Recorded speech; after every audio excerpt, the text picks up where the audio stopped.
cancer in 2018 when I was pregnant with our fourth child. I was able to deliver him 3 weeks early and start chemo the day after coming home from the hospital.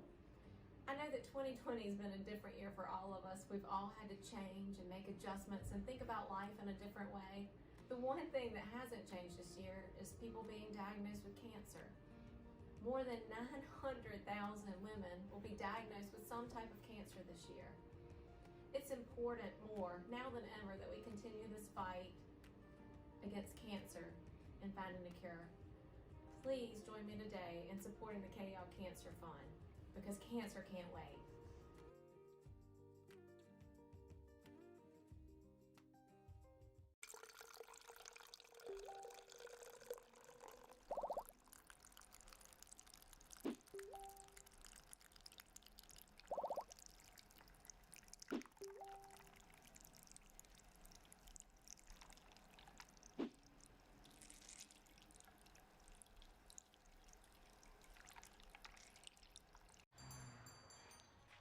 What will you like today? Another Cloud 2 classic? I'll stick with the usual. Maybe take a little bit off the sides.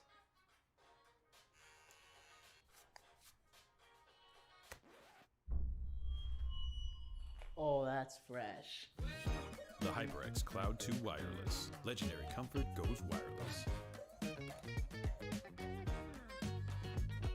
Hey, watch your head.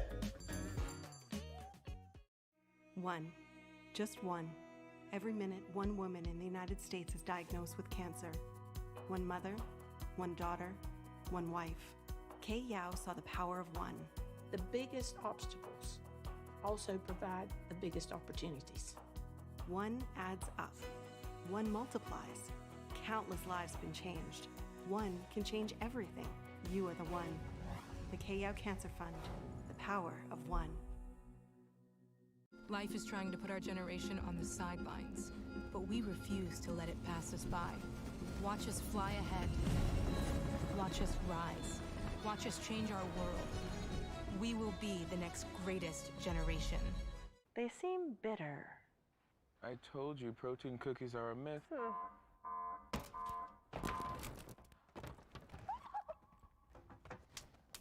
Cookies. Protein just got tastier. Lenny and Larry's, shockingly delicious. Why hope? Lives don't have to end with diagnosis. The most impressive achievements happen every day during a fight against cancer. In 1987, Coach CEAAE was diagnosed with breast cancer. Over the next 22 years, she continued to lead and inspire.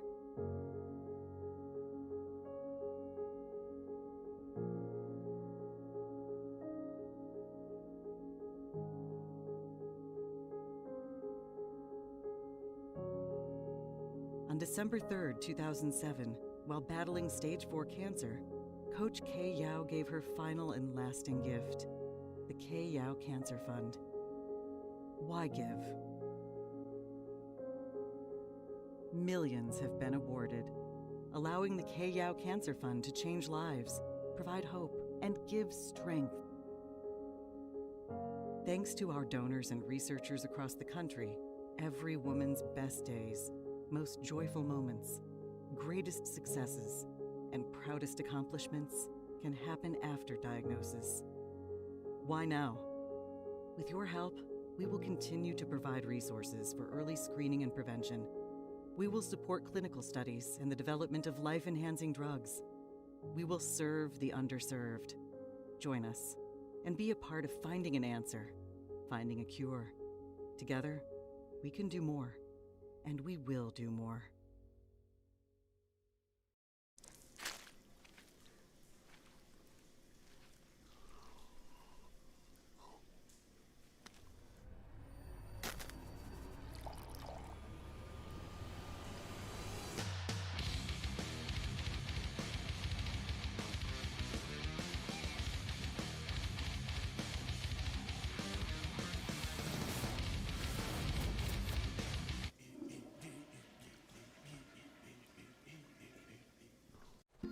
A rogue virus, no jobs, sky-high tuition debt. Life is trying to put our generation on the sidelines, but we refuse to just sit back and watch it pass us by. Instead, watch us fly ahead. Watch us overcome anything. Watch us rise. Watch us change our world. Watch us become the next greatest generation. Hey man, I just can't find a comfortable headset. I mean, I've tried everything. Literally everything. Sheesh, my brother.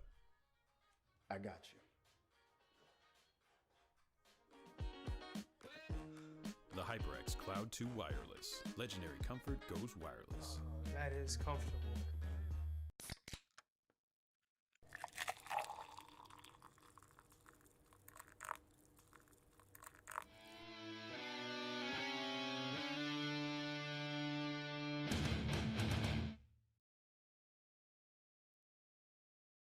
We understand an upside-down world, but they're writing us off before we get to the starting line.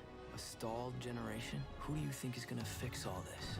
We will, because our future is the future. The next greatest generation is now.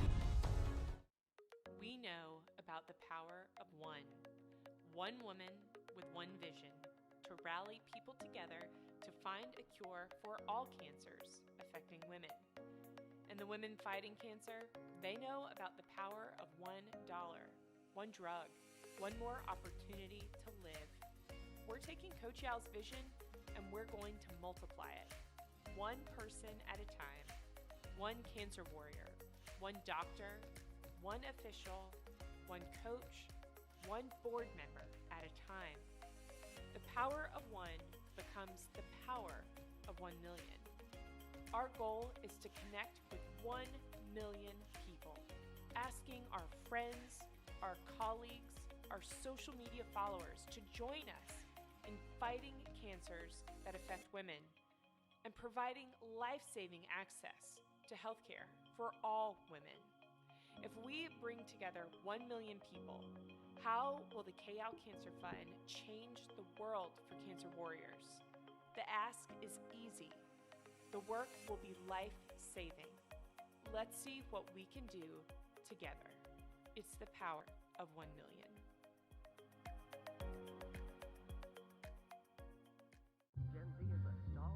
The news says Gen Z is struggling. I've got news for them. I wait tables, but last week I built a field hospital. I put out a forest fire. I stopped 1,000 attackers. And a natural disaster. I've saved lives. And led a team on patrol. I serve. Well, I go to school full-time. While I work full-time.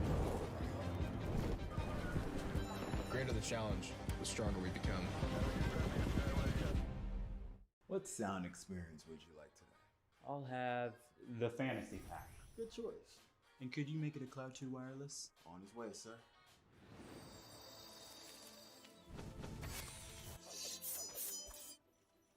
Sounds amazing. The HyperX Cloud 2 Wireless. Legendary comfort goes wireless.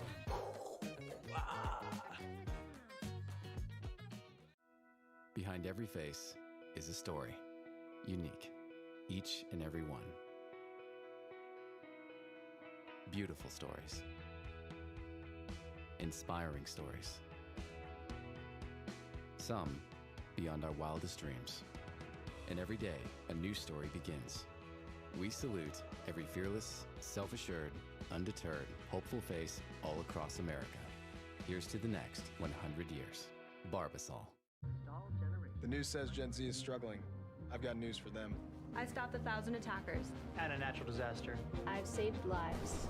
Well, I go to school full-time. While I work full-time. The greater the challenge, the stronger we become.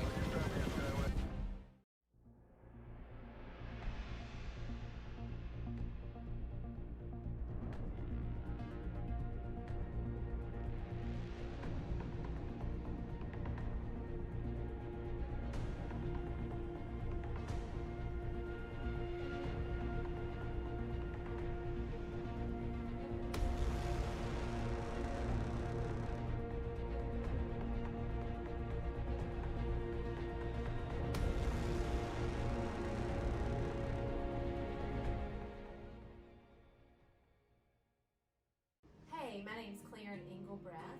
I was diagnosed with breast cancer in 2018 when I was pregnant with our fourth child.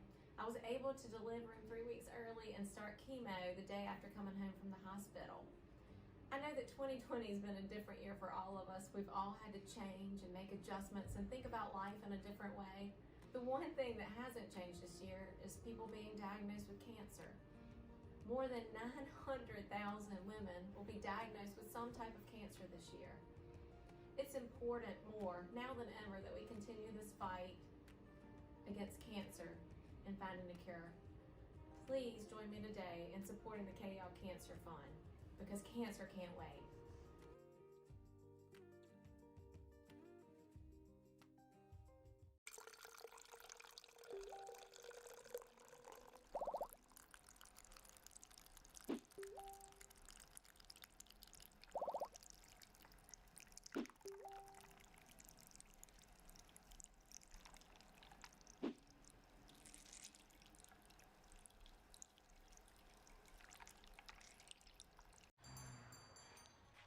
What will you like today? Another Cloud 2 classic? I'll stick with the usual. Maybe take a little bit off the sides.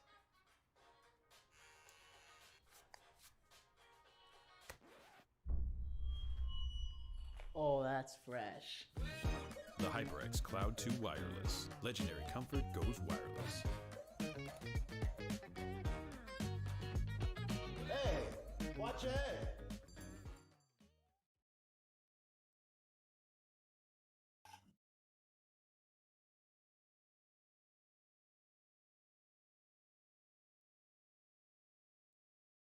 Okay.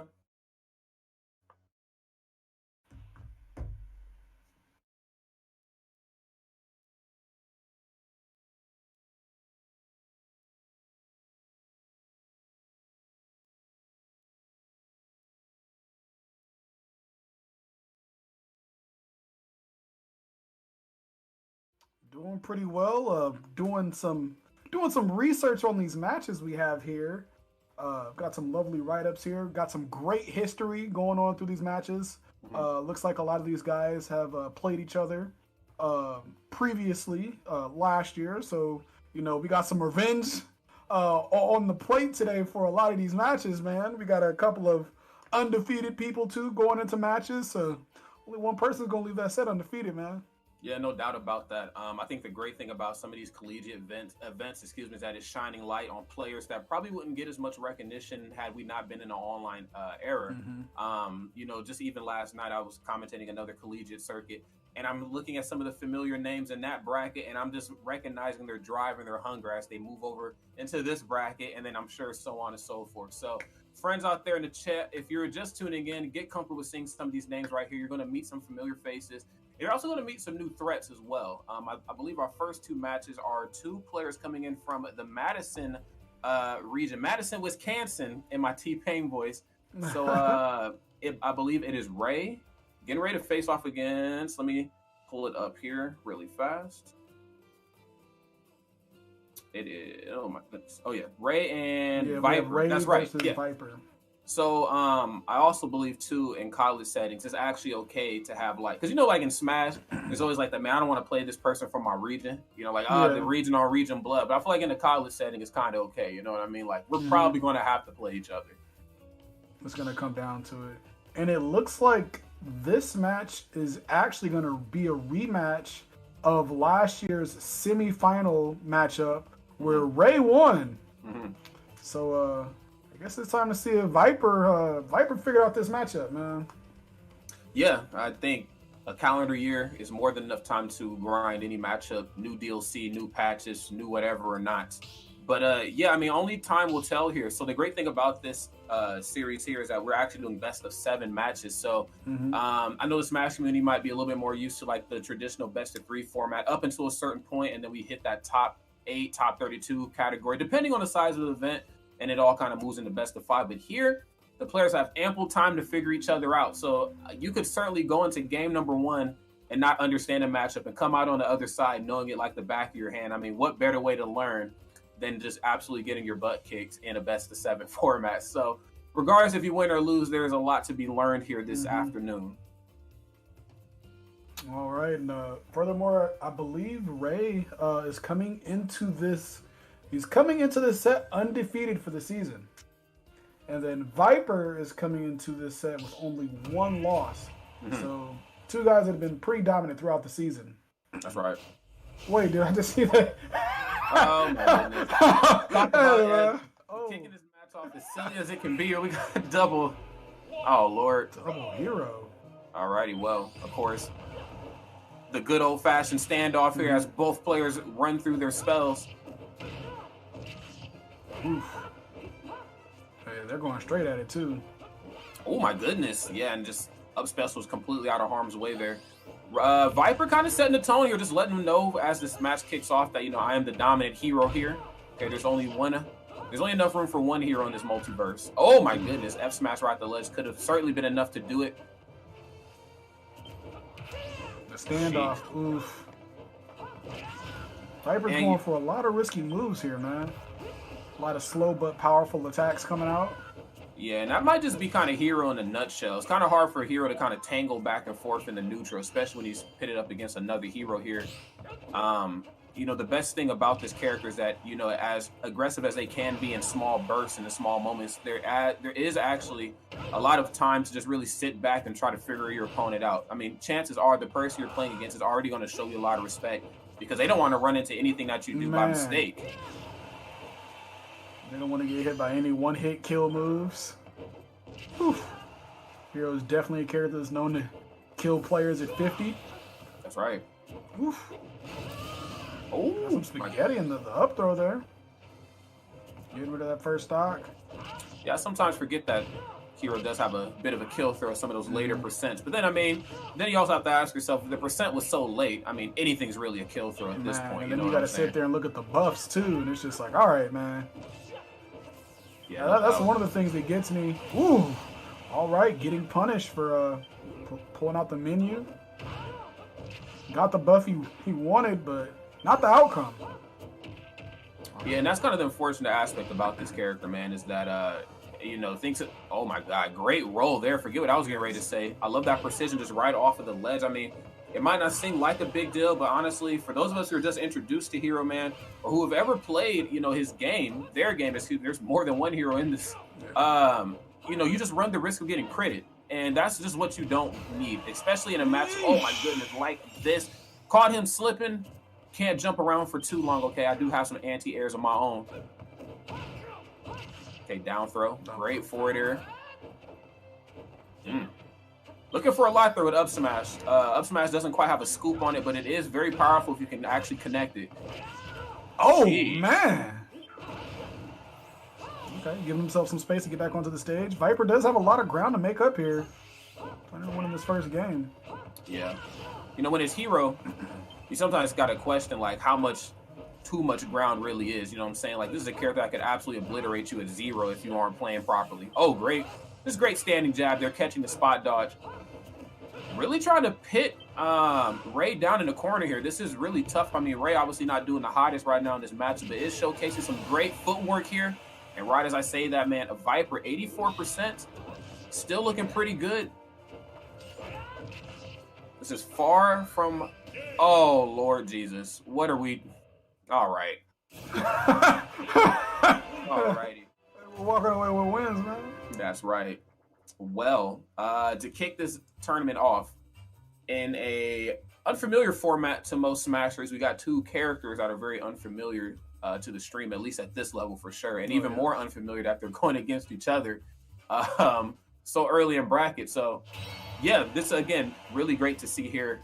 I love the fact that we got to see Hero kind of play 2 different ways. We got one that was a little bit more footwork happy. We got one that was a little bit more grounded in the neutral.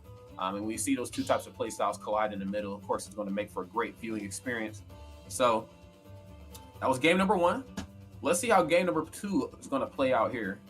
And this is also one of those things, like, so you see the Hero Ditto and you sit there and wonder, are these guys both really Hero Mans? But then you think about, they come from the same college, so there could be, a little bit of playfulness, like, hey, you be talking stuff, saying your hero is, it's got all that work. Let's do this Hero Ditto real quick.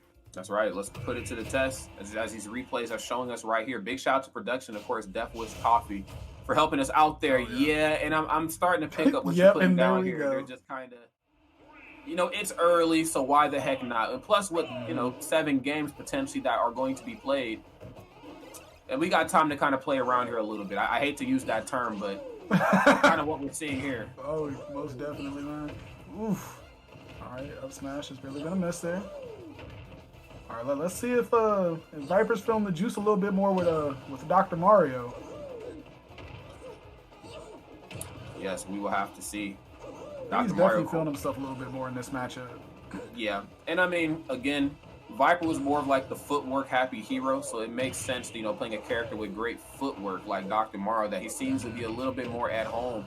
Of course, not short on options to put on percent, and certainly not short on options for KOing, but sometimes you don't even have to hit your opponent. They might just do the dirty business for you. Good Lord Jesus Christ, talk about an anti-air there. Up smash is going to shut it down. And just as he took the stock, he's going to lose his stock. I feel like he's able to click a lot more buttons than he was able to with Hero in this, and I think that's what made that first stock go so smoothly for him. Okay. Back throw. Oh no. Watching Dr. Mario edge guard Dr. Mario is actually... Oh. Ooh. I'm talking narrowly escaping out of there, man. That directional air dodge was something you would have seen straight out of the Matrix there. Very smart there to just kind of jump in place, too. I like that Viper wasn't going to kind of overextend off the ledge. You know, most, not even just Dr. Mario's, regular Mario as well. They're going to look for ways to kind of hold you down in the corner, particularly with like short hop forward or back air, but no back air needed right there. Oh, gosh. Oh, hey, man. He just watched him, too. All right. This is my job in real quick. There you go. Oh, catches directional air dodge, but a little late on the grab. Now, I'm not exactly sure if these two are in the same room playing together, or if they're online, or what the case may be, but there's a couple punishes here that they're missing. This could just be a bit of matchup unfamiliarity, or maybe just these two guys just having a good time. All right. Smash there. That's going to be Viper taking the second game with the Dr. Mario Ditto. Well, that was definitely a treat. And let's go ahead and take a gander at these match highlights. They're coming up here. Yes, friends, your eyes do not deceive you. We are here. Quarterfinals for Super Smash Bros. Ultimate here. And I got to say, I'm having a great time here. Just watching some of these more unconventional matchups, and just really more than the unconventional matchups that I'm having fun with. I think this is highlighting that both players are having a great time, and you know, they're really good friends with one another. So I think when you get into competitive gaming, sometimes you forget to have fun. So it's nice to see that these guys have not forgotten to do that. Yeah, for sure. Yes, got to remember to have some fun, but you also got to remember to bring that competitive spirit. Now, this was only the first 2 games here, and we got, you know, Double Hero to kick things off for those of us who are just tuning in. I know sometimes people are a little late to their Twitch notifications. And now we got Double Doc. So I'm kind of curious as to who we're going to get doubles of next. Okay, Ness versus Lucas. Okay. Not quite dittos, but close enough. Yeah, you know, sibling rivalry. All right, let's go ahead and jump into this one right here. So obviously both of these two characters kind of have an edge on one another, having tools to edge guard one another very well. In that same turn of breath, they have to watch how well they play off stage, because, again, you whiff anything, especially versus Ness, and he can turn a seemingly bad situation to a very good one in a matter of moments. So I like the fact here from Viper that we're seeing much quicker options here with the PK Fire, just forcing Ray off stage, but good Lord, they didn't even have to edge guard him there that time. He did it to himself again. Man. Yeah, it's actually wild, like, how many people, like... You know, there are a lot of people that play the same characters and stuff all the time that have, like, actually never even touched some characters on the roster. And you give them one of these characters, they're like, yeah, man, I don't know how to come back to the stage. Oof. Okay, up tilt, right into the up air. I mean, we're just seeing tried and true Lucas combos. Nothing too out of the ordinary. I don't think Lucas is the type of character that can really get too explosive with the competition, especially not versus somebody like Ness. Okay. Not electing to go to that platform. Very smart man. Both these two characters, great aerials. They're probably looking for you to land improperly on that platform for forward air or back air, but down smash, he hit him with the what are those? So I'm not feeling your sneakers, homie. He did away there with that second stock. Got the down. Ooh, okay. Nothing after the down throw. Luckily, getting that down air hit there, he would have caught a bat to the face. Most definitely would have been a stock. Yeah, for sure. Oh, and finally putting a stock on the board for himself and a double taunt right there just for your troubles. I got to say, I am really appreciative of Ray's utilization of Nair out of shield. I think that was really smooth because, you know, going against somebody like Lucas, they just have the ability to smother you. But right now, it's Viper getting smothered, walks the dog. Lord. Bro! He remembered he was in a match, bro. When you were talking about how you appreciated his usage, I thought you were going to say his usage of taunt. I mean, a little taunt goes a long way, too. He's just going to hold it at the ledge. No tether for you that time. I probably would have elected to use PK Thunder, but that's neither here nor there here at this point. And what looked to be a really... Oh, my goodness. Yeah, maybe a not so... Oh, no. Oh, still has a jump, thank God. Ray woke up, man. I don't know what happened in the last 45 seconds. Oof, just barely missing with the yo-yo there. And he has Viper afraid to press a button on shield. Yes, because another Nair out of shield is going to come. He's going to wait out that time. Still great positional advantage here from Ray. Another Nair right on shield here from Viper. And he's trying to figure out a way to do away with this stock and quick, because how many times have we seen this happen where a player goes up 2 games, or I guess maybe 3 games here, just for the other side to turn it around on you. And that is exactly what we are going to see. Ray putting himself a point on the board. Man. That was definitely a 180 there. Yeah. Quite literally. Lucas. And then after Ray got that first forward air chain, things just seemed to turn around. Yeah, I mean, it kind of goes back to like the character design for both of these two. I mean, they're very similar, but how they approach neutral obviously very different. Now, both can certainly be played very safe and very defensively, but I feel like that type of gameplay is kind of ingrained more into Lucas than it really is into Ness. You know, with Lucas, you see more PK fire. You see a lot more Zaire, of course. I mean, obviously he's the only one that has them. Kind of poking at you from a distance, as opposed to Ness is like actually right up on you. Yeah, then I'm also thinking of like KO options at later percents. I mean, Ness historically is not short on KO options. I mean, any direction of the C stick in the air at high percents are enough to do it. Of course, the infamous back throw. PK fire, if you don't know how to directionally, air dodge out of that or smash DI, like you're going to be in for a horrible time. So, yeah, that was... I like the buttons from Lucas, but this is not a game of percents. This is a game of stocks. And so, yeah, that was definitely a thing. But again, in a best of 7 format, we got time to figure some stuff out. Oh, yes, most definitely.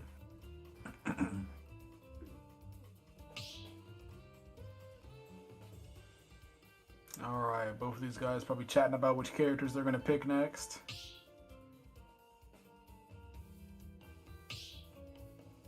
Well, we got Ness and Lucas, so we got double Ike, but we got adult and skinny Ike, I think. I think that's what we got. Oh, no, both skinny Ike. Okay. Okay, yeah. They're both the same. So they've been taking some time off the gym, man. Enjoying the finer things in life. Oh, gosh. All right. Okay, downfield right into up there. No platforms here, too. Yeah. So when you see 2 Fire Emblem characters going at it, especially some of the ones without projectiles, oh, my Lord Jesus, and turning him into a human projectile right at the ledge, that counter, devastating. That's what I always expect to see in a Fire Emblem Ditto. He's going to get the guy off stage first and do the dirty counter, man. You know what's coming.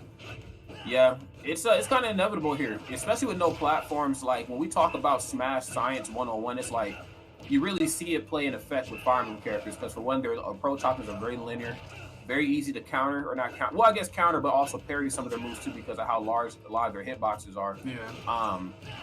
But, you know, I think the fact that there's no platforms, you really get to see Smash kind of played at its most, basic to understand level. Not basic players, but basic to understand for sure. Like, no platforms means it's not easy to land, and I'm going against a Fire Emblem guy, I'm going to get hit with this sword. It's just a matter of... Oh, no. It's a matter of when. Yeah, Viper giving up that first stock. All right, Ray trying to run off with a little bit of momentum. Never out of it with Ike. Oof. All right, up special. Viper coming back in, keeping his composure, taking the stock. I don't know whose idea that was to buff that move, but the Lord Jesus. Oh no, that was definitely somebody like they had just put their 2 weeks in, so they didn't care about what they were doing. You know what? Not my problem. I'm gone next week. Yeah, I hear that. Raid stock certainly almost gone here, man. Getting a lie here off a quick draw, just kind of pinning Raid down into the corner, using standing jab here, not pressing as many buttons here this time. Like, it's very easy to get nair happy and stuff with Ike, but you know his standing jab is actually pretty good. But no standing jab needed there, and a close, oh my goodness, a relatively close is matched Lord. My God. The edge guarding, of course, you know, you brought it earlier with counter, but you know, you could also say the same for this neutral special at the ledge, but no platforms for you. Nowhere to hide on your way down. The up air is going to shut it down. Definitely one of the scariest things in the game, man. Going against a sword user on FD and you don't have a jump, man. Yeah, you're asking for trouble here, just like how you are asking for trouble being caught at the ledge here versus Ness as he's walking the dog, the yo-yo tricks, man. And then, yes, the Ike match here. Really quick match, too, mind you. Like, you would think, just like due to the nature of Fire Emblem characters and just like, you know, their approach options and how they really go about the neutral, that they would have a much slower match when you see the Dittos. But actually, they go pretty quick. A prime example of that would be Ryuga versus Goblin at Frostbite. I mean, of course, electrifying set. Like, it was a treat to commentate that, just a treat to watch it, I'm sure. But some of those matches went pretty fast. And you're just like, oh, that happened. Yeah. Next thing you know, the match is over. So, yes, let's go ahead and kick it over to this next game here. Now, I would just imagine that both of these two are having a good time. You know what I'm saying? So I'm sure there's not a lot of pressure on both players to really perform any type of way.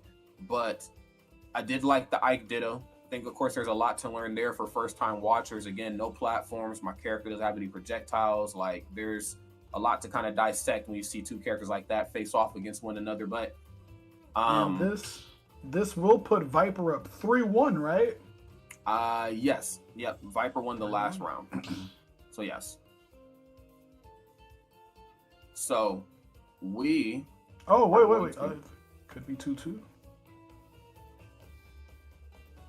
I do believe Ray won the first one. He might have had a score mishap. Okay. While we get that figured out here, I'm curious as to who these next two matches are going to be, because so far we've gotten Dittos, then we got one pseudo Ditto. So, like, it could be Mario, or not Mario, Lucario, good lord. It could be Mario Mewtwo, Lucario, Luigi. Mario, Luigi. We could have Ryu and Ken. I would be down for Ken. I'm actually a big Cytonic gosh. fan. Hey, bro. Are these characters the same? I mean, I don't even. I mean, you got two characters that punch pretty damn hard, so I'll give it that. All right, well, I think here as of late, we've gotten reintroduced to Min Min in a more competitive type of sense. I know we've seen a bit of her when the game, first introduced her last summer. But then, she kind of fell by the wayside. I don't know if ESAM still plays her, and I don't know if people are watching the Smash World Tour, but there's a considerable amount of Min Min there. But I think oh my goodness, well, it's not going to be much Min Min left here either if we can't stay on stage. But Viper, of course, rocking this character. And this character, of course, very formidable in the neutral. If you just don't have the tools to get in on her, or if you can't capitalize when you do get in, you're going to be in for a bad experience.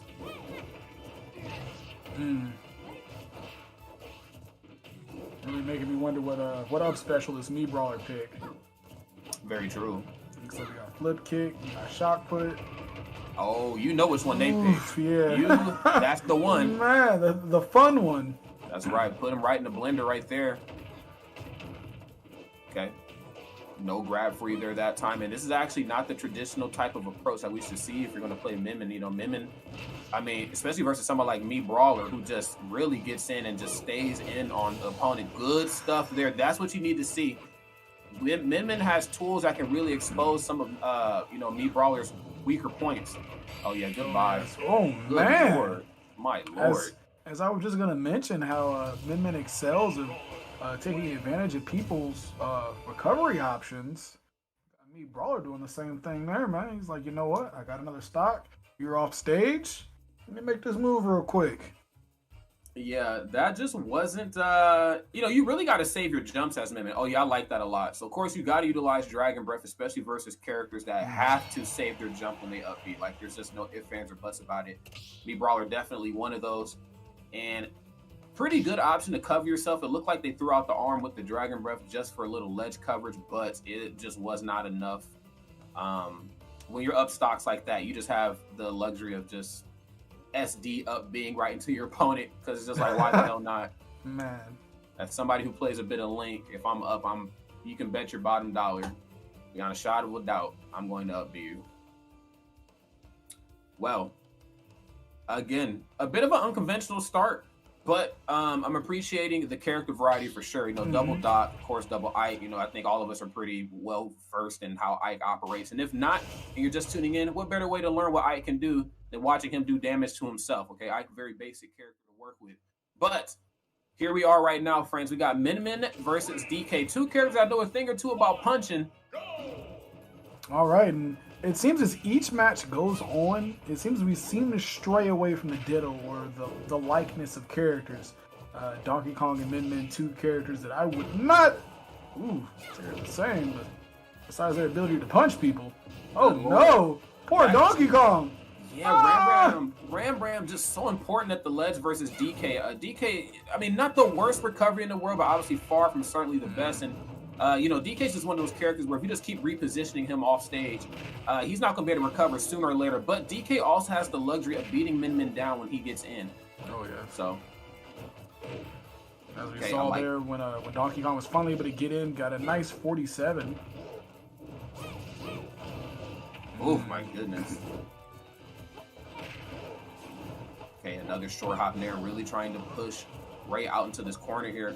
Ray really struggling right now. He's going to go for the up throw, but no up air. But I love the boxing options up close. He could have easily came in for another dash attack, but wanted to play it safe there with down tilt, just looking for a confirm an opening of some sort. Barely out of range for that. And the back throw's going to kill Donkey Kong? Listen, man, the blast zones on Town and City are definitely unforgiving. Oh, that should be enough to do it. Yes, the spin to win, okay. You got arms, I got arms of my own. I am the original King Punch around these parts. Oh, my goodness. Oh, gosh. Oh, the high recovery? You madman. You madman. You should have went to the ledge, my brother. You should have went to the ledge, my brother. Oh, no. Now he's going to the blast zone. Yo, my goodness. Lord Jesus Christ. And ripped right out of a... Rinse and repeat there. Yeah, man. That looked like something out of a cartoon. Let's take a gander at these highlights here, courtesy of Death Wish Coffee. So these are the highlights from the previous game. Again, me brawler, great character, depending on the matchup. But when you have the lead, again, you have the ability to go for some of those more flashy SD style, KO options. But here, though, this is just like why you need to elect to go to the ledge one-on-one, and why you also need to use your peripherals and watch which arm Min has. Because if she had Ram, then of course getting back to the ledge is going to be a lot harder. But she has double Dragon Breath. You have got to get to the ledge because all she's doing is throwing out hitboxes at this point. Not a lot of precision needed. Damn. That was just sad to see. That's just one of those times where you see Donkey Kong's giant hurt box being taken advantage of. Yeah. I got to give it to him, though, how they went back and forth in a couple of those interactions when DK decided to get a little closer. I can't help but to feel that if, had he not lost that stock just a little earlier than what he did, then maybe the match could have went a little longer. Because when you get close to Min, of course it's going to make her sweat. That's just the nature of arms. That's just the nature of her character design. Yeah. But if you're at like that awkward distance away where like DK's arms are just long enough to where it feels like, I might be able to punch this guy and keep him out. But then like, he's also just close enough to where maybe I want to grab this dude. And the fact that DK poses that type of threat, physically on a character like Min could really screw a Min main up. Or just not even a Min main, just a Min player of any caliber. So yeah, not the best finish, but you know what though? That's okay because I imagine there is a loser's bracket in this. So there is a second chance of redemption. And with the best of 7 format, come on now. You are definitely going to be here for the long run. So, friends, if you're just tuning in, of course, this is the NJCAAE quarterfinals. It's Rod, it's censored, and we're bringing you to some Smash Ultimate Action, the best of 7 format. This is really awesome. This gives the players, top professional, high level, whatever you want to call yourself. It gives them ample time to figure some of these matchups out, but it also gives us more time to get to know some of these players. I mean, we got to see Doc, Lucas, Ness, all these different types of characters. So, This is super sick. Oh, okay. So this is a playoff bracket, not a double elimination bracket. So that is going to end it there. Well, gotta keep it real. Don't know if I would have. Bro, I was like, oh wait, this is my last chance. It's actually your only chance, sir. That is very correct. Well, they're better than me. I'll put it that way. In the meantime, let's go ahead and kick it over to the next match, the final match right here: Ray versus Viper. Now we got some Roy and we got some Wario here. Again, two characters that if you watch Ultimate, good lord, then you should be very familiarized with what these two can do. They both got to get in. They both got to pack a whopping punch. Now, of course, Roy, no short on combo options. Same could be said for Wario as well. Roy, pretty easy character to beat up if you can hit him. I feel like these are the actual mains now, man. You know, last game, just the movement I saw from both of the characters at the start of this match looks so much more clean compared to the other characters that they were playing. Okay, just the two swings on a double-edged dance, just checking the temperature, as we know that move has lays out quite a bit of damage, but the knockback is even more ridiculous. Oh, that's regrab. Yeah, that's regrab, my friend, but was able to hug up underneath the battlefield. Great option. Get off me. Okay. Giving himself some space. Regain center stage. You got to get that bike out of there, man. Ooh, I like that weight there. Okay. Forward tilt pretty smooth. Quick option. Of course, it can be tilted in a couple different directions, so it can throw even some of the most talented opponents for a loop. Okay. That's that Ike coming out of him that we've seen earlier, you know, just using neutral special at the ledge. Very good here versus somebody like Wario, especially when Roy's kind of in the positional advantage at the ledge. You can just jump off and press neutral special real quick without even having to charge it. Oh, no jab lock? Oh, looking for the roll in on the up tilt. Sneaky man. He was trying to take the whole stock. All right, forward tilt. Gets him off the stage. Ooh. Jump, gentle man. Goodbye. Hit that man with the goodbye. He is out of here. 147%, showing no signs of slowing down here, but this is where I'm not saying Roy is short on kill options at all because he can do stuff like double-edged dance or whatever, but I'm more concerned about like what some of the other Fire Emblem characters get, like the one-hit nair into something where Roy has to make sure his is spaced properly or he's going to get the butter knife instead of the real knife. So I'm going to be up close and personal. Yeah. Wario has the buttons to bang, but he just has to get really close. Now, Wario's starting to glow here. For those of us who aren't very familiarized with Wario, when he starts to glow, he has this thing called the waft, and what it essentially is just him farting. It's in the back of everybody's mind when Wario's on stream. Ours, production, you know, people who are in the chat who know this game. That can't be good for PR, bro. He's going to fart. Yeah. All right. Ooh, okay. So Roy actually able to bring this one back, but with Ray still having the X factor, that being the waft, is going to take the game. Oh man, I liked the double-edged dance, but he only did the two swings though, because he felt like, okay, if I do more swings, he's going to try to come in and block it and you know, try to waft me. And then he also parried the falling upper, which was definitely going into either up tilt waft or just waft in general. But let's actually take a look here. I believe this is the final interaction, if I'm not mistaken. So yeah, parries the falling upper, gets the down tilt, only throws the first three jabs to kind of screw him up, but got caught pressing a button, and Waft is going to close it down there for him. Sad to see. That was such a nice play. Second stock though. Yeah, after it looked like Ray was just gonna run away with it, Viper clawed his way back, made it a very respectable game. But he is going to move on to the next portion of bracket, which will be played tomorrow. I think with it being a little more serious part of bracket, we'll probably see a couple more games of that Wario. Yeah, I would imagine. I would imagine. The Wario was really clean. Both characters were really clean. I think both characters, of course, aren't short on kill options at later percents. Or on it, let's keep it a stack. Not even later percents, like really mid percents. They can kill you pretty quickly. But when I think of those characters, they are very conversion based, and it's very detrimental to both of them. You know what I'm saying? When they can't get that one hit into the second hit. Wario, of course, being such a short and stubby character, there's going to be matchups where he can't quite get in as easily, so he has to kind of pick his points a little bit better. And that's where you'll kind of see Wario start to approach more from the air as opposed to just kind of running up in your face and looking for out of shield options. But when you think of somebody like Roy versus Wario, it's like, yeah, he has a sword, but he has to swing close to the chest, which means he has to get close to me, which means that if he misses, I have the ability to lay out a lot of punishment on Roy if done properly. So I like the gameplay. I just would have liked to see both of those two characters throughout the duration of the set as opposed to, but since they're both from the same university, I would imagine they're probably just, keeping it cool. You know what I mean? Oh yeah, they're just happy to see one of their own, one of the wolf pack is moving on. Mm-hmm.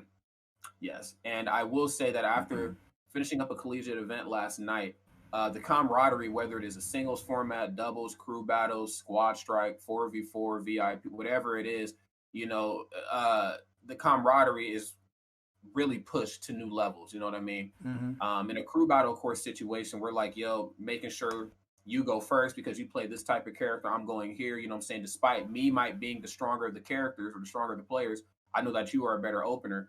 But I guess in a case like this, kind of translating that type of ideology over into singles, it's like, as long as one of us, wears the Madison College jersey with pride, I don't care who wins or who does what. Let's just have some fun with this. So I like it. It is super dope. Shout out to the two contestants for coming here, entertaining everyone, competing for their schools. It's really nice to see. I know me and you have talked about this before, but it was like, dang, it would have been nice to have things like this, back when we were in high school or college. Yeah, can't lie about that one, my friend.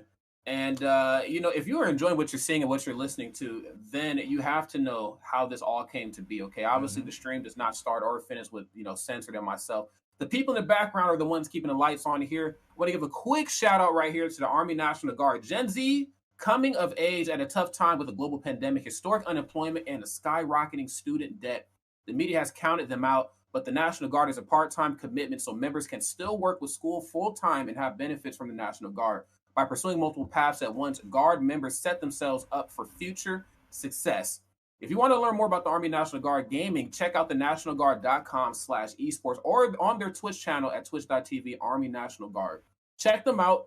I've never been in the military myself, but my grandfather was, and it looked like he liked it. I don't know. I never met the guy, but he looked like he was having a good time. And honestly, during a global pandemic where there's just not more opportunities for your hobbies to really be taken to the next level, any outlet out there that's providing a platform for you might be worth looking into.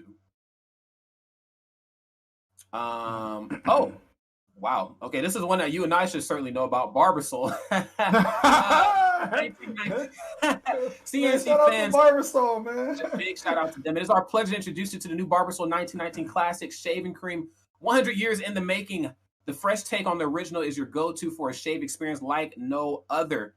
So yes, even though I'm not quite as clean cut as I was a week ago, that is one of the few struggles of, I guess, being a young man, but not quite as clean. So I definitely need to tap back into the Barbasol. But yes, big shout out to them playing a healthy role in this event.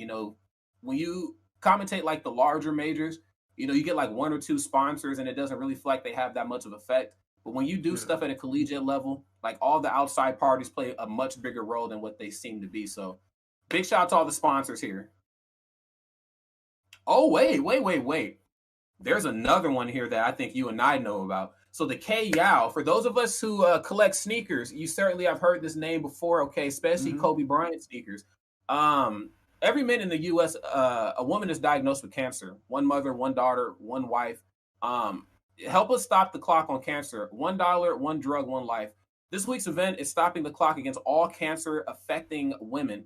Thank you for supporting the 2021 Collegiate Esports National Championship.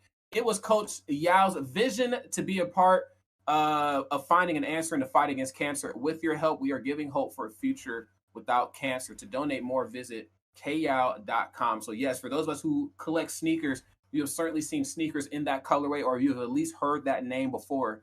Well, I'm going to say sneaker collectors of the last 5 years, because some of you new collectors are straight up. It's still a little wet behind the ears, but it looks like we have this next match ready. Looks like Derek is gonna go Snake, and then we got Fruitsmasher going Sephiroth. And watching the way these guys have started off the match, I'm gonna guess these two are not from the same college. No, sir. So actually, Fruitsmasher is a part of the championship team from last night on the ACES Collegiate Series. Plays for the Mustangs. So it's himself, Ice on Deck, PCL, and and GZ. They were the champions of last night. So this is I don't know how they celebrated, but he can still have I'm just gonna say sleep. He might still have a little sleep in his eye coming into this game here for good reason. But yes, a ZSS player, but has actually been finding a lot of success here with Sephiroth. So I kind of had a very similar outlook on this character like you did. Like, I don't know if this character is one of the best ones of all the DLC fighters. I don't know if he's just all aesthetics, not really any sort of real utilization. But after watching him play, I'm like, Sephiroth definitely has a place in the neutral. Oh, most definitely. And he definitely has a place at this tournament. Last year's runner-up. So he is definitely looking to make another amazing run this year.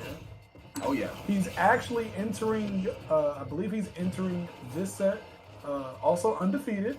Mm-hmm. So he's been playing amazingly throughout the season. Ooh. Oh my goodness. Gosh. And yeah, that's what you got to do versus Snake, okay? Like, fighting Snake up close, not in your best interest. He has really great buttons in the I almost said in the normal. He has really great normal buttons in the neutral. And I'm not saying that Sephiroth is short on options either, but Sephiroth has oh my goodness, he has the ability to punish some of your lackluster recovery options. Such a smart tactic there, using up B as he's up there in that magnifying glass. Fruitsmasher smashing all the fruit here. Right. Oof. Oh my gosh, that counter is so bothersome to deal with, because even if you okay, guys to down both on live stocks, because even if you don't hit them, you're still gonna get hit, man. Those sparks are gonna get you.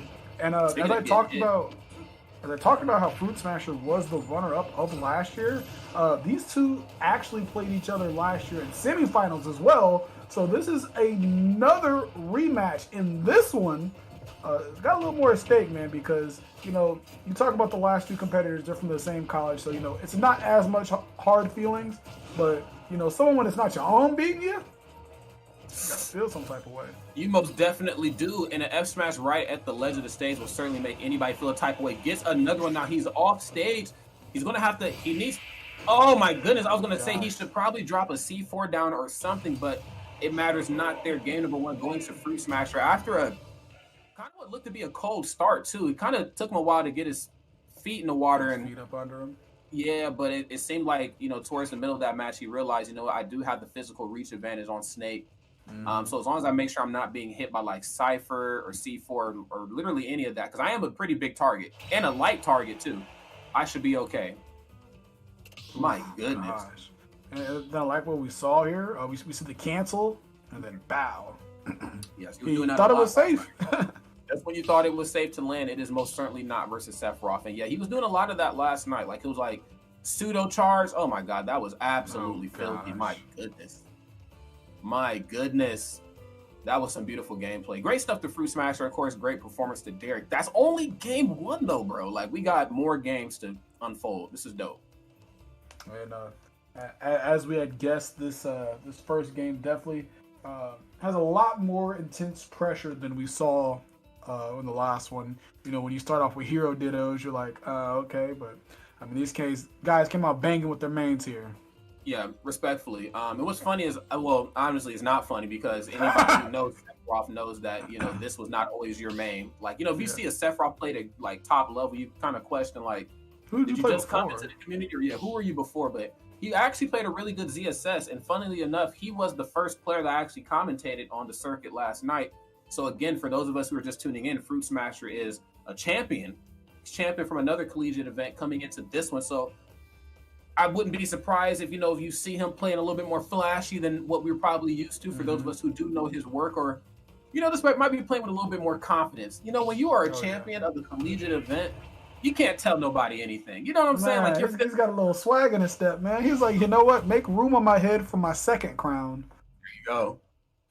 That's right. Uneasy is the head that wears the crown, and I gotta say, nobody wears it quite like Fruitsmasher. Derek, though, coming in, and he had a really hot start in that last game, but went a little cold towards that middle. And when it comes to KOing, look, I don't care how cold or hot you are when you are putting on damage. But when it comes to KOing, you got to be on fire. Because Sephiroth, he's swinging for the fences.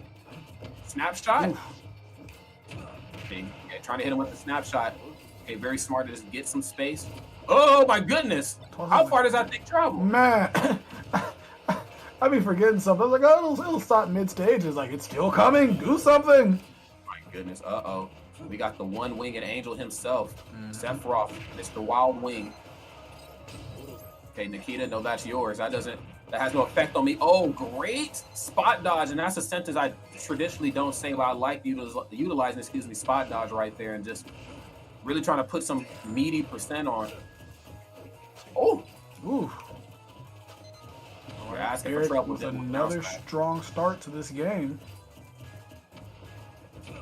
Not a question. Ooh, gosh, all right. Catching him with the up tilt, able to take that first stock. Only sitting at 78%. I feel like that's like the third time he's blowing himself up there, giving himself a lot of damage here. He wants to try to keep that lead. That was a bit of analysis paralysis if I've ever seen it myself. I mean, just, kind of, oh my goodness. Okay, that's some brawl stuff right there. I mean, it kind of has to be some brawl stuff because you can't just re-grab your opponent all the time in this game anymore. Yeah, but kind of tapping into some old energy there from iterations prior. I like that he just kind of held shield there a couple times, just waited it out. Again, Sephiroth, a very big target, very strong, but also very light at the same time. And not gonna be able to survive up to it, and for damn sure you won't be able to survive a C4 explosion here. Oh, okay. He's going to go up there and get him. Fruitsmasher. He's going to take advantage of the giant gist doink that he has. Not making it easy for Snake to land. Done that numerous times here throughout these first two games. Oh, my goodness. Gosh. Yeah, and did that a lot of times. But, we've seen this kind of play out here. He's, okay, just completely ignoring the grenade there. Yeah. Since he had just put it down, but not letting history repeat itself. He ended the last match with the F smash right underneath that platform. Okay, forward throw. Really trying to push him off stage. He wants to hit him with that snapshot, man, but he's just not giving it to him.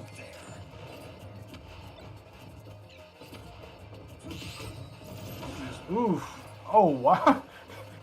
Wait, did we just get a parry into a counter? I think we did. New metas.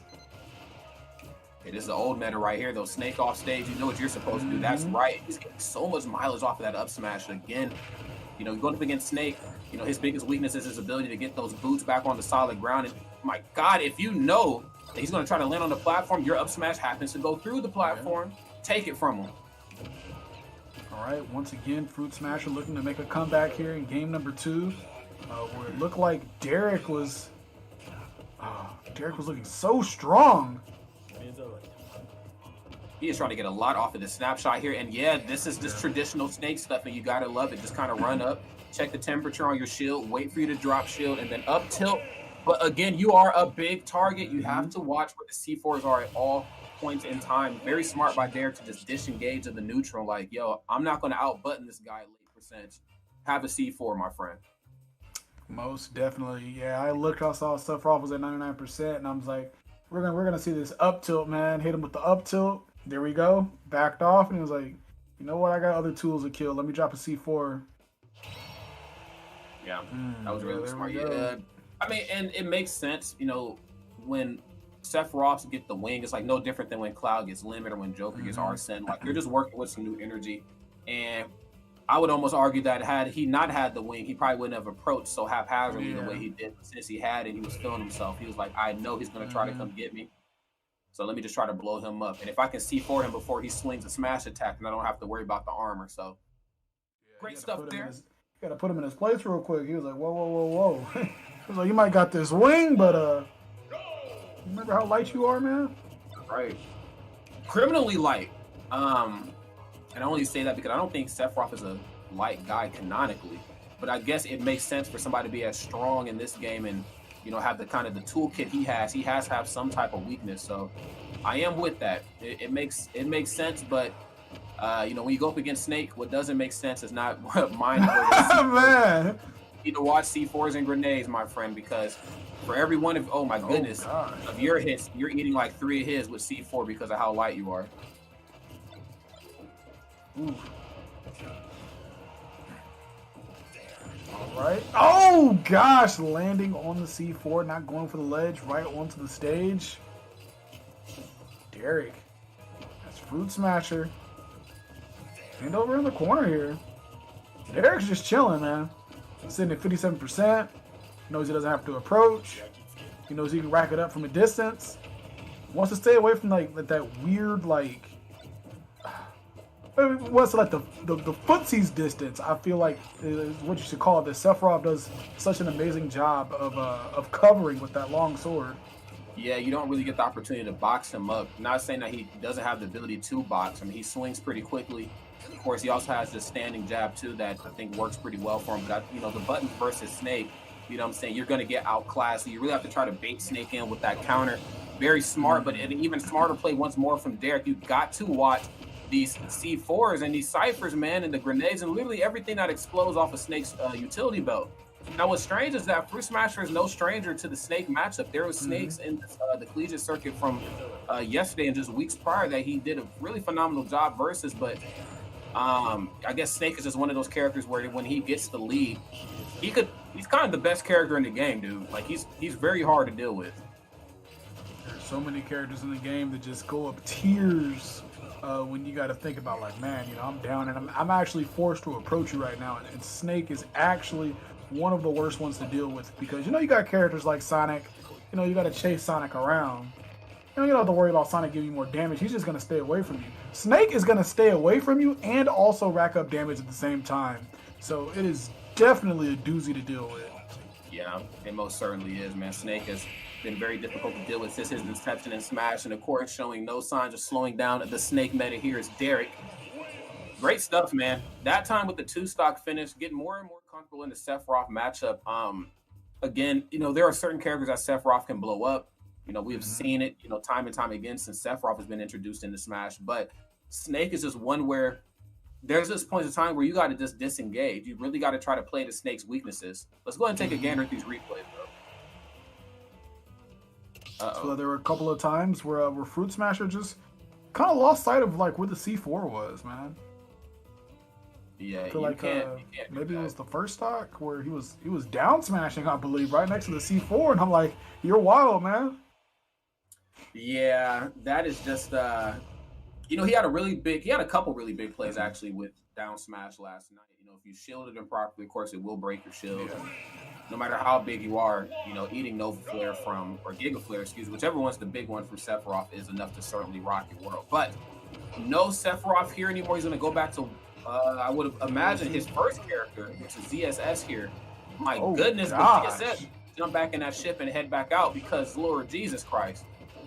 All right, now this matchup is going to be played a little bit differently because what Derek's going to be able to do in this matchup that he wasn't able to do in the last one is playing that footsie range that we spoke about. So we're going to see a bit more grabs. Already seen that here this game. Gosh. Oh my goodness. And I mean, Zero Suit Samus isn't as light as Sephiroth, but Zero Suit Samus is still light. Yeah, Fruitsmasher, of course, favoring a lot of these finesse characters, which is fine. They, of course, have a lot of explosiveness to them, and I would imagine, especially with ZSS, the mobility to move around some of Snake's projectiles is certainly enough to get I don't know, the absolute job done, but there is a job that needs to be done. And, I know ZSS's movement certainly helps that out, but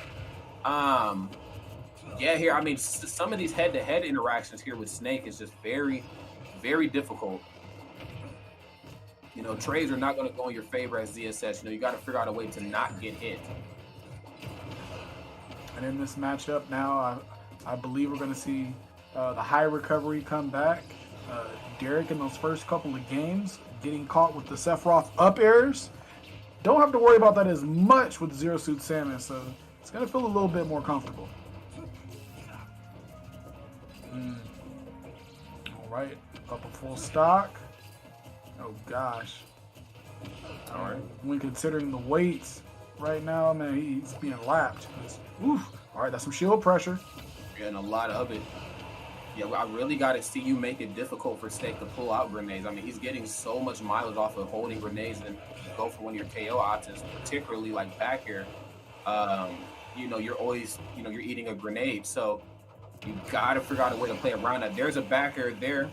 Okay. Yeah. Derek's sitting in shield for just a little bit too long there. We saw the shield dwindling. It was getting to that point to where if his shield got hit, he might have gotten poked. So he let it down and got met with a foot. Okay. And as we see here, again, grenade just doing a lot of damage, stopping ZSS from jumping around. And as we know, that's where a lot of her neutral starts from, in that 178 range. So now you have one more KO option to worry about here from Snake, which is, of course, down throw into up tilt. And he's running up for shield. So you know he's certainly looking for it. Ooh, okay. Down tilt. Ooh! Not getting the spike box. Oh, okay. Shout out to the Cypher. Oh, yeah, you got caught. Oh, you got caught. Wow. Oh! Still got caught. Just when you thought he got away. That's when you thought he got away. That was a really great option there from Fruitsmasher, but of course, Derek just staying one step ahead of the competition, as you have to versus ZSS. Two, I guess in a sense, two trap-based characters. You know what I'm saying? Both really looking to kind of pin you down and trying to rock the world a little bit. Yeesh. All right. Right now we're seeing Derek approach a little bit more. I feel like he's playing this stock a little bit differently than when he had the lead in the very first stock. You know, he sat back, shot Nikita, threw some grenades, dropped C4s, and it looked like there he was getting a little more antsy, running in, which made it to where Fruitsmasher was able to tack on some damage and bring this a little bit closer. Oh my goodness, and speaking of being a little closer, ZSS reaching out and touching somebody right there, which is, of course, the ZSS game plan as always. 74%, of course, not the worst position to be in, but Fruitsmasher has definitely been in better spots than this. Now, if we can figure out just to get one hit here, you can turn up one hit into a couple hits. One for Nikita. Yes, sir. That should be it. And that is going to do it for game number 4. Is that Derek going up? Yeah, that was game 4, right? Yep. Derek's up 3-1. Yes. Match highlights get ready to come your way, friends, courtesy of Death Wish Coffee. Big shout out to the homies. Haven't got my coffee quite yet, but I am very curious on trying it. But in the meantime, these matches will keep me just as awake as the coffee will. Yeah, that was just a big risk. I just don't know. Yeah. You know, at that percent, there really wasn't any. I don't know. Maybe it's like an empty jump. It's not gonna put off stage. It's just. Yeah, maybe like an empty jump, just to force an awkward landing, and then you could kind of rinse and repeat. You know, that way the percents are a little bit higher. But it seems to matter not here at this point. Yeah, look at this. This was very weird. Slides off the stage and then just hung out for a little too long there. And C4 is, of course, explosive range is huge, so you might want to get up. Yeah, but as we saw in that matchup, Zero Suit Samus is going to have a bit more mobility, but it's going to be lacking the tools to harass Snake when he's in the air or off stage. Yeah. Yeah, and that's what she has to do. Like, you know, she has to get up underneath you. She has to make your job when it comes to landing hard. And I know Sephiroth, of course, not as many swings in the air with his tactics on that, but still, they both do it pretty well. But this match starting out very similar to how the last one did. Okay, Derek not as much in control here this time, but sheesh, I mean, starting to pull ahead here. Oof, gosh. All right, Town and City giving themselves a little more space to work with. You just can't trade with Snake. But yeah, we got platforms now too, which is like home sweet home for ZSS at the moment. Okay. Toss off stage. Ooh. Oh gosh. Gonna shield the flip kick and then gets hit with an up tilt afterwards. Derek sitting at 88% right now, and oh gosh. Definitely losing that stock at an early percent for a Snake. Getting hit with a back air at 88%.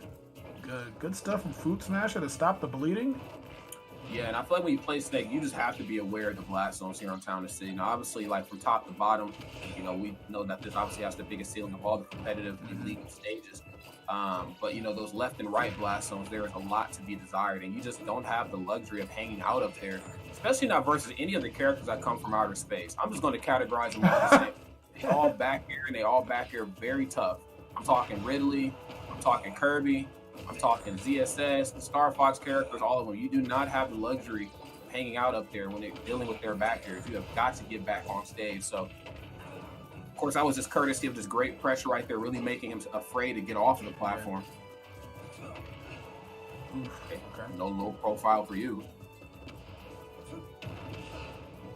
Oh gosh, not able to get anything because of the grenade going off. Okay, Fruitsmasher starting to come alive a little bit more here. Gets the down tilt, kind of giving him a little taste of his own medicine, punishing him that time for hanging out at the ledge just a little too long. Yes, ZSS does have options to hit you. Oh my goodness, taking the page out of his book. Uh-oh, not good.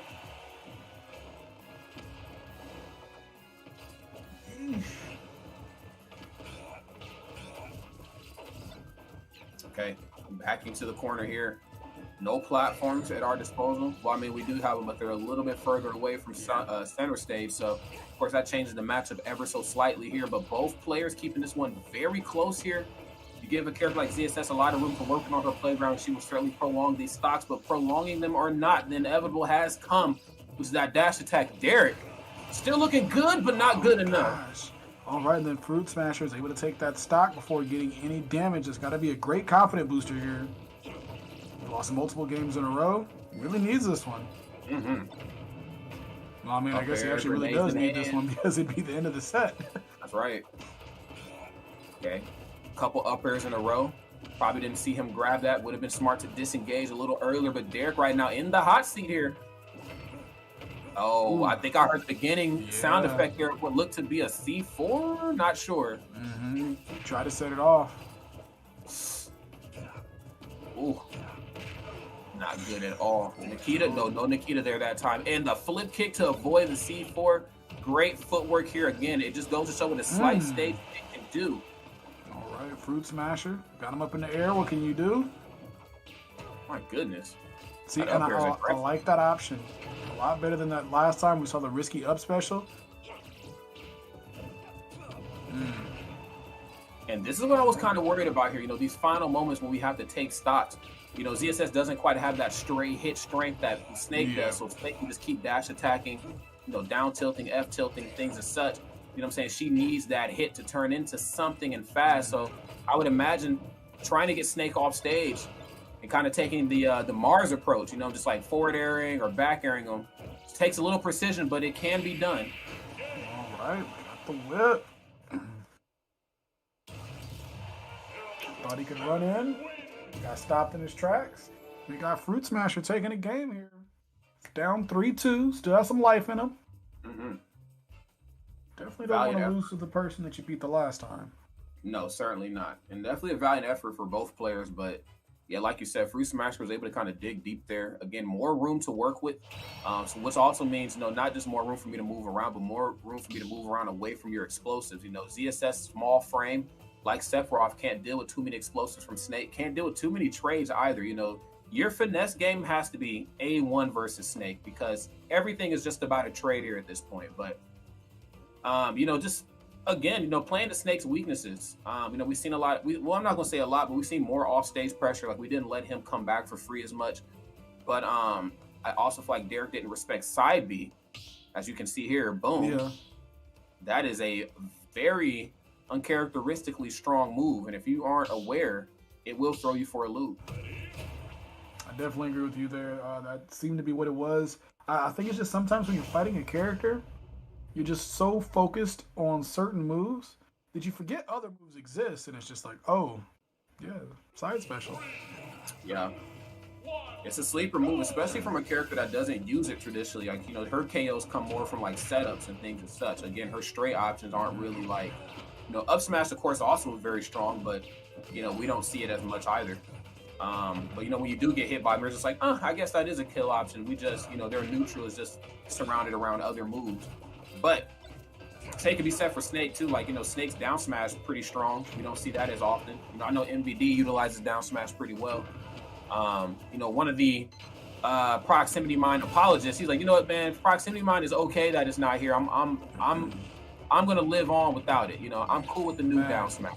So I don't even want to imagine what Snake would be like if he still had both. Yeah, proximity mine, C4, grenades, up smash, all of that. In this game, you asking for some trouble, man. I'm just like, why do I have a body anymore?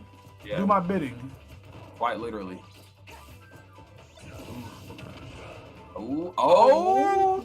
Grenade gonna save him in that situation. May not have died in the percent, but I mean, it's nice that you don't even have to think about it.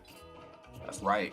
Now, you do have to think a little bit right here in this matchup versus Snake. Again, when he gets the lead, one of the toughest characters, quite arguably the toughest character to deal with, is piloted correctly in the game. You know what I'm saying? Because now you can't hit him for free anymore. You know, oh my God, up smash. Oh my God. He had everything set up at the corner there. Watch how you get up off that ledge. Good, sir. Fruitsmasher down to his final stock here. Against the single elimination friends and using his own poison against them.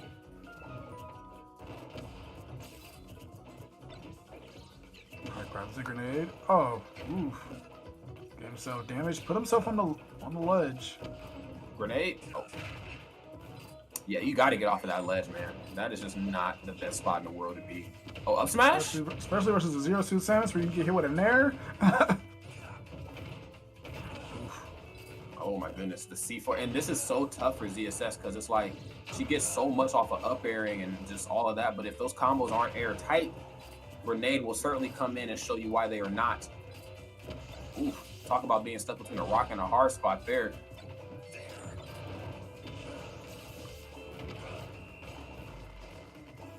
Oh my goodness. Oof. And this is what we saw there in this last game, doing an amazing job pressuring Derek. Not letting him make it back to the stage for free. Oof. Oh, and the flip kick. Needs to be careful there. Derek is looking for that. Flip kick on the shield, up tilt afterwards. Uh-oh. Yeah, the up tilts are certainly starting to come out here. Starting to shark from up underneath here, but no shark needed at all. Yes, the C4 is going to do away with Fruitsmasher's final stock, and Derek is going to move on to the next portion of bracket there. Valiant effort from Fruitsmasher, but you know, crew battles, of course, a little different than singles here. You really got to dig deep versus some of these characters because ZSS, Sephiroth, great characters, very offensively sound. You know, they have pretty decent movement options, you know, to say the least. But again, you give Snake the lead, and if he's piloted correctly, like what we've seen here, he becomes the most difficult character to fight in the world. So yeah, not the best outcome there, but still, big shot to Fruitsmasher. Came into this a champion from a different circuit, so yes, still doing good. In the meantime, friends, what we're going to do is we're actually going to throw to a quick commercial break. When we come back, we got some more Smash action coming your way, excuse me. So please don't touch that home button. Do not touch the X on the screen. Stay here. Stay tuned.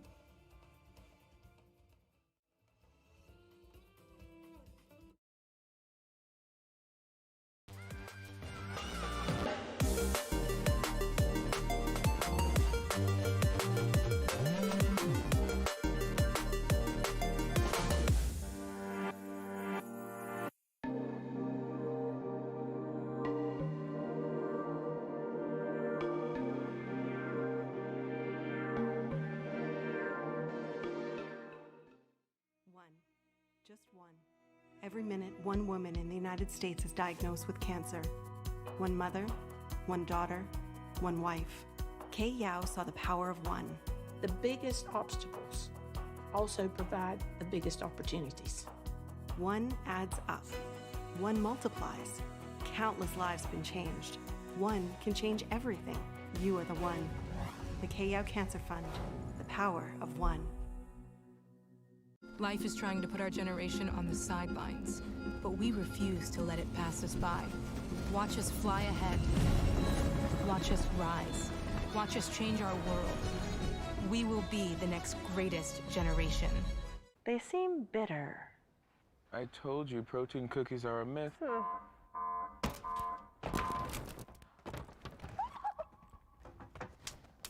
Cookies. Protein just got tastier. Lenny and Larry's, shockingly delicious.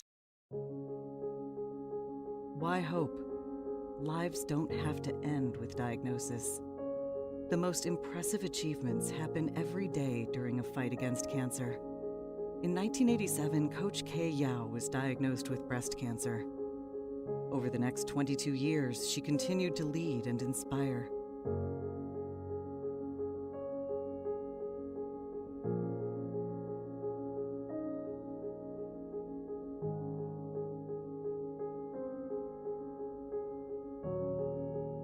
On December 3, 2007, while battling stage 4 cancer, Coach Kay Yao gave her final and lasting gift, the Kay Yao Cancer Fund. Why give? Millions have been awarded, allowing the Kay Yao Cancer Fund to change lives, provide hope, and give strength.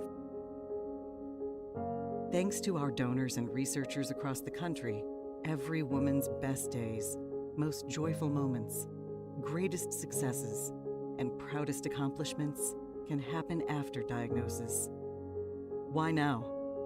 With your help, we will continue to provide resources for early screening and prevention. We will support clinical studies and the development of life-enhancing drugs. We will serve the underserved. Join us and be a part of finding an answer, finding a cure. Together, we can do more, and we will do more.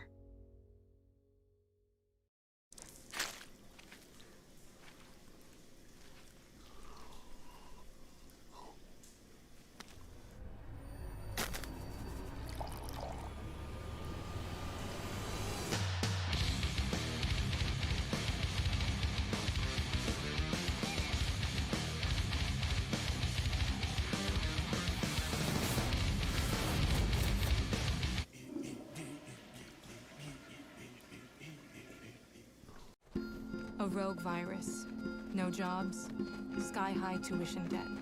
Life is trying to put our generation on the sidelines.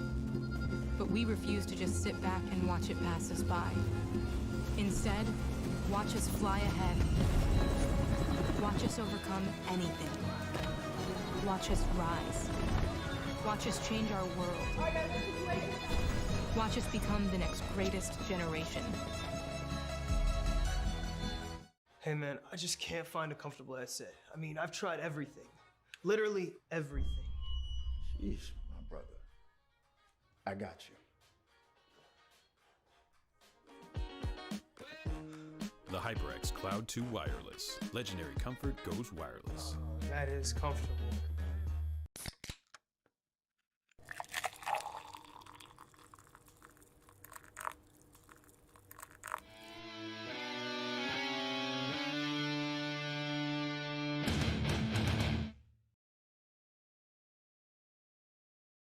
We understand an upside-down world, but they're writing us off before we get to the starting line. A stalled generation? Who do you think is gonna fix all this? We will, because our future is the future. The next greatest generation is now. We know about the power of one. One woman with one vision to rally people together to find a cure for all cancers affecting women. And the women fighting cancer, they know about the power of $1, one drug, one more opportunity to live. We're taking Coach Yao's vision and we're going to multiply it. One person at a time, one cancer warrior, one doctor, one official, one coach, one board member at a time. The power of one becomes the power of 1 million. Our goal is to connect with 1 million people, asking our friends, our colleagues, our social media followers to join us in fighting cancers that affect women and providing life-saving access to healthcare for all women. If we bring together 1 million people, how will the KO Cancer Fund change the world? What's going on, friends? Welcome back to the NJCAAE quarterfinals, Super Smash Bros. Ultimate for the Nintendo Switch. It is Rod and it is the legendary Censored, and we are about to jump back into some matches. So if you are just tuning in, we had a very we had a bit of a funny first game. Of course, we had some dittos. Of course, you know, college pride, two people from the same area just looking to have some fun on screen. Oh, yeah. Why not? But that second game, though, Fruitsmasher versus Derek, that was what we were looking for. Great Oh, business. yeah. Those guys were coming out for blood. Derek actually lost to Fruitsmasher last year in the semifinals, so definitely had some fire under him for that last set. Came away victorious, moving on in bracket. So now we're gonna move along. We got a Pokemon battle going on, man. Yeah, we most certainly do. And I know how much you love Pokemon, so this is right up your alley. I'm sorry, I couldn't even finish that sentence. But but anyway, though, yes, we do got ourselves a Pokemon battle. And yeah, these are, it's Pikachu. Well, I guess it was Pikachu and Squirtle here. So obviously two of the more nimble characters in the game of the Pokemon lineup. But Ivysaur here, more of the closer. You know, I do have some quicker options. Nair out of shield pretty quick, of course. Backer and forwarder, not the fastest moves in the world, but sometimes a little bit of reach goes a long way versus Pikachu. But none of that needed here at all. As you can see right now, just the threat of up air and down air is enough to keep most characters at bay, especially Pikachu in that light frame. Gosh, that up special is gonna take out Pikachu, and that's really I feel a luxury that you're gonna have as Pokemon trainer when you're going against Pikachu. Is just being able to switch characters. Well, when we watched the match in the beginning, we saw Squirtle, Pikachu going at it. Two guys are gonna go pretty even, both small, agile. But then you're like, you know what? Sometimes I need a little bit more power. And I need a little more weight. Let me bring out the Ivysaur. Let me bring out the Charizard. It's going to be very hard for Miracle to deal with these Pokemon switches. Yeah, no doubt about that, man. I was going to say, man, like when I think of dealing like Pikachu versus Pokemon Trainer, there's no matchup that comes to mind more than Pandarian versus ESAM in Battle of BC3. Two talented players with these two respective characters, but there was one thing that ESAM was doing that I really liked, and that was punishing the Pokemon switch right there. Now, as you can see, Miracle kind of had that in his had that idea in his head there, like looking to throw out down special, one of the more longer lasting hitboxes to punish the switch, but a little early on the draw here. No. But I tell you who ain't early on the draw, and that's Charizard, that forward air closing it down. Charizard, knowing that hitbox was going to stop right there in front of the ledge, went out, hit with the fair. That's the end of the stock. Sitting at 113 damage, a nice bit of rage. Charizard is not going to be dying anytime soon here. No, absolutely not. If anything, it's going to be the complete opposite. Putting on great percent.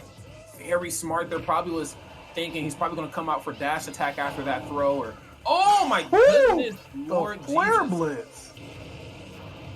He knew that Thunder would take a second, so he had time to throw out a slow move himself. Oh, he brought Squirtle out. Punished. Oh, just when you thought you were the quicker of the two characters. I like that. He knew I can throw a forward air respectfully without it being punished because you won't have a grab quick enough to get me. That was a great spot dodge. Again, another sentence I don't typically say, but an even more unfamiliar sentence is great dash attack. But I guess when it's Pikachu, it's whatever, you know. And on that previous stock, we did see him switch to Squirtle at a higher percent. I kind of questioned it at first, but I was like, you know what? Squirtle actually does have a kill throw. And with that amount of rage, we could have. Ooh. Not good. We should. Okay, actually, it's going for the grab release there that time. Now, backer has Pikachu off stage. It's actually an okay spot to be in because Pikachu, yes, can do stuff like this. But I was also wondering, too, if there's going to be the opportunity to get Ivysaur off stage. Ivysaur, of course, can recover some long distances, but it's still a tether recovery. Pikachu, historically known for blowing up characters of all sizes off stage, so.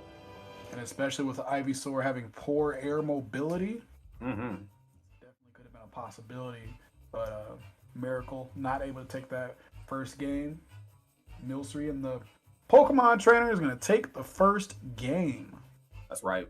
Let's take a gander at these replays really quick here, friends. Again, anytime you see a character that has the ability to go from one side of the stage to another, not like trying to be flashy, but just like, I actually have to do this. Like, you just can't do anything besides tip your hat to that. But yeah, got caught pressing just one too many buttons. Got to remember, Ivysaur has a pretty large grab range. So at some of these later percents, Ivysaur becomes very dangerous at the ledge of the stage, in addition to also being dangerous above and up underneath and in every other direction around Ivysaur if you aren't aware. Oh God, that was so crazy. Smash. So much damage there. He probably thought he was off the hook after throw too, because it's like, what are you gonna do? Dash attack me? Like, you know what I'm saying? Like, no, I'm actually gonna up smash and I'm gonna charge it too. Wow. That was a great punish there with that flare blitz too. Knew he was throwing out a slow move. It was like, hey man, I got you. All right, moving into game number 2. Looks like we're going to run it back to Smashville. Stay in the same characters. I feel like most people that play Pokemon Trainer, you know, they play Pokemon Trainer. They don't have a secondary. They already got 3 characters to play. Now they'll go through the character crisis, of course, you know, where they just, oh, my character's not good, but you know, when they're feeling their character, they're gonna play this character.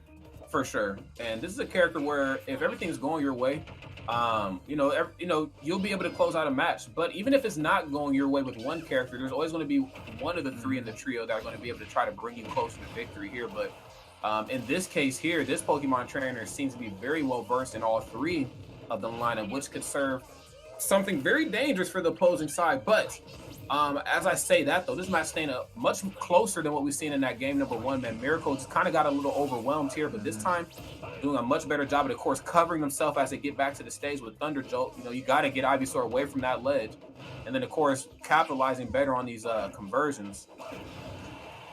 Okay, the up special to the stage. Gonna give him the space needed. Oh gosh. Miracle just barely making it to the stage, but that back throw not gonna kill. Are we gonna have a down air here?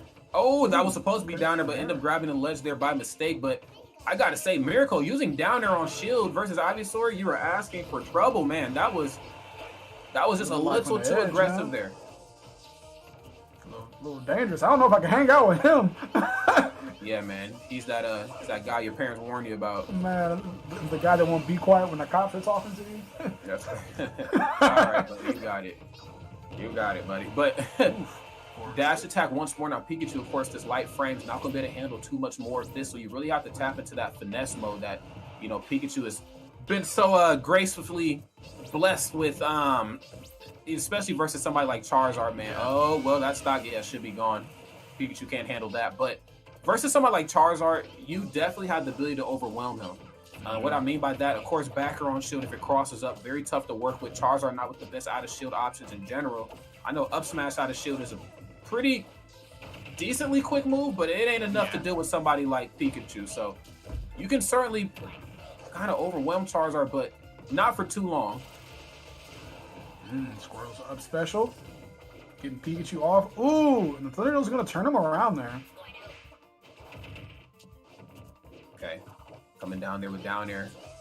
Just looking to get those feet back onto stage. And this is actually a much better of a matchup than I initially anticipated. You know, just a character that can kind of go tit for tat with Pikachu, because Pikachu, again, doesn't really rely on some of those more explosive options to a later percent. So it's really just a tit for tat option. But once you get Pikachu to a seemingly like mid to like high range percent, that's when Ivysaur can really come in and clean up these stocks. Of course, Razor Leaf can keep Pikachu from approaching from the air, as you see there. Kind of taking that Mario approach. There we go. Good stuff. Throwing out those Thunder Jolts when Ivysaur's in the air. You know, and Ivysaur's going to have a pretty hard time dealing with those. Ooh. Uh-oh. Back to the stage. Dash attack. Not going to kill Charizard, though. Maybe Ivysaur. Oh! Maybe it does actually KO Charizard. That was a really great option there. I mean, he didn't really have very many options from where he was located to find a punish. So, you know, you see a high recovery, just toss out the fastest and largest move you can sometimes and get there. So, of course, dash attack was that. And, of course, you know, Pikachu's dash attack no slouch either. So, to send Charizard that far is very telling of how strong it is. Oh, yeah. Tried to end it there. All right, he's going to make it back to the stage. It was kind of scary when you see the connection with the up special. Oh, my Lord. Oh, my Lord. Get off of me. Get off of me. None of that. Yeah, Squirtle's been out way too long, sitting at 101 damage. Yeah, he definitely overstayed his welcome. Ivysaur, of course, here just showing up to the party. Better late than never. There's the down there, and that's actually a really smart option. You know, go for down there and just try to read which way your opponent's going to go. Obviously, early ultimate meta, you know, you bet your bottom dollar you're probably going to see an air dodge or a spot dodge of some sort. But in this case here, just kind of drifting back to the ledge of the stage, trying to reset neutral at 111% and climbing. My goodness, if there's ever a time to utilize how long you are, it's definitely now here with Ivysaur. Oh, most definitely. Got to keep Pikachu out. You're sitting at 114 damage. Oof. All right, forward air gets Pikachu off the stage. Up special there. What are we going to learn about? Oh, no! No. Okay. Okay. Oh, wow. Makes it back to the stage? What is Pikachu? Oh, Pikachu is dead. That's dead. what Pikachu is. Lord Jesus Christ. Oh, gosh. Miracle. Definitely needed a miracle and then some to come back from that deficit there. Goodness. We got to look at the highlights, man. Big shout out to Deathwish Coffee, of course, for getting these on lock for us. That was just the definition of, I got a plan and I'm sticking to it. Playing the long game again, which is something that Ivysaur is so good at.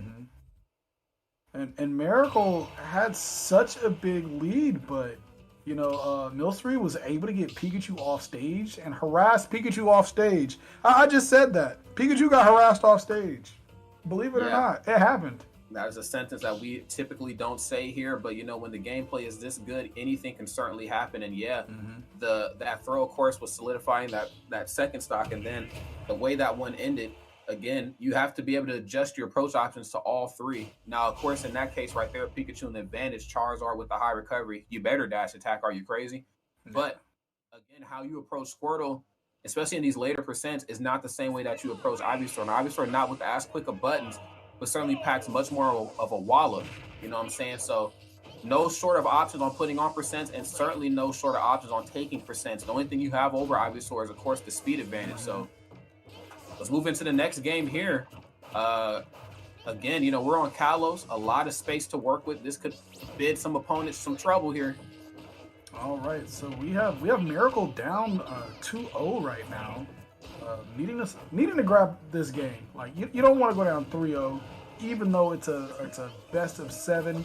You just don't want to put that much pressure onto yourself. I felt like that game was played properly, but it was just one of those where, as you said before, Smash isn't really a game of percentage; it's a game of stocks, and you was able to take that stock pretty early. Oh, no doubt about that, man. And we're starting to see shades of the first two games here kind of play out here. And there's no surprise that Miracle, of course, is doing very well here in this game. Of course, Miracle, a phenomenal player, but Pikachu with a lot of room to work with is actually pretty good here versus Pokemon Trainer, particularly Ivysaur. Oh my God, got caught mashing, but yeah, don't have to worry about Razor Leaf, and of course, you don't have to worry about 3 stocks anymore here for Pokemon Trainer. This is looking really good. Oh, yes. This is the game that Miracle needed. So what Miracle needs, you need to get Squirtle out of there. You got to tack on enough damage to where it's not safe for the damage racking up quick Pokemon. You don't want them there. Get Ivysaur out, because Ivysaur is probably going to be the most comfortable matchup for Pikachu. And then when you got Charizard, that's just combo food. As we saw at the beginning of that, we got the up tilt, we got some aerials, and then you're like, what, let's just get Charizard out of there. Which is actually kind of wild, because Charizard should actually be the scariest of the 3 when it comes to those later percents. But we just quite haven't seen Charizard utilized to, his fullest extent. Charizard, of course, not needing much of a conversion at all. All he really needs is like forward tilt, a smash attack with some sort of back air can certainly get it done if Pikachu gets to aerial Thunder Jolt happy. Back air, of course, will extend off of the Thunder Jolt, but not seeing that at all here. Ooh. Which is a testament of how amazing he played on the first stock. Only taking 27 damage in. So, you only got 27 damage and Charizard's there. It's like, what are you doing here so early? Or you don't start till 10:30. That's right. Oof. Say, ain't no party like a Charizard party, I'll tell you what. And right here, this party of 3 here, piloted by Pokemon Trainer, kind of in the hot seat right now. 121%. Not the best approach options in the world. We got a lot of room to work with. Pikachu, of course, having a lot of fun here.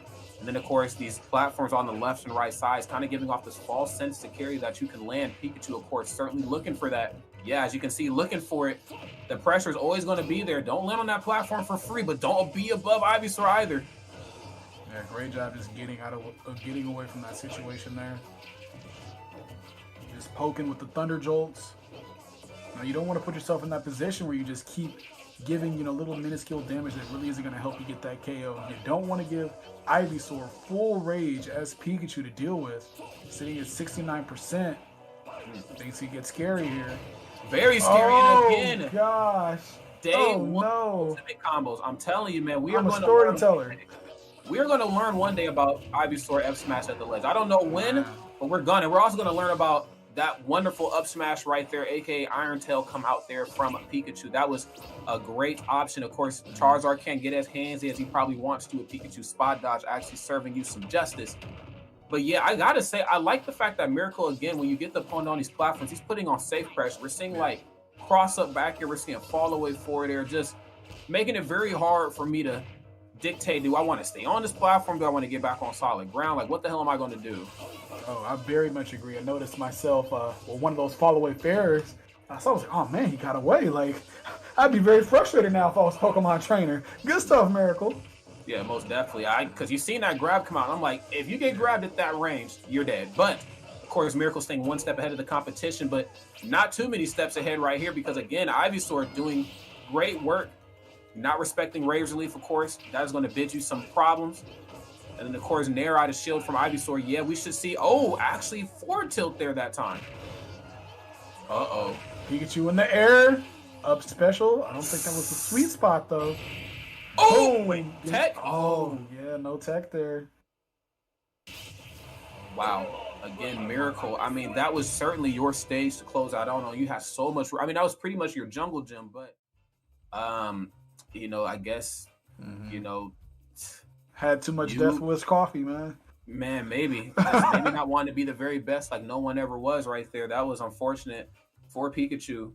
Poor guy. Yeah, let's take a look at the replays really quick here. I think this is the final moments. Now, I think he does up special. Yeah, the Vine Whip, of course, getting Pikachu off stage. And then, ever so precise with the Razor Leaf, I don't even think the down smash was meant to connect. Like when we saw that Razor Leaf, like, that's when you knew it was over. Like, when he got hit by the Razor Leaf, it's just like, GG. Yeah. Because there's no way he's going to be able to come to the ledge before down air comes out, and there's no way he's going to be able to go high because Pikachu's up special when he's going high is too telegraphed because of the first part of it. So up air will definitely be able to catch you up underneath. Final game here, well, potential final game here for Miracle. I don't want to call it too soon. You know, we have definitely seen bigger comebacks in the past, but with just how this match is playing out, it just feels like, again, the trio that is Pokemon trainers is having too much fun right now. All right, so this is the complete opposite of what we saw that the previous game. It looks like Milcery is here to take control of this first stock, man. What we saw in that last one, we saw Miracle put up a lot of damage, only taking 27. Didn't have to worry about Ivysaur. Didn't have to worry about Charizard. Squirtle took a blunt of all the damage. Oof.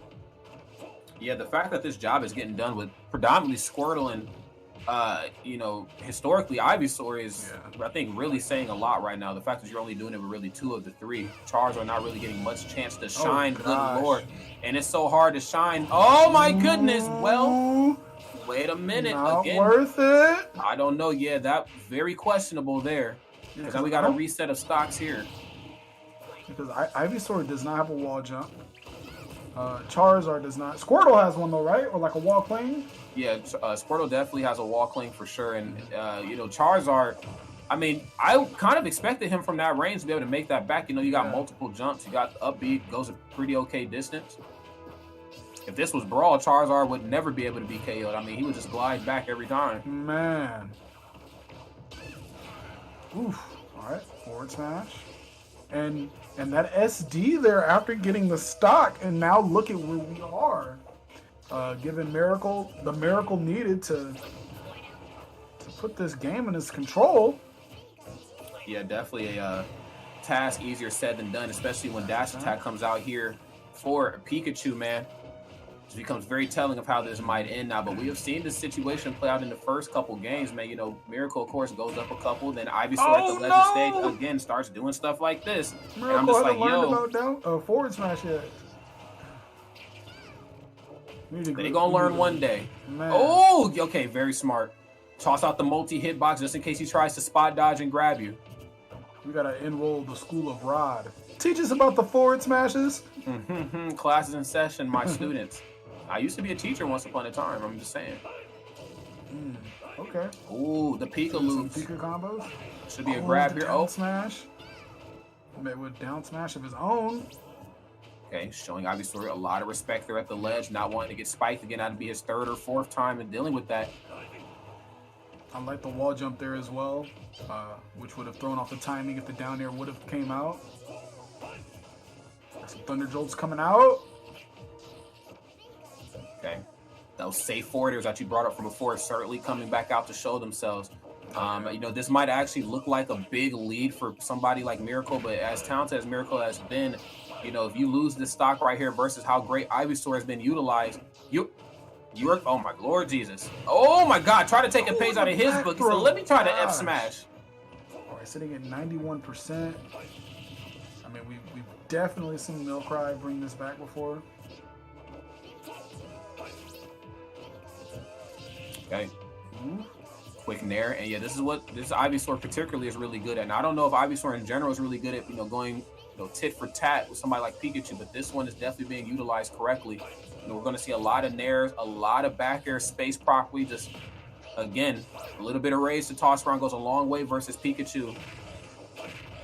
Oh, yeah, gosh. See, my Lord Jesus, cutting the lead in half. Oh gosh, try to teach him about the forward smash again. Okay, what's it gonna be, friends? No F smash there that time, and dash attack is gonna come out, but great DI. Charizard here. Charizard coming out. Seeing 148 damage. Okay. Oh, like afraid to get back on. Like, you know, ooh. All right, we got Miracle taking a game. After that first stock, you know, was kind of getting the pause. And then we had Milcery jumped off the stage, hit the down air, but was not able to recover, which reset the game there and gave Miracle the opportunity to take this game. Yeah, that was just a, again, you know, Pikachu up beneath you, you're stuck on that platform. If you aren't comfortable playing big characters, and that's kind of the tricky part of the three, because Ivysaur, if you play a big character or if you play faster characters, Ivysaur is kind of a healthy medium in the middle. But if you are more Squirtle, Ivysaur orientated, you know what I'm saying, Charizard is just going to be a rough time for you, especially with somebody like Pikachu who just doesn't really serve him any justice in the matchup. Again, I'm just a firm believer that Charizard should be a little bit more of a threat the way how he's been utilized here, especially in those last hit moments. Yes, Pikachu can overwhelm Charizard, but Charizard also has the luxury of like up being out of shield, which is something Pikachu cannot deal with at later percent. Of course, some of the stray hits of like back air, down tilt, forward air, so on and so forth, but it is certainly a matter of finesse, and nobody does it quite as well as Miracle and this Pikachu here. So next game here, Miracle, of course, putting a point on the board for himself, but is it too little too late? We need to see, here in this game, we need to see a nice dominant start from Miracle. Got to see get enough damage on Squirtle to where Squirtle needs to be swapped out. You don't want to see Squirtle. Ooh, because Squirtle is the character versus Pikachu. When you look at it on paper, okay, like this character might go even with Pikachu. You know, you look at you know, Ivysaur. All right, you're supposed to lose. Charizard, you're supposed to lose. So you want those characters to be forced to be put out. That's one of the biggest things about like when you're fighting against Pokemon Trainer. Of course, you know, there are guys like Milcery here who has shown that they can play with all three of these characters, but there's a difference of wanting to play the character and then being forced to play the character. Like, all right, I don't want to be Ivysaur right now, but because of the way things are going, I have to use Ivysaur. Yeah, no doubt about it, bro. And what's funny about that is, you know, we talked about punishing the Pokemon switch, but before you even get to punishing the Pokemon switch, a lot of players might find it difficult to do that because they're just not in charge of when, you know what I'm saying, a Pokemon trainer is switching. Now, of course, like you said before, like these, you know, he's going to have to switch sooner or later, whether he does on his own or the game forces him to do it for him because he, of course, lost the stock. But if you can kind of dictate, like, okay, I'm making this very uncomfortable for Squirtle. I know Ivysaur is coming, and I know that if I toss out a long enough hitbox while you're switching, it will catch Ivysaur. You know, you'll be doing a lot better in the matchup, but we're just not quite seeing that here. Of course, Miracle kind of going down a similar lane to what we've seen in game 1 and 2. Ivysaur, of course, has shown to be the biggest threat here of this set. Again, just being able to find one hit and turning it into many hits and then finding the final hits for stocks to be taken. Oh, what's Charizard doing here? This could finally back air to the stage. Back throw. No back air there that time. You're just waiting. So menacing. Charizard did absolutely nothing right there, but it was the scariest thing ever. Okay. Trying to jump over the jolt. Working for a lot here. Oh, there's that up special I was talking about, but a little off the mark with the punish, so it does get up smash, but doesn't get the correct hitbox. So we're going to use Thunder Jolt, of course, on a character as big as Charizard to try to find that grab, try to find that opening, but no Thunder Jolt needed. It is dash attack. Pikachu tossing out that cranium. Apparently it's a little bit too heavy for somebody like Charizard to do it. Now Squirtle's back online. The percents are just high enough for Squirtle to get the job done on his own. No jab lock. Yeah, I thought we were going to see a jab lock. Alrighty. Miracle missing a grab there. And Ivysaur is back out. Not the character that you want. Oh, gosh! Lord Jesus Christ. Oh, my God. Yes. Man. And bro, this is what I'm talking about here. Turning a horrible situation into a good one. You have got to make sure that off-stage pressure versus somebody as big and as long as Charizard is on the money, because if you miss, you know he's going to either back air or he's going to try to up B you. That's what we saw there. We saw the back air after the little scramble there, after the down air. You sit there, but then you realize, ooh, Squirtle's out here edge guard, man.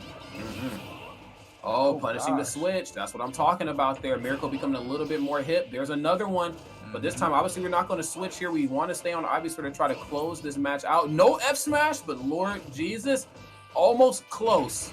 Yeah, we saw it coming out, and that dash attack. Oh gosh. Uh-oh.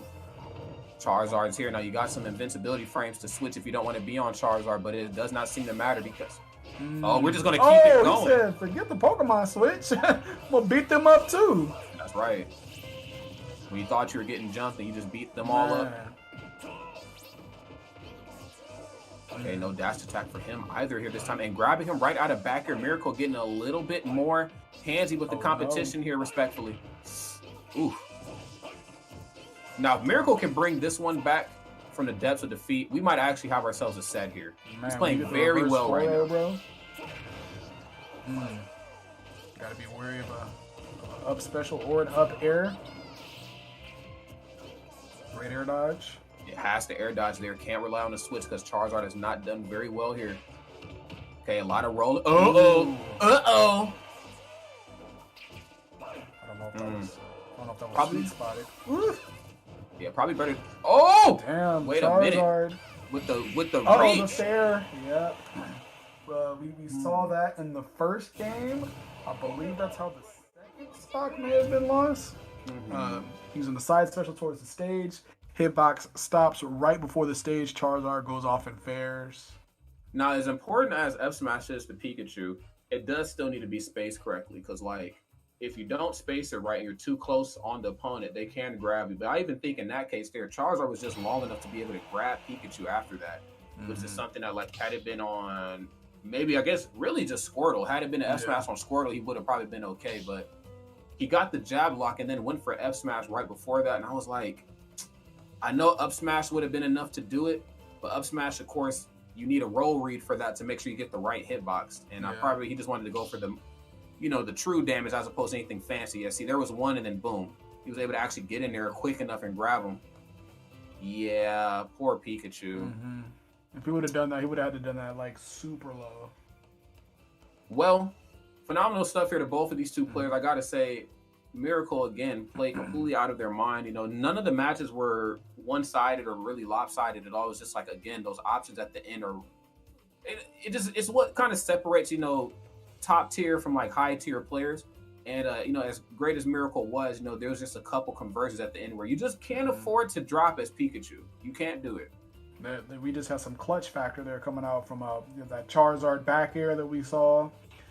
That whole Ivysaur stock in one of the games that we had saw there, Ivysaur was sitting in the red over 100 and brought it all the way back to new stock Pikachu, and I'm just like, man, like, he's feeling himself today. Sometimes you just can't do anything. Sometimes you can stick perfect defense on somebody in basketball, and they're still just gonna make you look silly. That's right.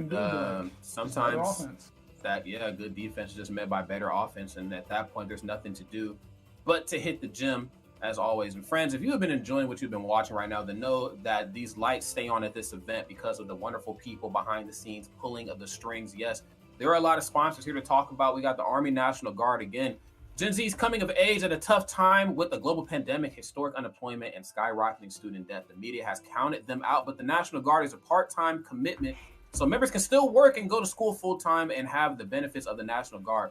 By pursuing multiple paths at once, Guard members set themselves up for future success. If you want to learn more about the gaming opportunities that the National Guard offers, please check out twitch.tv/Army National Guard. All right, so again, not a lot of platforms to really play games these days, not a lot of platforms to really take gaming as a career to the next level. And if you want to do that, then please check out that Twitch channel.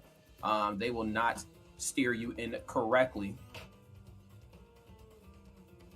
I believe here we may have the last challengers entering the arena.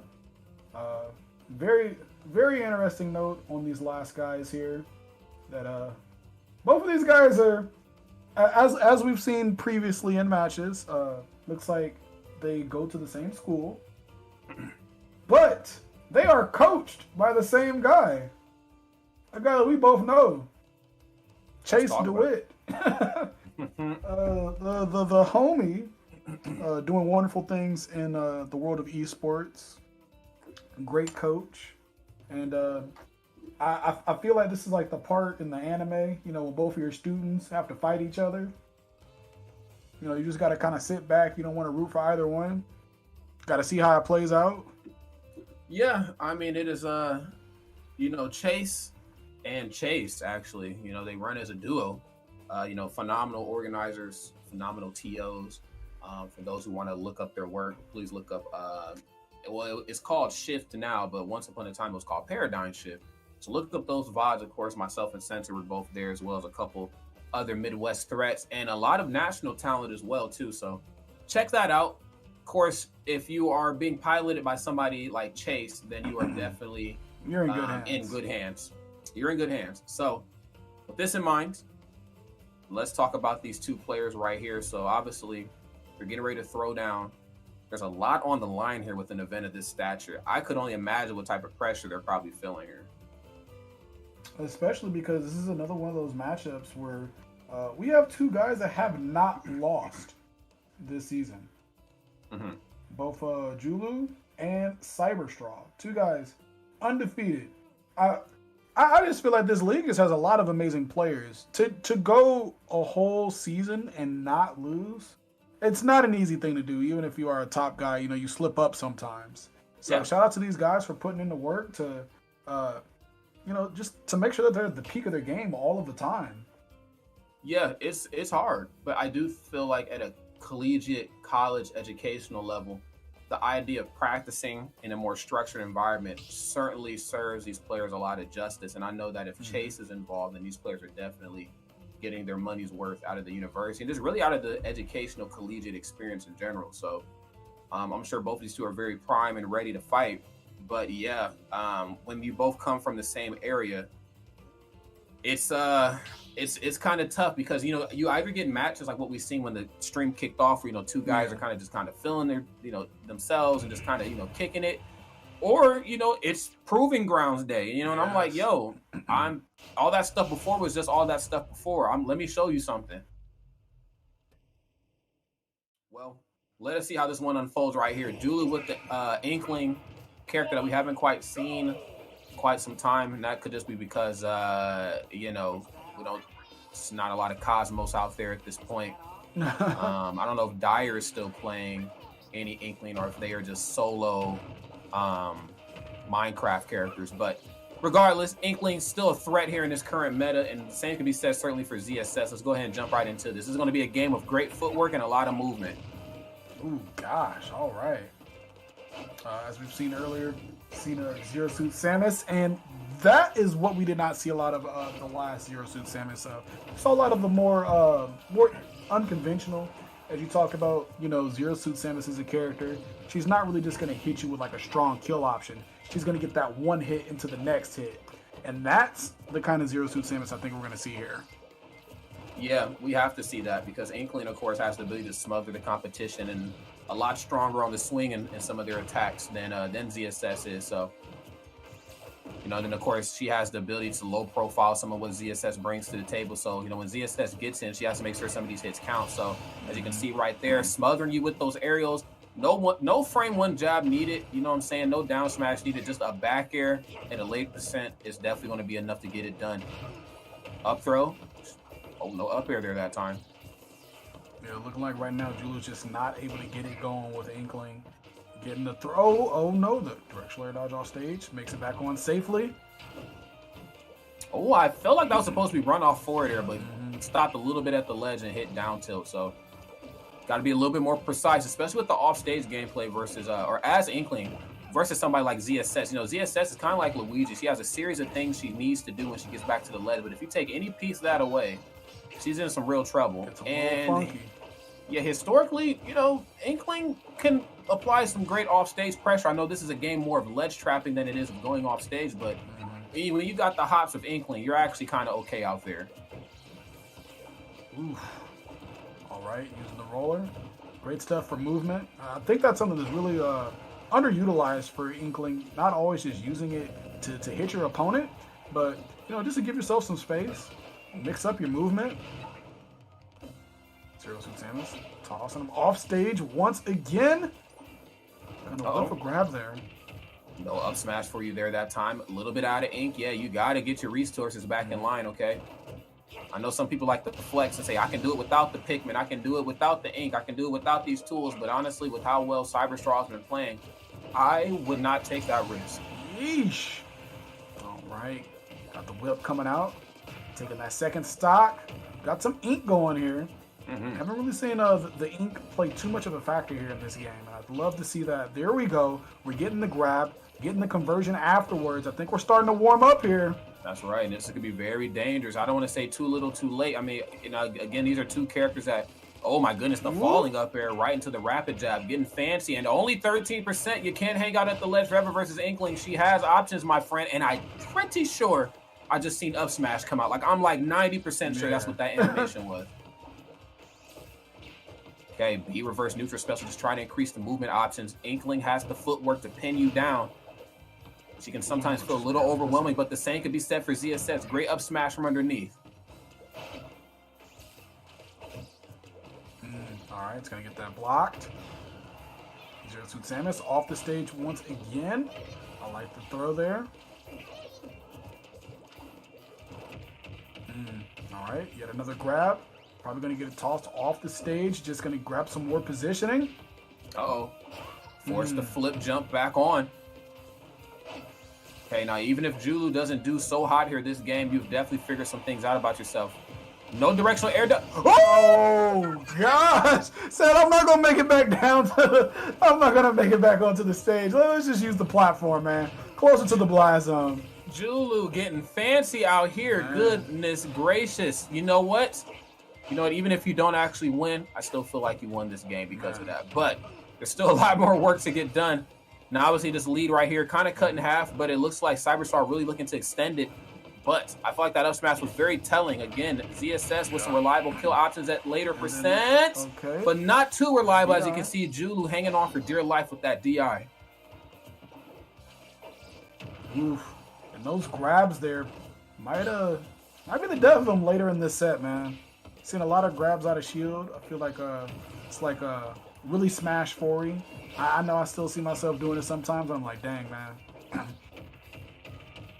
Yeah, gone are the days indeed. Up throw, mixing them up on that platform, and again, low profiling around ZSS can certainly serve you some justice, but if you get caught slipping and she throws out that up special, you are dead in the water. Still a phenomenal performance right there from Julu, but Cyberstraw was able to hold strong. Goodness, I'm afraid to look at these highlights. Oh gosh, me too, man. Yeah, I am absolutely terrified because that grounded animation into up smash, that was pretty crisp. Yeah, because I was actually thinking, I was like, oh man, he's not gonna get it. He's not gonna get it. But right there, there's the quick up special out of shield here to end it. Sometimes you forget about those out of shield options, and it's like, man, that kills. Yeah, it's definitely a thing. It is certainly a formidable option. Good Lord, look at this. I was like, are we going to directly air dodge down through the platform? What are you doing up there? What are you trying to do? And get off of there, Inkling. Get from down there, my friend. But yeah, I mean, you know what, though? As flashy as that was, both of those players have a lot of fire to them. So let's see if they'll be able to douse each other's flames here as we move into this next game. Cyberstraw was able to hold on to the final moment. But you know what, though? I got to say, the way that match kicked off, I was like, Cyberstraw, this should be a very quick one. But the fact that it was that close in the beginning after it being that far apart, or that close at the end, after it being that far apart in the beginning, I'm like, yo, dude, you might got your money cut out for you. There was definitely like a flip of a switch that happened in that first game, because you know, you're watching and I'm just like, you know, not really get anything. I saw a grab, there was no hit afterwards, and I was like, you know what, maybe this is his first game, didn't get the warm up in. Then I saw that next grab and I was like, oh, he's ready now. All right, well, ready or not, here we come. Looks like they wanted to. Yeah, so these two are definitely not in the same area if they're doing taunts to kick it off. Usually we only see that, you know, from players who are just not by each other and they're playing online. Obviously not, no voice chatting here, unfortunately, in the world of Nintendo. Hopefully we can fix that one day so we can competitively game the proper way. But in the meantime, man, enough harping about Nintendo. We got to harp about this deficit right here, man. So Julu, of course, this match is very reminiscent of the first game. Goodness. Yeah. And once again, I spoke of it at the end of that game where I'm seeing a lot of whiff punishes, but the whiff punishes is an attempted grab that is missing. And right there we saw that, which led to no grab, but a back air to the face, and then some more damage off stage. Off of those, I'd like to see some forward airs and some back airs instead of the grabs. Yeah, same here, but no grab, but still putting that plasma whip to use. There is, goodness gracious, the forward air. That was great precision there. I mean, again, you know, I feel like in order to pilot somebody like ZSS, you really touch on a part of the smash neutral that's a little bit more uncomfortable, or, you know, maybe last to explore, kind of like when you're driving and, you know, you learn to parallel park last. That is the off-stage gameplay. You know, you got to know how to utilize that properly, or else playing somebody like ZSS is pretty pointless. So, great stuff to Cyberstraw. Julu, though, still hanging in there, 74%. You know, a solid smash attack placed properly can definitely be enough for ZSS. Especially on a stage like this one. Ooh, yeah, getting away from that roller. Ooh. There we go, down to on the ledge. Dodging the grenade. Ooh, gosh, all right. Looks like just the threat of something, the impending doom was enough to do it. And again, that just goes back to what I talked about earlier, just like how great Inkling is off stage. You know, ZSS, again, has a lot of options to recover, but those options are certainly sequential. You know, one cannot be done before the other or she's in trouble. So, Inkling, just the threat of them is enough to certainly get it in action. But still, sizable deficit right here for Cyberstraw and extending it ever so slightly. But even in that same turn of breath, extending this lead ever so slightly could certainly come back and bite you in the butt, because, you know, just jumping around and using, like, you know, Zaire, jumping around just using, like, you know, standing jab, you know, yeah, you're still putting on percent, but, you know, you're also giving Inkling a lot of rage on top of the fact that they have great conversions. That's a combination that is very dangerous. All right, we got some aerials getting tossed out here from Inklings. Trying to come in and get that grab, I feel. You know, you don't see any fears coming out of shield. A lot of trotting. There we, ooh, once again. Okay, for a the lot of great grab, footwork. This. And I'm not too sure the percents for Zero Suit Samus, but... Yeah, I do like the footwork a lot here from both of these two. Sometimes we see characters with great footwork like this, even though they might be deemed faster characters, it really makes for a much more slower paced match. Just to really get a chance to show how much you are in love with your options in the neutral. But the back air finally coming out, and honestly, we need to see more of that from Inkling. Back air is a really great spacing tool. As you can see right here, a combo extender as well. Yeah, and I believe what led to that there is, you know, he got the grab. I don't think he was in a percent to get hit by the up air, but air dodged out of the way, and that air dodge just left him in drift. Was able to get the back air out before they grabbed the ledge. Gave a lead to Julu here. Much needed. Yeah, even though it's not much of a lead, it's certainly a confidence booster for sure, because he's certainly played behind for the majority of these first two games. No platforms here to save either of these two characters, not like they really needed though in the first place, but okay, as I say that, they are back online, but again, you can't hang out there forever versus ESS. She's kind of waiting for you to just kind of stand there and not press a button. Back air, and the threat of it is always in the air. Up tilt, talked about it before, she does have some quick options up close. Pretty quick up tilt, pretty strong up tilt as well, and then of course a frame one jab if I'm not mistaken. All right, dash attacks. I need him off stage once again. All right, I like that we did not see the jump out of shield. Last time we saw you on that platform, you had the jump out of shield. Got met with a back air. All right. There we go. It's a regular air dodge that time. Uh-oh. And that's going to end it. That's Julu using the roller, getting the stock.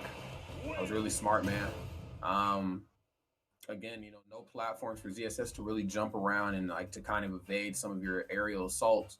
So with that in mind, you know, if you can catch her slipping, because again, ZSS, great character, very fast, but there's a lot of jumping that comes into play with her. And I do feel like Inkling has some pretty decent anti-air options. You know, you catch her jumping and landing improperly, of course, you can always roller her, but you can also beat her to the swing with like forward air and backer. Now, when I think of doing that, I'm like, yeah, you know, I'm still taking %. But when I think of like, you know, who's winning that trade, it's kind of Inkling more times than not. Yeah. When you think about weights and like who's going to die quicker. So, great game number 2 there. Looks like we're probably going to get a close set here as this thing kind of wraps up and unfolds. I really like how all of that played out right there, because you had the tomahawk right there, and then you had the air dodge, and it's just like, oh, I'm going to punish you here. Yeah, no doubt about it, man. It's yeah, I'm looking at these replays again, and sheesh, man, Cyberstraw was just all over the place during that game too. But you know, you got to slow a character like ZSS down and really make them think about their next movement option, and that is when you know that you are going to at least, if not win the neutral, do a slightly better job. Because allowing ZSS to just rip and run around you is not good at all. But this match right here, kicking it off, game number 3 in a major way. Smaller quarters, so of course I expect to see much closer quarter combat. I'm very interested to see how this is going to play out on a stage like Smashville, to see if maybe Inkling might actually end up benefiting from that platform there, maybe on some resets or things of that sort. Zero Suit Samus, maybe you know, some resets with up airs, waiting for some air dodges into up smashes. Yeah, for sure. Okay, got the jabs coming out. I mean, it's always possible. Okay, very smart. Probably not trusting the footwork on top of the ink. Of course, you know, you slow down just a little bit, so just using grab to try to catch Inkling. Smart option. Bit of a mix-up, too, from how ZSS typically plays, because usually she's never standing still, so. Oh, yeah. Uh-oh. Up B should be enough, yes, sir, to do it. Great option there from Cyberstraw. Now, if you are somebody like Julu, excuse me, you're like, how do I bring myself back from this? You know, I've been in a situation before. You know, I'm allowing ZSS to just dance all over me. You have the ability to dance too. I want to see back air come out. Use back air to space. There we go. Not even when you're just in advantage. Yeesh. All right, got those aerials coming out. Throw off of the stage. Oh gosh, and the whip. Cyberstraw. Good lord, that's the ledge regrab there, but no tether that time. Tricky business, and then no down smash, just off the money ever so slightly. With a character like ZSS, you cannot afford to miss any conversion. There's another back here, and I want to see more of that, but not just when you're in the advantage, just tossing it out like how Palutena tosses out back here. It just, you know, it just demands respect. Now, obviously not the same properties on Inklings that it is on Palutena, but still. Yeah. And right now, Cyberstraw is just not letting up at all. Oh, okay. Yeah, just got tapped there. All right, Julu finally getting that first stock. Weight lifted from the shoulders. There you go. Got some solid damage there. Ooh, okay, I see that. Falling up there right into up tilt. Yeah, I mean, Inkling, of course. Definitely bang at lower percents. Has a bit of kung fu. Should see forward throw there that time. Up throw, nowhere near high enough to KO, but up smash, yes. Up smash can definitely get it done at those darker red percentages. At earlier percents, of course, it's definitely a combo tool, but later percents, you know, she does have a couple more options that can serve her some justice. Back here that time gets the double roller, no ground at the second time. Oh my goodness. No! That was very unfortunate. All right, Julu's gonna take that though. All right, gets back onto the ground, sitting with a full canister of ink. Gets the grab, no combo afterwards.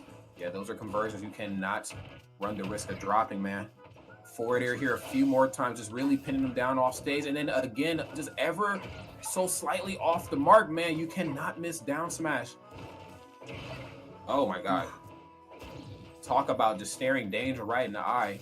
You see roller coming, my option in my head is to get out of the way. But when you are as talented as Cyberstar, you're going to go for grab. Cyberstar has no fear. None at all. And honestly, when you play ZSS, you can't really have any fear because there's... Oh my God. Great mash out. Mm-hmm. I feel like in that situation, it'd been nice to see like the last time we saw, we saw the game end right there. But the last time he hit the paint roller, he got a back air. Mm-hmm. I think that would have been nice there as well because Yosu Samus was only at 56% and an up smash hopefully wouldn't have killed there. I hope not, man. Yeah, If not, we sometimes gotta you talk just about never... why don't more people play Inkling. Yeah, I mean, you never know sometimes, but as light as ZSS is, I'm kind of with you. Steve probably would have been able to survive that. But yeah, let's take a peek here at this replay. So yeah, I like this little back and forth, and then that time, and not even trying to run the risk of down smash because it just hasn't quite been working out for Cyberstrong. I'm just going to use something that leaves my body just in hopes that the duration of this will kind of freak you out and make you drop shield. Well, I mean, I guess even if he held shield, he still could have gotten grabbed, but I guess, you know, with it hitting, up special would be enough to close it. Yeah. All right, that was the unfortunate. I guess both of those stocks really were kind of like, all right, I guess Zero Suit's dead now. All right. Got another up special coming there. Looks like both of these guys really sticking their mains. Looks like that's really been the thing today. Everybody's been sticking their character, except for that first set. Yeah, that first set was just... The second one we saw two characters. We saw Sephiroth as well. Yeah, that first game was definitely that first game. But, yeah, you know, we did see ZSS earlier from Fruitsmasher, but, you know, of course, having a home at ZSS's crib first before Sephiroth came in town can certainly help you out. Of course, ZSS is still a strong character, despite what people may or may not think about her. But, you know, same could be said for Sephiroth as well. And there's still a lot of matchup unfamiliarity there. But I tell you what, there's no matchup unfamiliarity here with Inkling. You know how Inkling gets down. Okay, this character's been gruesome since day, literally before the game came out. You know, people were, you know, data mining the game and playing Inkling like a whole 3 weeks before this game was even available. So you should know how Inkling plays. And as we can see here, Cyberstraw is certainly getting a crash course lesson the wrong way here. And I like what we're seeing here. This is the first game that I felt like Julu's been awake on the first stock. We're seeing a lot of aggression. We see offstage gameplay. We see those strong aerials that Inkling possesses being utilized here. There we go. Ooh, run off with the forward air, but that should... no. Whoa. Like, you know what? Maybe you should just stay on stage. Yeah, got caught doing just a little too much out there, man, and I get it. You know, you see those opportunities for capitalization, especially on somebody like ZSS who can come back from some pretty great lengths, excuse me. You know, you just want to get out there and press a button, but you got to watch the buttons you press, man. Because ZSS can come back from lengths that, you know, other characters just certainly cannot. Oh, great anti-air with the up smash. And just up like tilt that, again. Cyberstraw in the driver's seat. Ooh! Woo. Oh no! In the driver's seat, but left the car door open apparently. Yeah. That was just not good at all. But you know, that's ZSS 101. Again, you know, you got to be brave. You know, you cannot have any fear. We've even seen some of the greatest ZSSs in the world just like go completely ham and just do a little too much, and unfortunately SD. It's not uncommon. Yeah, but that time though, that was oh my lord. There are definitely characters where you just expect to see that, even though they may have an amazing covering. Sometimes they're just going to be off stage doing things. Characters such as Zero Suit Samus, even Bayonetta and Smash 4, there'd be times you'd watch a Bayo and it's just like, what were you doing? Like, how did you not make it back as Bayo? And you know, you're just doing a little too much sometimes. Yeah, and Julu, of course, is having his way with this lead here. Oh, but you got to remember the splat hitbox. Yes, you got to remember the splash box. That should have been an up smash and a half right there. Or maybe even a side B too, but that time there, not quite enough. Not the right hitbox on side B. Julu with a very formidable lead here. Makes it back to the ledge. Gets back up. Here we go. I like this. We've seen a lot less grab out of shield coming from Julu. We're seeing those aerials. That's what we need. Cyberstraw is not out of this yet, sitting at 106 damage. Zero Suit Samus is no stranger to being a character using rage. Oh, for sure. So as you can see, utilizing it very well here. That up smash again, getting a lot of mileage out of that. You know, traditionally, at least in this set, we've been seeing it as like a KO option, but using it to kind of start combos up. Yeah, don't press the button. Up tilt again. Great options up close here. Julu has to figure out a way to do away with Cyberstraw and fast, because my goodness.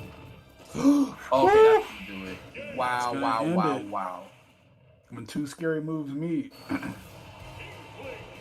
I was afraid, man. Had down smash connected, Inkling would have been in some real trouble, but Julu was able to hold strong there, really trusting in Roller.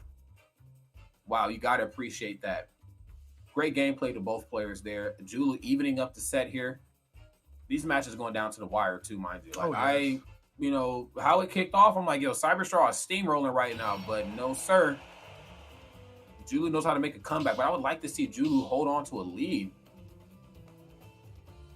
And I just feel like as you've mentioned before, just the down smashes just aren't working for this Zero Suit today. I think that was the first time we've seen a punish from it though, but yeah, it most certainly was. Yeah, see, I like that. You know, both characters, again, great anti-airs on each other. If you just get too jump happy, they have options to keep you away. But yeah, I'm with it 100%, man. You know, down smash, I like the idea of it. I like how it's, I like the situations in which it's being used. I just don't like how it's being used, though. You like the timing on it? Yeah, the timing is just off. And I'm going to be honest, I don't even know if down smash would have been enough right there for Roller. Like, I think Roller would have, you know, Roller would have did what Roller was supposed to. Oh yeah. I think that Roller's going to beat down smash there. So here we go, friends. Moving into the next game here. 2 games apiece, but this is a best of 7 format here, homie. So, yes, we have a couple more games here to play, potentially. I'd like to see more of that being used. I know we saw a game get won with the Paralyzer being used, and then that's also a move that, you know, using it that far away, you're still going to be safe, even if you whiff. That's right. Now, Roller coming through. That's going to be Roller. Oh, man. All right. So Paralyzer might be the move here. Okay. You know, we've seen it earlier. You know, we talked about how down smashes wasn't quite cutting it for him, and Paralyzer might be the better of the options since it travels and, you know, you have more time for your opponent. It just travels far away from the body, of course, it's a projectile, but you also have time for your opponent to possibly drop shield safely where down smash can get you punished. Oh, easy come, easy go. No, but still got it. Julu man. Cyberstraw into a coffin right there, keeping this match close, and I'm loving the intensity here. We cannot afford to have either side really pull ahead too far. That was kind of sad there. Cyberstraw thought they were out. Like, oh, I made it. Woo. Oh, okay. My lord. Okay. Okay, yeah, fool me once, all right. You know what I'm saying? Like, you're doing a lot right now. Now, I don't mind oh, yeah, you're dead. Now, see, I don't mind a conversion into up B, but you're not just going to be able to run up on me and do this, okay? Okay, Cyberstraw chilling down. That was a heat check went wrong, man. That's actually the worst thing that could happen. Yeah, it was not pleasant at all. Right here. We have Julu. Percent lead sitting at about 105. Woo. Yeah, and climbing. Killing. And climbing as well. Oh my god, some unreliable, funky kind of hitbox here coming from ZSS. But yeah, you know, ZSS, again, the ability to anti-air. You cannot jump around me for free, good sir. Cyberstraw keeping this match close. 8%, 2% differential here, and climbing. Who's going to be able to find that hit? Okay, you can't drop shield. This should be a punish. Yes, I'm ZSS. I can punish that from long distances away. Okay. Using the roller to get in. All right. Yeesh. Probably wanted a dash grab there. Ooh, I love the rapid jab. Yeah, knowing that ZSS doesn't really like fighting up close, really getting in her face and just being as uncomfortable as you can be. Oh my God. These options, I'm telling you, like, if these options from Cyberstraw were to ever connect at the ledge, I mean, these matches would end a lot earlier than where they were supposed to. But Julu, of course, getting a lot of second chances at life here. And for the first time, I think, in the entirety of the set, has kind of had the lead and has done a really great job holding on to it. Another side B miss.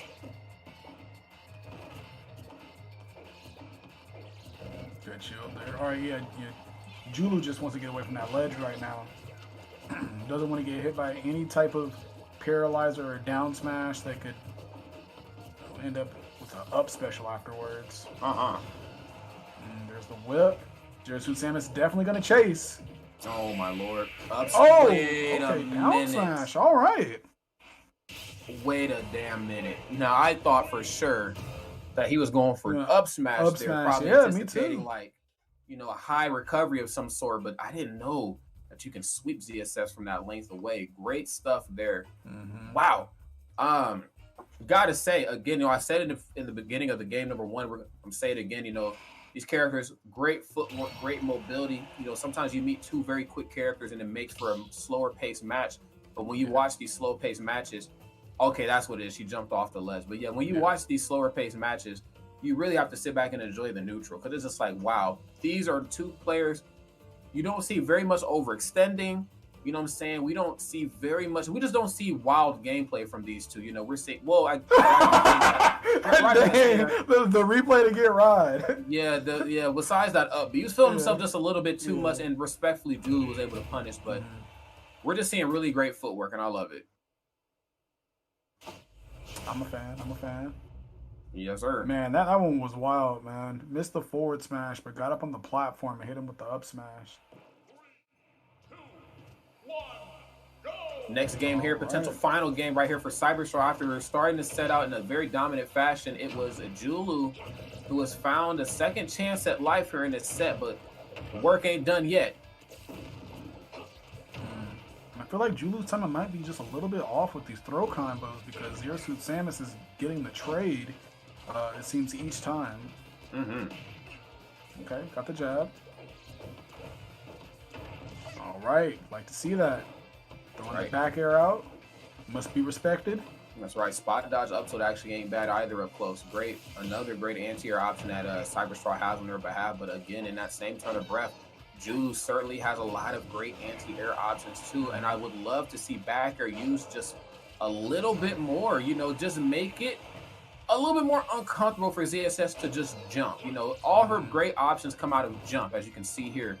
But if you can maybe just toss out the threat of back air, it will make some of these characters that might feel like they're autopiloting just a little too much, it'd make them think twice. Oh my god. Holding into ZSS, you are asking for trouble. Back air is taking that stock. Cyberstraw put a lead. Cyberstraw definitely playing a bit more tame in this game here as compared to the last one. Oh yeah. Don't want to drop any stocks. Going for some crazy upbeat stuff. Oh, they finally finding an option right there to do away with roller. You got to get above it. Oh my god, and ZSS with the lead. I mean, we talked about Snake earlier, but you know, ZSS looking really stressful to deal with. You know, quick options are close. Of course, she has great air mobility, so she's just all around you at once. Oh, big brain read, yeah. Back on the shield. Got him off that platform. Up special out of shield. It's going to put Julu off the stage. Yeah, and historically, Julu has not had a great time out there, surprisingly enough. Now, of course, I don't think any stocks have been taken out there, but just the idea of recovering back to the ledge comfortably, Cyberstraw has made that task very difficult for him. Another side B as well, but that time getting stuffed out there. Looking to ground ZSS as quickly as possible. Now, at this percent, there's back air. She has a lot of percent online. Of course, she has a bit of race to work with, so you cannot afford, especially at the corner here, to get hit with neutral special or down smash into upbeat. But even as I say that, you know, if you can take this stock, you'll actually be okay. 94% on ZSS is actually the one spot at the end in the world. All right, got rid of that stock because Zero Suit Samus was sitting at maximum rage. If he would have touched that shield, up special most definitely would have killed Inkling there. All right, rapid the jab coming on. Now, ZSS isn't the only character that can kind of chip away here at stocks. Inkling can certainly do it as well. Yeah, but yeah, we're seeing it. Back air, right into the down tilt. We talk about smooth, and we use that term very loosely, but Julu is rewriting the book on how to smooth 101 here. Class is in session, friends, in this collegiate tournament. Once again, just when we thought Cyberstraw had the lead, Julu finding a way to take an early stock from Zero Suit Samus. I mean, normally you're supposed to be talking about that the other way around. Normally Zero Suit Samus is taking stocks pretty early. Yeah, she is, but then, you know, she also has the option to, you know, play slow. And I think, again, that's just a testament to how great both these two characters are kind of being piloted right now. You know what I mean? Like, the fact that she's so quick on her feet could also make it for, I mean, you know, you see Inkling. Inkling is so good at just dancing around other opponents, but when you are face-to-face with somebody with great footwork like you, it's like, all right, we might be dancing in the news than what I expected, you know? I might be here for a little bit longer, man.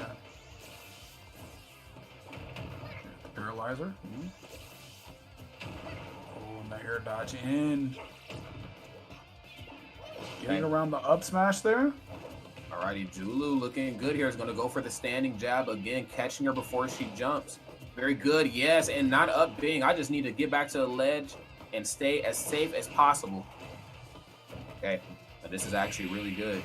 Your back air is going to be enough to do it, friends. Julu closes it out there on Cyberstraw after a bit of a cold start here in this set. You know, it just goes to show what a potential 7-game series can certainly do for you in terms of adaptation. So, yeah, big shout out to both players, but Julu is going to move forward till tomorrow.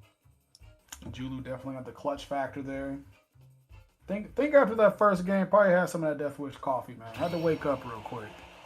Yeah, Death Wish coffee can certainly snap you back into reality for sure. And yes, let's take a gander here, just these replays really fast. So there is that up special. I loved that. You know, just got very up special happy in these final games, and that kind of came back to bite him a little bit. But this little conversion there, the backer right into the down tilt, you know, we didn't really get to see what all could be done out of roller for Julu, but it was still posing a big enough threat.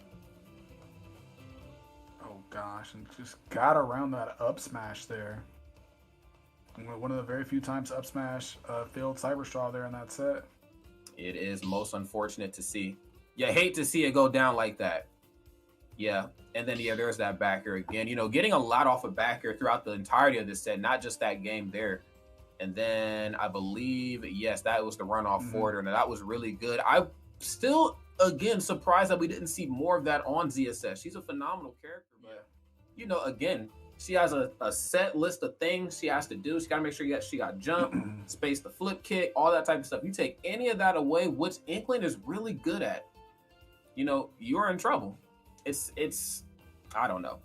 It just, I guess at the end of the day, it made for a really great set, but there's just a lot there. I'm like, I would have liked to see you expose this one weak area. Yes, friends, ZSS does have some weak areas, and I'd like to see it exposed just a little bit more. All right, so that is actually going to be it for the Smash portion of bracket today. We are going to head over to some Valorant, where you're going to be greeted by Tristan and Trooper, and we are going to get into the John Wood versus Blinn match. I'd like to thank you all for tuning in to the Collegiate Esports National Championship Smash. We are going to Valorant next. Rod, do you want to plug yourself? Sure, yeah. I'm Rod, you know what I'm saying? You can follow me on Twitter. My Twitter name is the exact same name as my screen name there. You follow me on Twitter, of course. I commentate all the time. You know, we're doing collegiate stuff today. I'll be on the Smash World Tour this weekend. If you want to watch me play some video games, just, you know, without the competitiveness in the background, I'll be on twitch.tv/Shaq News tomorrow. And we'll be doing what's called the Stimulus Games. We'll be playing Pac-Man 99, Sonic Riders, and Ninjala. So I never played Ninjala, but I'm ready to get my feet wet in that game. So yes, friends, please keep it locked here. If you have not already hit the follow button, if the Smash portion of bracket day has not convinced you to follow, then I don't know what is. Hopefully Valorant can certainly do it for you as well, because I know Valorant has a very comfortable home in the collegiate environment. So friends, keep it locked right here. We're going to throw on some more games right after this break.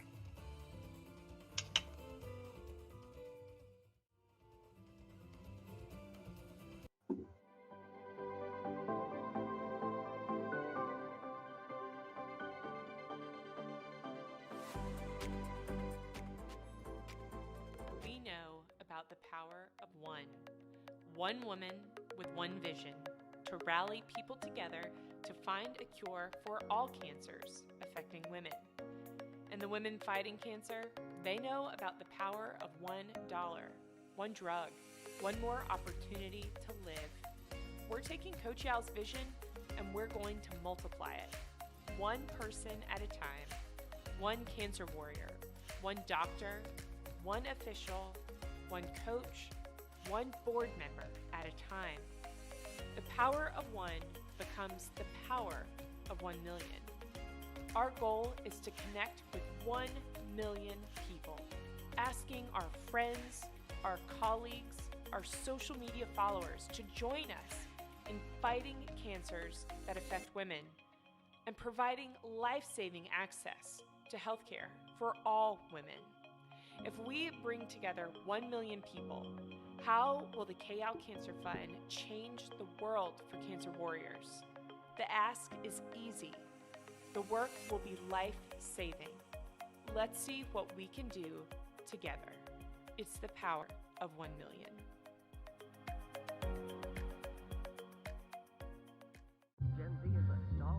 The news says Gen Z is struggling. I've got news for them. I wait tables. But last week, I built a field hospital. I put out a forest fire. I stopped 1,000 attackers. And a natural disaster. I've saved lives. And led a team on patrol. I serve. Well, I go to school full-time. While I work full-time. The greater the challenge, the stronger we become. What sound experience would you like today? I'll have the fantasy pack. Good choice. And could you make it a Cloud 2 wireless? On his way, sir.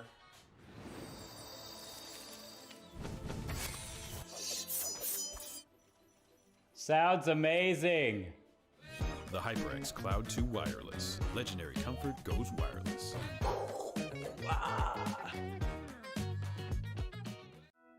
Behind every face is a story. Unique. Each and every one. Beautiful stories. Inspiring stories. Some beyond our wildest dreams. And every day, a new story begins.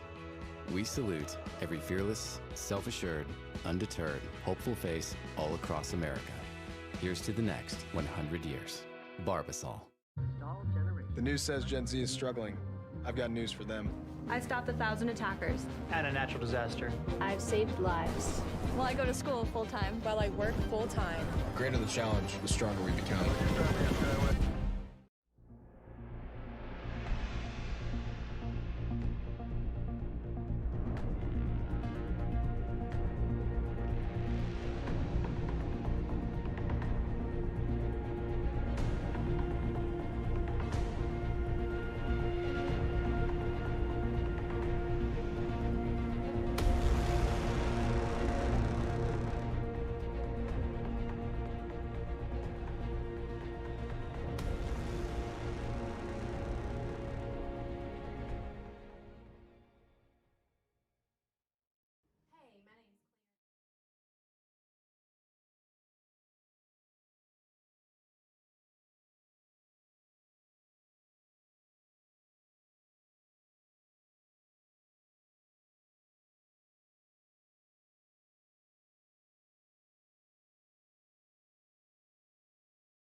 Hello, everyone. Thank you for tuning in and welcome. We are about to get kicked off with an exciting day of Valorant today with our first game of the night. We're going to be having a match between our #1 ranked John Wood Community College Blazers against the Blinn College Buccaneers, who are actually ranked the #4 seed going into this part of the bracket.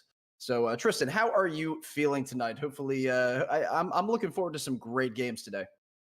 Oh yeah, I am excited, especially when you get the first seed right off the bat. It's going to be a hard-hitting game, and you're going to see the very best of what collegiate Valorant has to offer. And so, that being said, our map 1, John Wood did ban bind. The Buccaneers responded with an Ascent ban of their own. And so for the first map, we have Jay Wood's pick being split. Buccaneers will pick defense, and so first half, we're going to see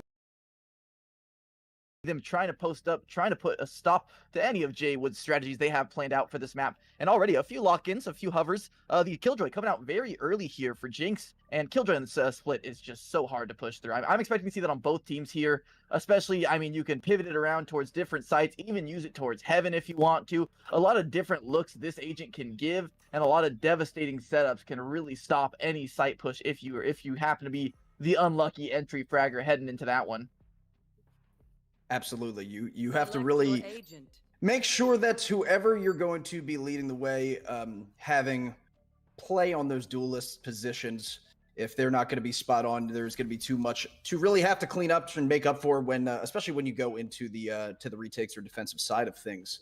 And I was really looking forward to seeing how early today we were going to get Astra involved in a composition, and we already have it right off the bat on our defensive side to start things off here on split. So with the way that her utilities are going to come into play, a lot of teams already starting to get a good feel for how she is going to really affect the meta and the current usage of all these other agents. But I think really it's that kind of that cycle that you see where there's a new agent released, and then people will immediately find that those most prominent uses, those most I don't want to use the word exploits, but those most dominating situations to utilize her. And right here, I think, is really the infancy of that. So let's see how people are going to be able to adjust potentially going into this opening round right here for the Eco.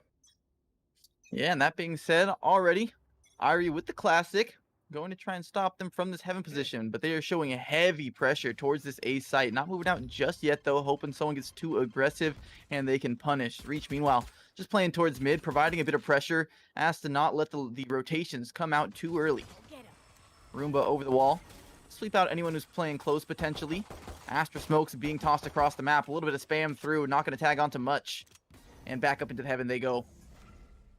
And the rotation, though, coming around near that A site, they actually seem to be changing their mind.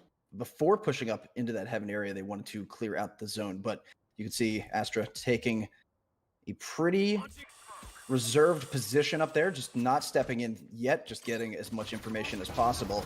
And Jinx on the site does end up capping the first kill as they push on. So they are going to retreat just for the time being as Westy gets a double kill near mid on the map. So as that collapses down towards A, over on that defensive side, you do have the rotation now coming in through sewers, but Westy is going to be sensing somebody coming up in this middle portion of the map, waiting for the rotation. And let's see exactly if he's going to be able to catch at least one rotating through. They already do know somebody is going to be there, trying to wait near the ropes, turning his back right before crossing that line of sight. And they turn away at the wrong time, and Westy getting his 4th kill to wrap up that first round. Westy, a nuclear defense starting off this round well for the Bucks, as they get an easy first round strung together now. I see the idea behind John Wood's strategy there. They pressure A, they make sure they want to try and draw the rotations, and just then the mid split can come into effect, but it just gets shut down by Westy there. 2 burst shots with the classic, 2 kills, picks up the ghost, then rotates out towards ropes, and from there it's just an off angle, and there was no information for John Wood to rotate back off of. By then, there was repositions from the defense, and they were already down so many members that it was just a shot in the dark that didn't pan out for them. This time around, though, an early sage wall will get blocked off, will get immediately blasted out by the side of John Wood here. As we see a bit more pressure, out goes Brimston over the wall. That is no fear in his eyes, no respect being shown. He'll get a double for himself before being traded out by Twisterman, who is able to recover this Spectre if he gets close enough to the body. They do have that small choke point now. Nobody wants to push through yet where that opening of the Sage Wall came through. Just trying to utilize a little bit of visual through that opening, and now going to be sneaky about that rotation, trying to come through towards the garage side on B. They only have one on the site, but the second one watching from heaven to get the cross as they push on. Aster waiting to pop one of those utilities once they get the notification that somebody is stopping by. And there, I believe, Just Insane barely either missing or catching a glimpse of somebody, but they already do know that somebody's there with the wall coming down to guide them onto the site. The plant already coming down, so they're going with the aggressive push, already seeing the opening, and they want to make sure that they dominate and put their foot down here early. They're able to get onto the site, but Green does wipe two with West T taken off of the board as well. They do have to collapse down with Just Insane already sensing somebody there. He did see the Sage, but with great trigger discipline, waits out for the second kill to line them both up and get the defuse for a beautiful retake and getting their second round on the board. Oh, and Just Insane bails them out of a bad situation. That looks scary. That looks sketchy. After the recovered Spectre came into play there, started taking down a few members, and that's a lot more than you'd like to lose, especially when it comes to a bonus round versus just the classics. And that's going to cost them heading into this third. No one's going to be able to really buy up comfortably, because if you full buy this round, you're not going to have enough for the next. And so you really have to make a decision here. Do you just go with the light buys and put yourself at a disadvantage for the next round? Or do you just go for the full-on all-out, spend all your money, throw it at the wall instead? Looks like we're seeing a few Spectres so that they can afford the next round. And already there comes the information of the push again into garage. They do have one setup though in center to just at least spread some noise that way and trying to throw them off their game, but Fenrir are going to be rotating at least back through for the time being and trying to see where they're going to get that opening from. And they do have two rifles on their side, but let's see if they're going to be able to pop a few more of these frags and potentially pick up some more of those weapons to boost their economy just a little bit here after falling behind in the early stages of this game.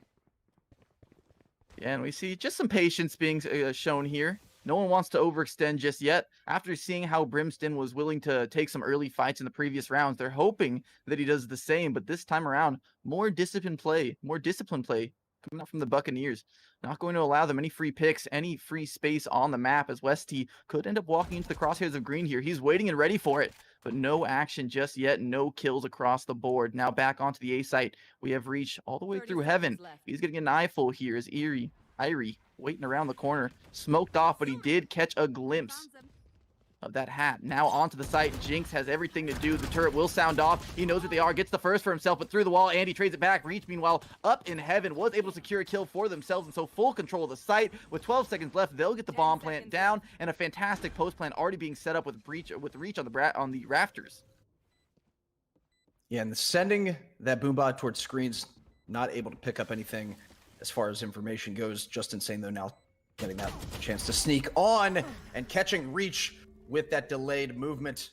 Reach definitely not in the right positioning there after dropping that boombot, thinking he was a little bit too safe. A second kill going for Just Insane as he moves onto the site with that Reyna, tanking his way through and trying to blast through the wall, or at least throw that person off their game who was waiting right on the opposing side, catching him off guard, trying to get one of his utilities out.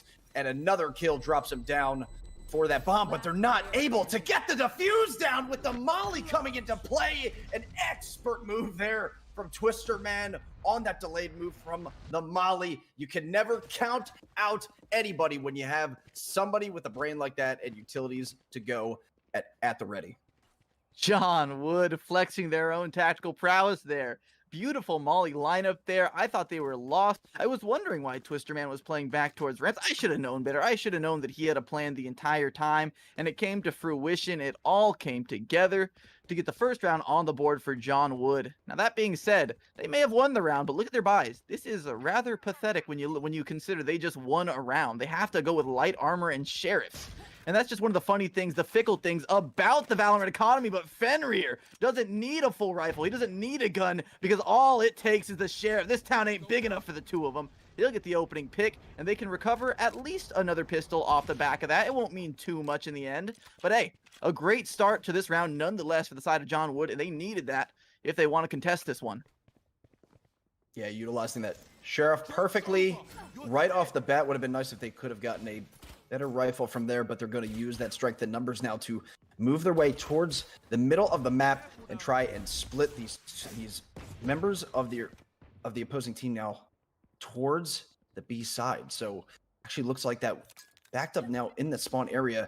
Reach going to be trying to close out that spot with one of his grenades, not able to wipe anybody up, but he does sense somebody being there. In the meantime, you have Green on site getting dropped by Just Insane, who holds the position in the back, getting the overheal and getting his third and fourth kill of the round, just owning the site completely and only leaving Reach at his lonesome. Most likely nothing he can do in this position here with only a sheriff to go. He has not much to do from his standing point. As he moves slowly onto the site, he's just going to at least try and make some noise, trying to get at least a frag and do what he can to hurt their economy. But another kill down, and that's going to be off the board for them. Another round back in their favor here.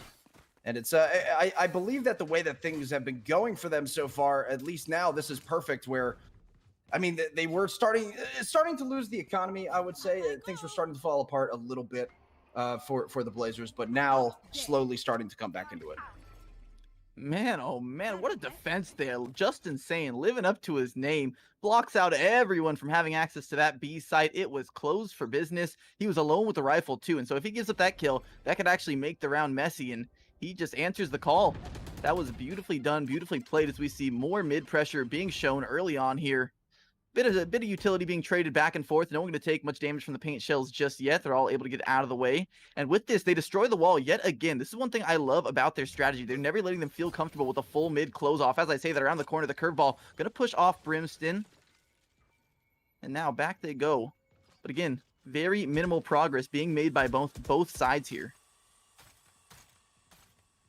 No information gained either from more of those utilities being sent out, so it looks like with the patience game coming into play here, they do start stacking over towards that B side. Backing up now again towards the middle. Green trying to catch the angle, but getting slowed down in the center portion as they do push onto the side. He using that for a little bit of a distraction. Just Insane coming around, sneaking around, but the Cypher Cage comes in at the perfect time to throw off him off the game. Fenrir getting that kill with Green following it up nicely. They do have a huge advantage as they push into heaven. Oh, a falling spray goes awry for Twister Man. He had a player dead to rights with the back turn, but it didn't pan out. And now he's playing the most awkward of angles right below heaven. He's hoping to shoot someone in the crotch as he's trying to spring out, but they're going to see the gun barrel. Jace gets himself a freebie now towards the back of the site, lines up another headshot. It's a 2v2 now on the site as he reloads, but it's oh so close to Andy. If he springs from around the corner, this could get messy. It's 4 for Jinx. Doesn't get the ace, but he sets up his teammate for it. Andy in the end comes out on top with a 3K. Just expert moves from him as he's able to hold the positioning the way that he did. And really, when you storm onto the site that way and you're able to just make yourselves known, so much easier for you to build that confidence going in later as you build these rounds up. And they did not want to falter just yet as they are still keeping things together. And with the Buccaneers already leading things from the jump, it is going to be nice just clawing things little by little here to try and come back. Westy dropping, again, another wall in the center just to try and shake things up a bit as they are maintaining a pretty strong method here of pushing in through the center, but they already are anticipating it now. Slowed up in here in this side pocket as the flash comes through. That's Irie getting the double kill, completely standing in motion and not being scared to wait it out, see who was going to be aggressive on that move. Andy with a nice take on that corner spray to get back up into the sewers here, but with just himself, I mean, having to rotate now and getting sandwiched here around that A site, there's going to be not much for him to do unless he pulls off the play of his life.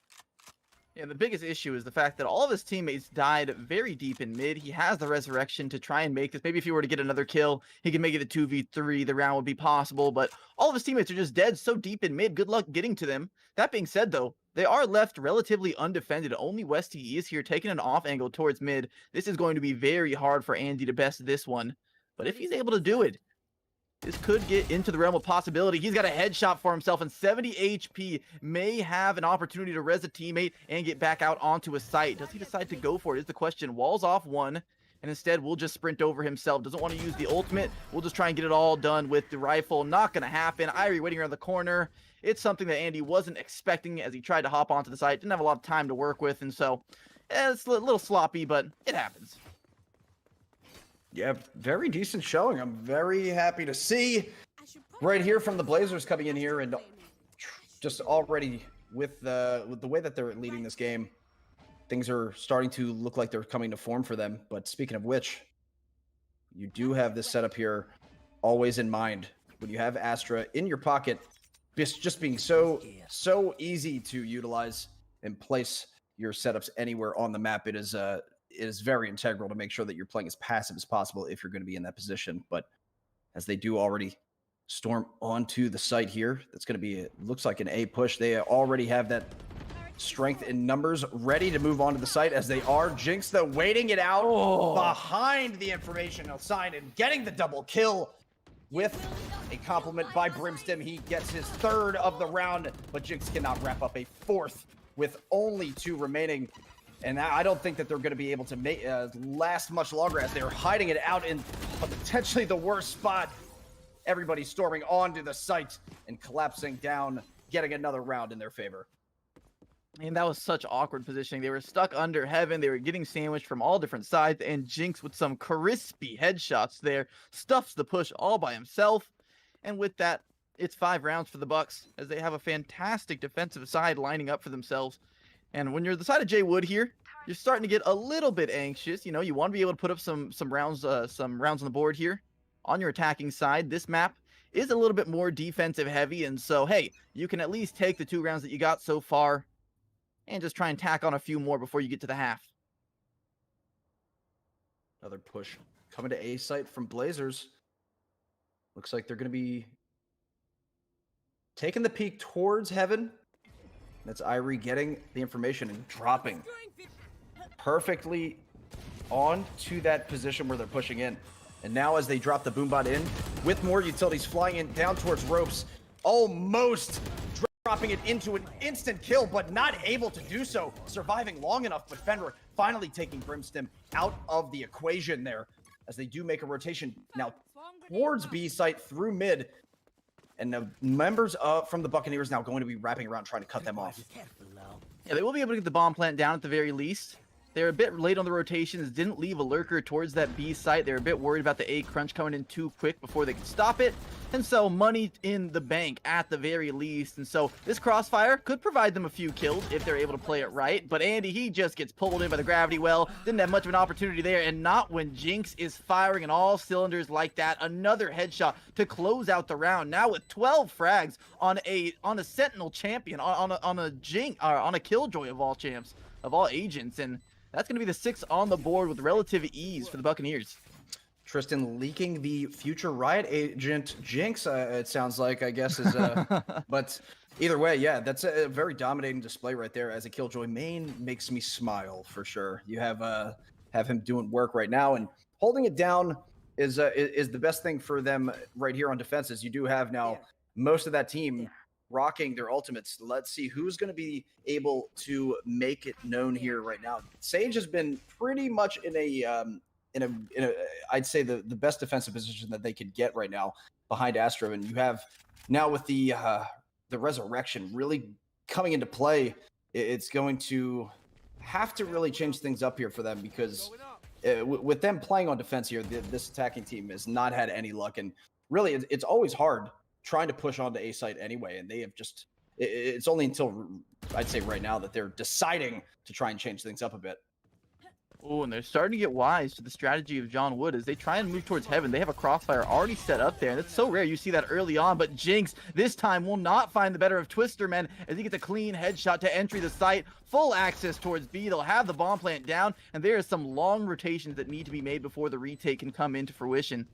Brimstone, meanwhile, just guarding from heaven. Meanwhile, Green is also holding up a few members mid, showing some pressure, seeing the ponytail sticking out from the stage, and just dancing with her, eventually cleaning her head off her shoulders. Her clock has been dusted.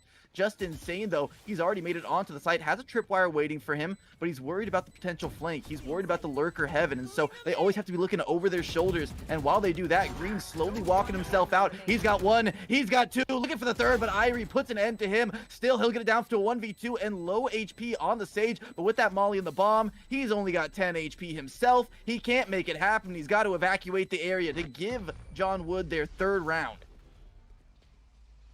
That is exactly what we saw earlier on, and again, the mollies are really being put down in the best places that you can imagine, where a lot of the times you forget that they're in the back pocket, where you think that you have everything going your way. They're able to come in such a delayed reaction there that are used so well. So as they're getting another round involved on their side, it's nice to see as they're keeping things together and trying to claw their way back. But as we already know, with how this map especially could be, once the half does flip around, we could just be seeing these rounds get stacked up quickly in the opposing side. So it looks like now the push coming in again towards the middle section of the map.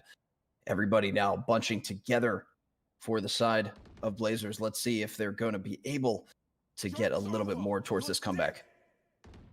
Ooh, just insane. Holding the cross. He may get himself a peek here as Fenrir walks himself into certain death. He looks to have a second for himself. Uses that dismiss to get back around the pillar, though, as he hears the run it back, clearing out heaven. Green gets one for himself, which is more than they could ask for, considering he was doing that solo. Doesn't have any more curveballs, though, and so around the corner, they're just going to have to peek dry into potential rifles. Westy will use that resurrection, make the numbers a 5v4 in the favor of the Buccaneers. More space slowly being taken for the side of John Wood, and they have threats in all different places right now. Green still's around to the corner, though, and they're just hoping for someone to peek into them, hoping for someone to get too brave, too aggressive, and West T could be the man to do so. He's putting himself out in the open, and Green makes good on it. Brimstone trades it back to make it a 1-for-1, but Breach, he is ever consistent, and he will not let his teammates die in vain. One player left on the site, and he's stuck with an operator. He can't kill everyone like this, not when they're peeking him at all these tricky types, and Twisterman is the one to cash in there. 3v2 as this post plant comes into effect. They've truly waited very, very much till the last moment until they did go for that full rotation. You did have the solo site held with the with Jinx on the Killjoy over on A, and I mean that has just been such a story for them to make it. It's so easy once you have that player in your composition. They do make the rotation a little bit late with the confidence that they're going to at least be able to make something happen, and they do as they drop the lockdown, taking all the time that they need to space things out here. Brim also dropping his ultimate, but not able to get anybody other than creating a little bit of space. Now, finally, as they start the engagements, Jinx, with only 11 HP, is able to get one, but they cannot get onto the site in time. And another round going in the favor of Blazer. And I really have to commend how that Brimstone ult was used there. Sure, it wasn't able to get a kill, but it forced them off the position. It allowed them to destroy that lockdown as well, so every player could retain their post plant. And it also just forced them off their own position for the retake. It stalled it out, and I think that was the right call there. They had to save afterwards, and so a round secure off of an ultimate alone, and that's going to be the fourth round. Steadily bringing back a few for John Wood here. Full buys across with everybody. This is going to be a very interesting round as they already do sight things out here with the trade coming through, and they're going to be putting pedal to the metal, it seemed, for a moment there, potentially going onto the site, but instead thinking twice, rotating back the other way, as it looks like that somebody coming back in, Fenrir getting revived right there. So that is exactly what they were waiting for, the right opportunity to do so, and a great moment for them now as they're getting another player back involved to sneakily potentially make that way through sewers. Now, there's also the Astra wall that was momentarily in the way. They weren't able to sneak through easily, but now with that wide open midsection. Still looking to see if they can pick up at least one more frag before they move through. And the only issue with Astrowall is that while you are using it to cut off the defense, you can't actually hear the rotations anymore. Absolutely. And so you have to kind of be wondering, scratching their heads, where could they have gone in that time that the wall was up?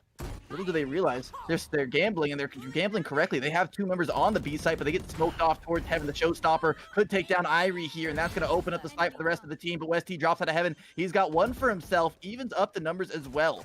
He will get vision on several members. Twisterman is the next one up to the plate. His teammate tries to peek with him, but he ends up dashing right into a headshot, lines himself up, and now it's a three-piece. Make it 4 for West T as he gets his team back onto the site with ease and with style. His second 4-piece of the map, and already I'm surprised with the way that they are just spreading things out across the kills section of that leaderboard. You really have things as a well-oiled machine right now for this Buccaneers team. Things looking very well put for them as they come in here already shaking this Blazers team a little bit.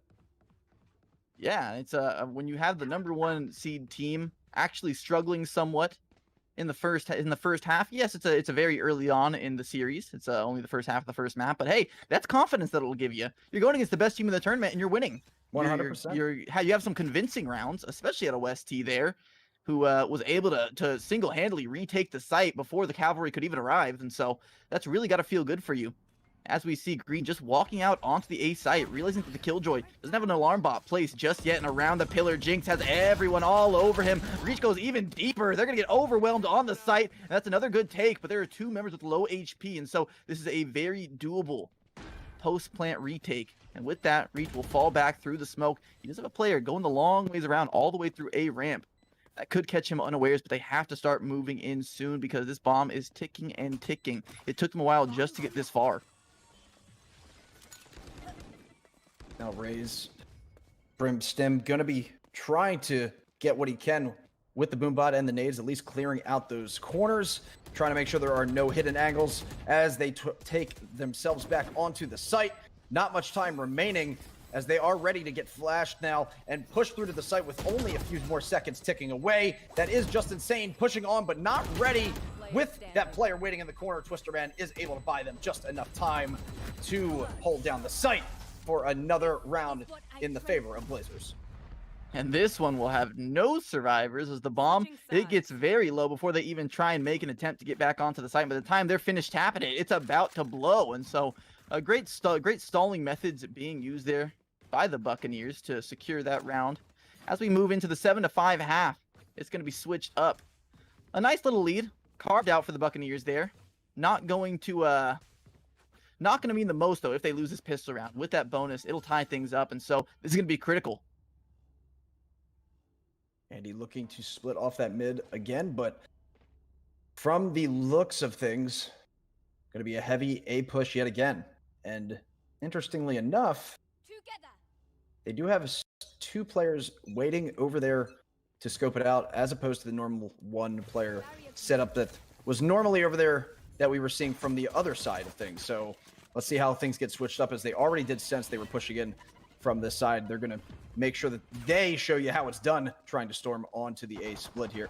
And, A site, as you do now have one player down. Westie surviving things long enough as they do come in with the trades, and the majority of them going down on the side of Blazers, as you have now one player coming in to the site, but ending up retreating with that remaining teammate on his side. And Andy now, he's back towards ramps, but there is a Killjoy turret there, and so they're going to hear him coming. Won't be able to have any cheeky angles just yet. You got to do it the traditional way. That's going to draw a few players' attention. They're all staring towards ramp. Now Brimston out from around the pillar. He could end up getting caught out himself. A ghost retrieve for Fenrir. He's going to have an upgrade in armory just barely, but his teammate has already been removed. And now with 2v2 on the site, Jinx is going to try and guard around the pillar. Andy's got another for himself, 6 HP, but it may be enough as the bomb is ticking. Someone's got to stick it. If he's able to get him off the bomb, this is the round one, and he can't do it. Yes! 3K for Jinx, and the last player stuck on the bomb. It wasn't a halfway. I'm not even sure if he would have had it, even if he didn't die, even if he wasn't able to remove the planter. That was a very close call, and they cut it just a bit too close for that first round. Again, looking very nice on that side. You have everybody now getting prepared for these setups, but the way that the last round really comes into play, I mean, yeah, that's exactly the way that you're going to hope to start off the second half, especially the way that things unrolled in that first half. Now have the push in the center with the Sage Wall coming in, but they are just obliterating that wall and pushing through with no fear and trying to throw things off and pretty much coming right in and pushing in through the heaven area of B, as they're still now awaiting through that smoke. Green now having to get pushed back, using all the utilities that they can to clear a path. Also on the back of the site, making sure that nobody's going to be flanking through, trying to clear any corner that they can before they go and set up the plant. Spike planted. Brimstone just holding heaven. Will get a free pick for himself, and I love the way they use their utility, not giving them any ways that they could possibly take easy fights. Instead, they get onto the site with no resistance, and now they even have a lurker waiting up heaven to make sure that no one can feel too comfortable going for the retake. Brimstone gonna put himself out in the open and does get taken down here, but other than that, I don't believe we're gonna be seeing too many more kills go the way of John Wood, just because look how strong this post plant is. They have every player already watching heaven. If you make yourself known, you are going to be taken out. Jinx gets one for himself, slides back down the rope before he can be finished off by Reach, and he is just keeping him occupied, keeping him busy. He's having fun with it. 20 HP. Reach does manage to take him down to cost a little more economic damage, but Justin Shane should be able to finish off the job here as he swings mid. We'll get the headshot for himself. Along with that, the round. Another one going over to the Buccaneers as they make this a 9-5 game state. And the economy coming into play for them now late in this game. These frags are going to mean that much more, with the firepower going to be leading the way here for Blazers, and do having the advantage, for even though they do have the disadvantage in round count. So they do have an opportunity, I'd say, for them to kind of start stacking things up. And as they do spread out a little bit amongst their side, not making any choices yet as where they're going to be making their way through, but actually it seems that that A side, the way that they're stacking, could be the call here. Trying to alert some more players towards that mid side before they make their choice. Trying to get a little bit more information as well before making that move. Man, I love this Vandal skin. It looks so clean. The beauty, the art. I automatically root for the team that uses it. As I say that, blind coming out mid, plus the smoke to cut off Green, but he's going to be spotted as that eventually has to drop. He'll get a headshot for himself and plays it disciplined. He doesn't go for second helpings. He'd rather just fall back to his team and use that man advantage to close out the round. Fenrir waiting around the corner at a slightly off angle. Jinx trades things out. Twisterman goes down. It'll make it a 4v4. Green should have caught a glimpse of Jinx there, but as he sees the orb going down, he doesn't want to get hit by the gravity well or concussed, and so he'll move on to the site and make sure, you can have the middle area, but how are you going to get onto the site? You got 35 seconds left. You got to do something. And as I say that, Fenrir stops the push back towards heaven. He's going to draw a few rotations, and it looks like they have to commit to the site. They simply don't have enough time to be rotating in and out. It looks like now with them moving the bomb, trying to get themselves at least away from that B site rotation now with that plant towards the A, but with the lockdown coming in, they do have to make themselves push through. Just barely having enough time to get themselves out and get that plant down. So already having to set up here, as everyone is, I don't think that they suspect, though, there is a flank behind, but they did catch him. Randa getting shut down. That's just insane. With Fenrir getting 2 kills in that exchange and already on the site, Reach is going to be storming through and dropping that final player that's holding that stand. Just bouncing in, huh? Doesn't need to wide swing, doesn't need to give him any jiggles, just bounces on in with the blast packs. The rest of the team also doing their own jobs. They all get one for themselves. And great awareness there by Fenrir to not allow that flank to come in. That could have been crucial for Just Insane if he was able to get behind them. That could have meant a 10th on the board, and from there you are put on the back foot and you are feeling that pressure crushing down. And so fantastic retake and fantastic moves there from John Wood, despite it getting really scary. Once Jinx had that pick and once he was able to get that Killjoy lockdown on the floor, I mean, I started worrying for the chances of John Wood there, but they do a great job of not letting that pincer maneuver. They had 3 players in 3 different locations that may have been hard to clear out, but they're diligent. They know exactly how to deal with some of these awkward placements. As I say that, Brimstone tries to blast pack himself into the rope room, but that smoke not deep enough to cover it entirely. And so he'll be receiving a headshot, and he's out of the round. This one is eco though, and so sometimes you just got to do some crazy stuff. Hope for some early pressure as Green. He'll go back for seconds. This time around, he's not going to play it as safe, and it works out for his favor. Fenrir also chiming in with one of his own and a 2v5. They are just getting pulled apart. Checking his camera real quick to make sure there are no players. Oh, a Marshall here. If the head is being shown, Westy has an opportunity. Not going to take it just yet. And with the last two members, they will meander their way towards sewers, hoping for maybe a lucky A take. They do only have a single player there in the Brimstone. Twister Man sitting on the rafters may be in a one and done spot, but if he is able to take two, it'll be a 7th on the board without much pressure. Does have a little bit of help here from Green. Looks away at the wrong time. Here, that's Irie getting his set up now in heaven with the Sage, and also looking to make sure nobody was coming up those ropes. Does sense somebody going to be there at any moment there. That's going to be Andy coming up from behind and catching the Sage in the back. The trade-off coming in, and I think that is going to break any shot they had, unless Irie can potentially get this kill on the Cypher, but there is not enough time remaining, and already he gets swarmed. So there was just way too much to overcome in that scenario there, and another round goes down. And you could tell Irie thinking about dropping vents there, trying to sprint to B. I'm sure the comms were looking something like, you cannot make that, don't even try it. And so he just uses his last-ditch effort to get back onto A. But 3 players waiting for you. Crossfires all around the board. It's not going to happen. And so with that, a 7th round on the board for John Wood. They did get a few guns taken out of their hands for some great efforts out of the Buccaneers. And so their economy not being built up quite how they wanted it to be. And so a few dominant rounds from the Buccaneers may put them back into economic ruin. As I say that, it's a lot easier said than done. This is a premeditated play. They already used that Astra to separate, to siphon off the sites. Just insane. Checks under heaven, checks under the rafters just to make sure. But Green pops the run it back. He'll drop, and alongside Twister Man, they combine for 3 kills. Only 2 left, and already low HP on the Astra. They may be able to get this bomb down, but that's about it. Green through the wall. He'll toss out the curveball to give himself another freebie, and he's looking for just about everyone. Sees the gun barrel, just insane, poking out. He won't be able to take down the kill, but Fenrir is there, and he is ready. That's going to be 8th for John Wood. Now suddenly, this is a very near a tie game, despite John Wood losing both of the pistol rounds.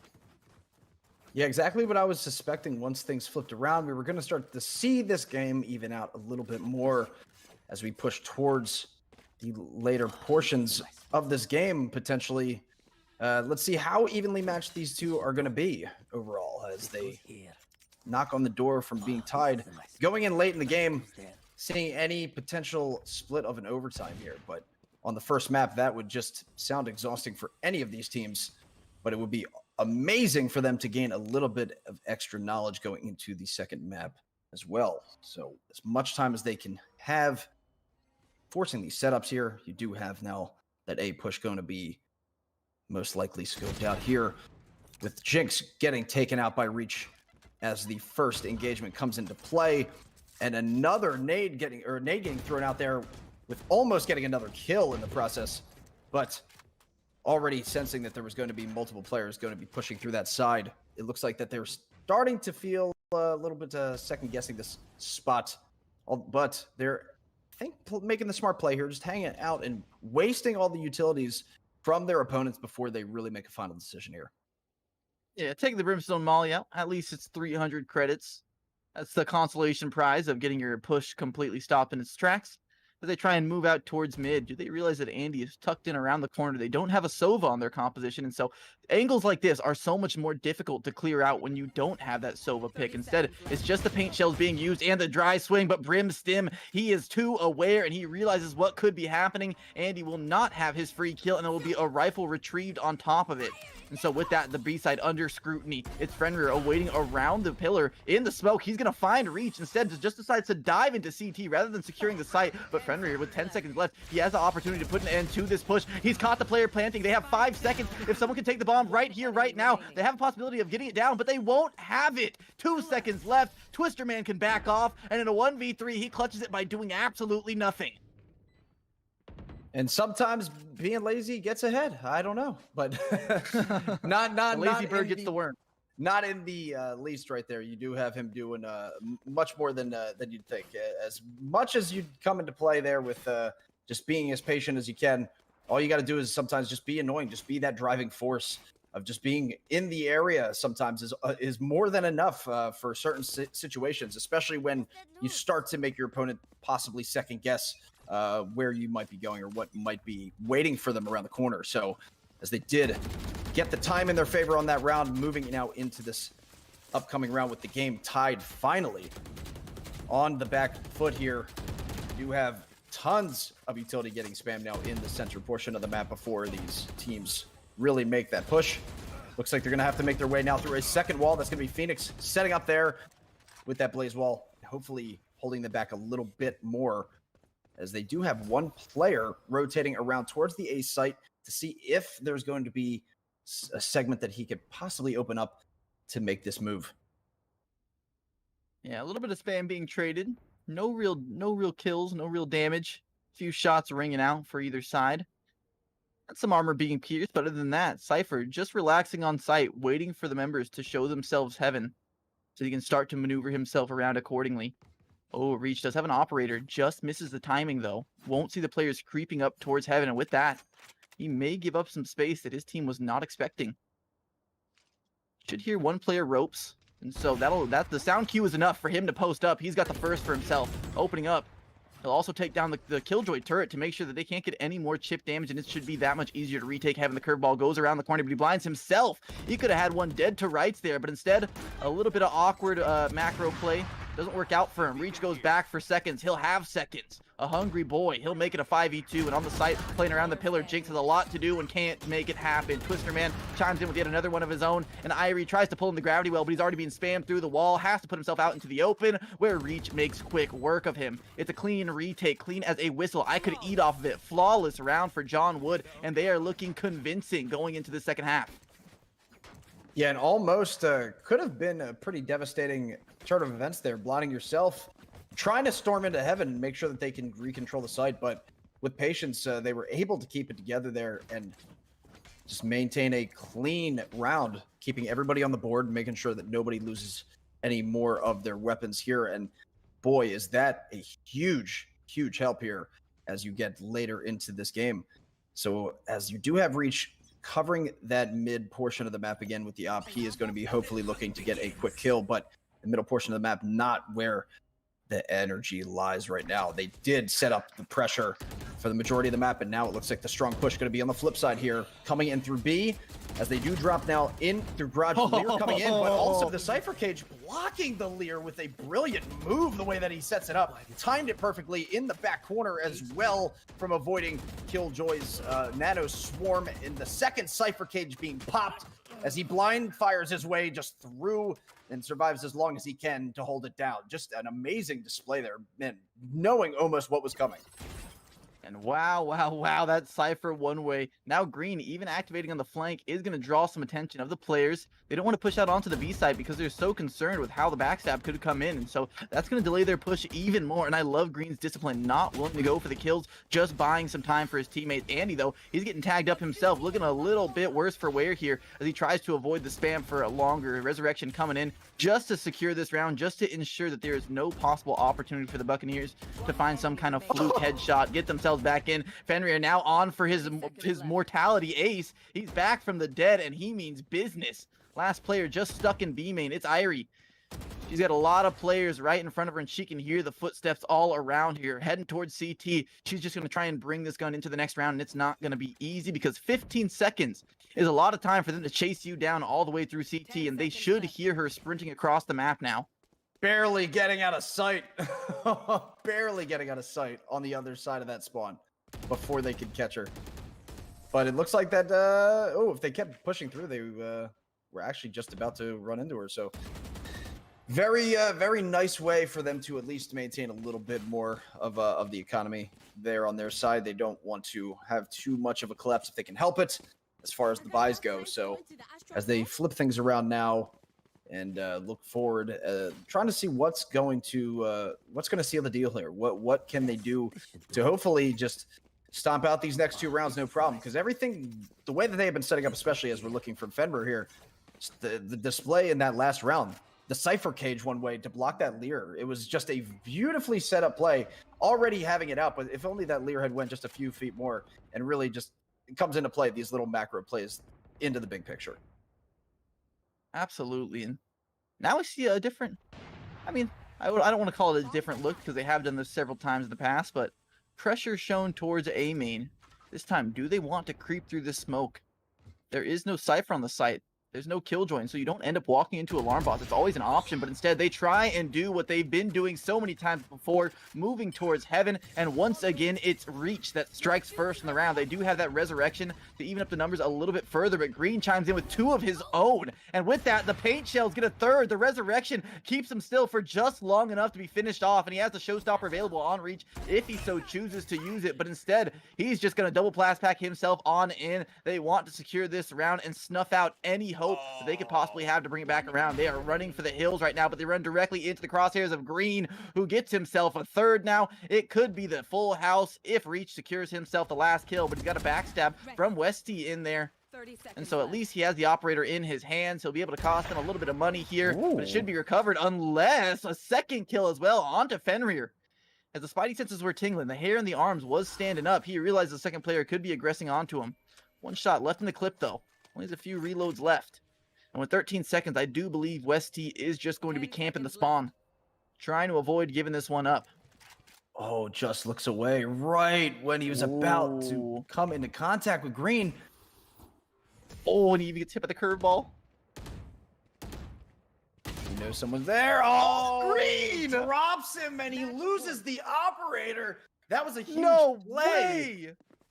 Unbelievable the way that he was able to get a kill with the op as well to damage their economy even further and help out his team. And right there on the, I mean, one of the final moments you could possibly have in game right there post round, and they were able to come into contact. Green comes out on top right there, but I don't know how much more it's going to come into play here, as they do have things set up pretty much evenly across the board for the most part, but there is that one operator setting things apart here for the side of Blazers.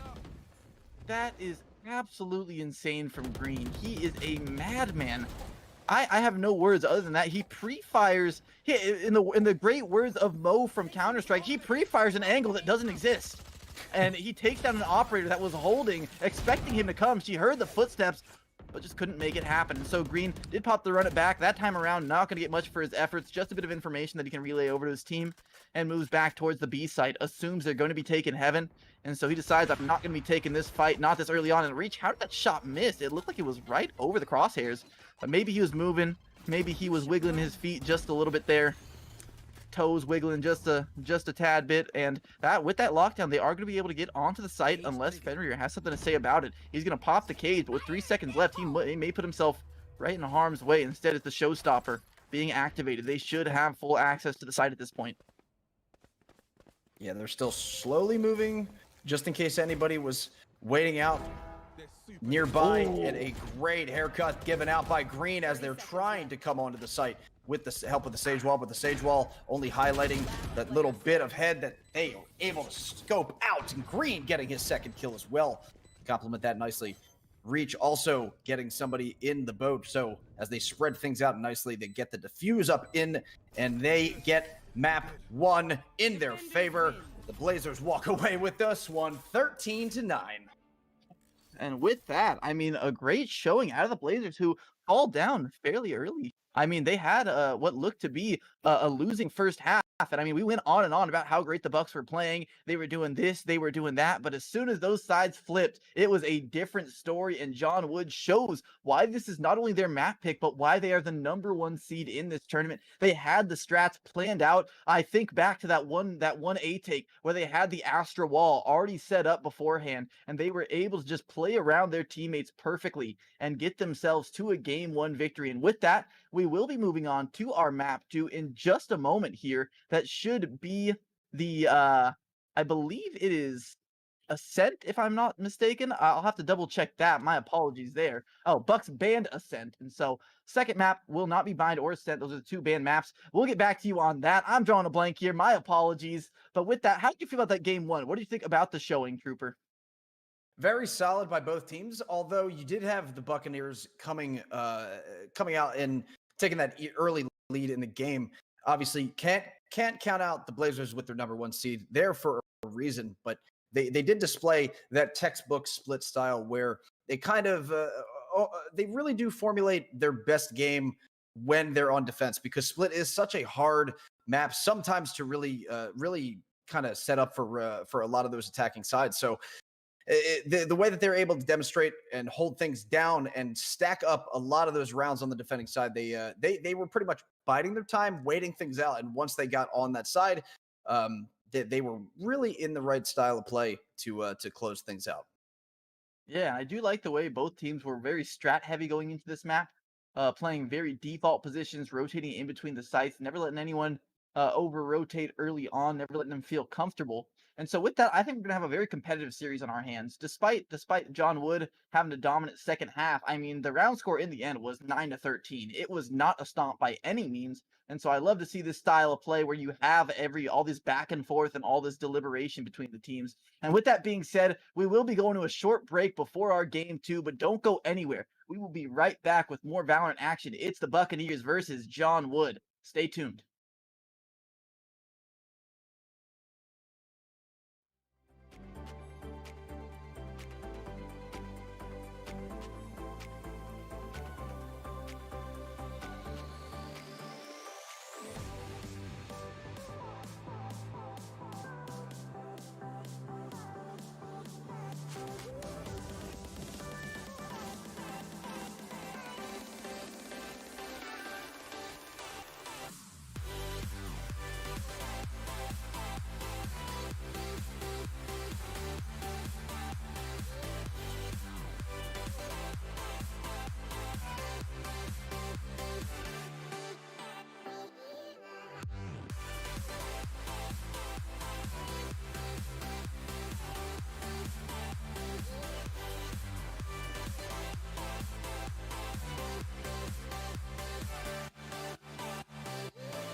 Welcome back, one and all, to the NJCAAE. It's going to be powered by Barbasol. It's day 2. We got Valorant for you. Game 1 was over to John Wood, and so they're going to be taking the lead heading into our second map of Haven. This is a best of 3 series, and so they have the opportunity to win this right here, right now, if they're able to take this map home. Now, before we head into the game, I do want to give a quick word to our sponsors, Lenovo. Now, Lenovo Legion knows you play to win. To stand out from the competition, you need equipment that matches the speed of your thoughts and your actions. The Legion Y25 monitor delivers wins in the toughest, most critical situations with extreme 1 millisecond response time. 1 millisecond. That's the tiniest bit of seconds you can get. Don't pay attention to nanoseconds, guys. Those don't exist. Anyways, with an extreme response time to its insane 240 hertz refresh rate, the Legion Y25 doesn't just keep up, but it does a lot more. Built for those engaged in vast multiplayer battles at the tournament level, aka us, especially chat, because you're all immortal Valorant, you're all Radiant players. The Y25, it does everything for you. The Legion Y25 offers a 24.5-inch FHD IPS panel with built-in NVIDIA G-Sync compatibility. The Y25 monitor is available at Lenovo.com and other fine retailers. You got to get yours today, people. That being said, we're heading into this map. It's Haven, baby. We are live. How you doing, Trooper? How you feeling? I'm ready to get this next map going after that first map that we've just watched on Split. You have Blazers really taking it to the Buccaneers, especially in that second half of things, and just stringing a huge set of wins together to not only put themselves out in front, but also just kind of showing off why they're this #1 seed and why they are not to be taken lightly as we start things off here on Haven. Absolutely, and double checking out the team comps here. We got Killjoys, both sides. Always a great defending agent, going to stop a lot of pushers, especially in some of these tight choke points like Garage, like C-Long. You can get a lot of damage done with those. That being said, a few differences in the compositions as well. You see Sages on both sides, Sovas on both sides, but where it comes down to it, it's really just Astra versus Brimstone. And do you have a specific preference on this map, Trooper? Do you think one pick gives you the advantage here? Well, Astra being so new to the game, there's always going to be things I think that she can do that a lot of players aren't going to be expecting or ready for. So it all comes down to the experience of what your counters are going to be for each specific agent. Brimstone, though, as flexible as he is with these smokes, I'd say Astra does have that slight advantage over him in that aspect. Green starting things off with the first blood there as they do get the plant set up on the C site.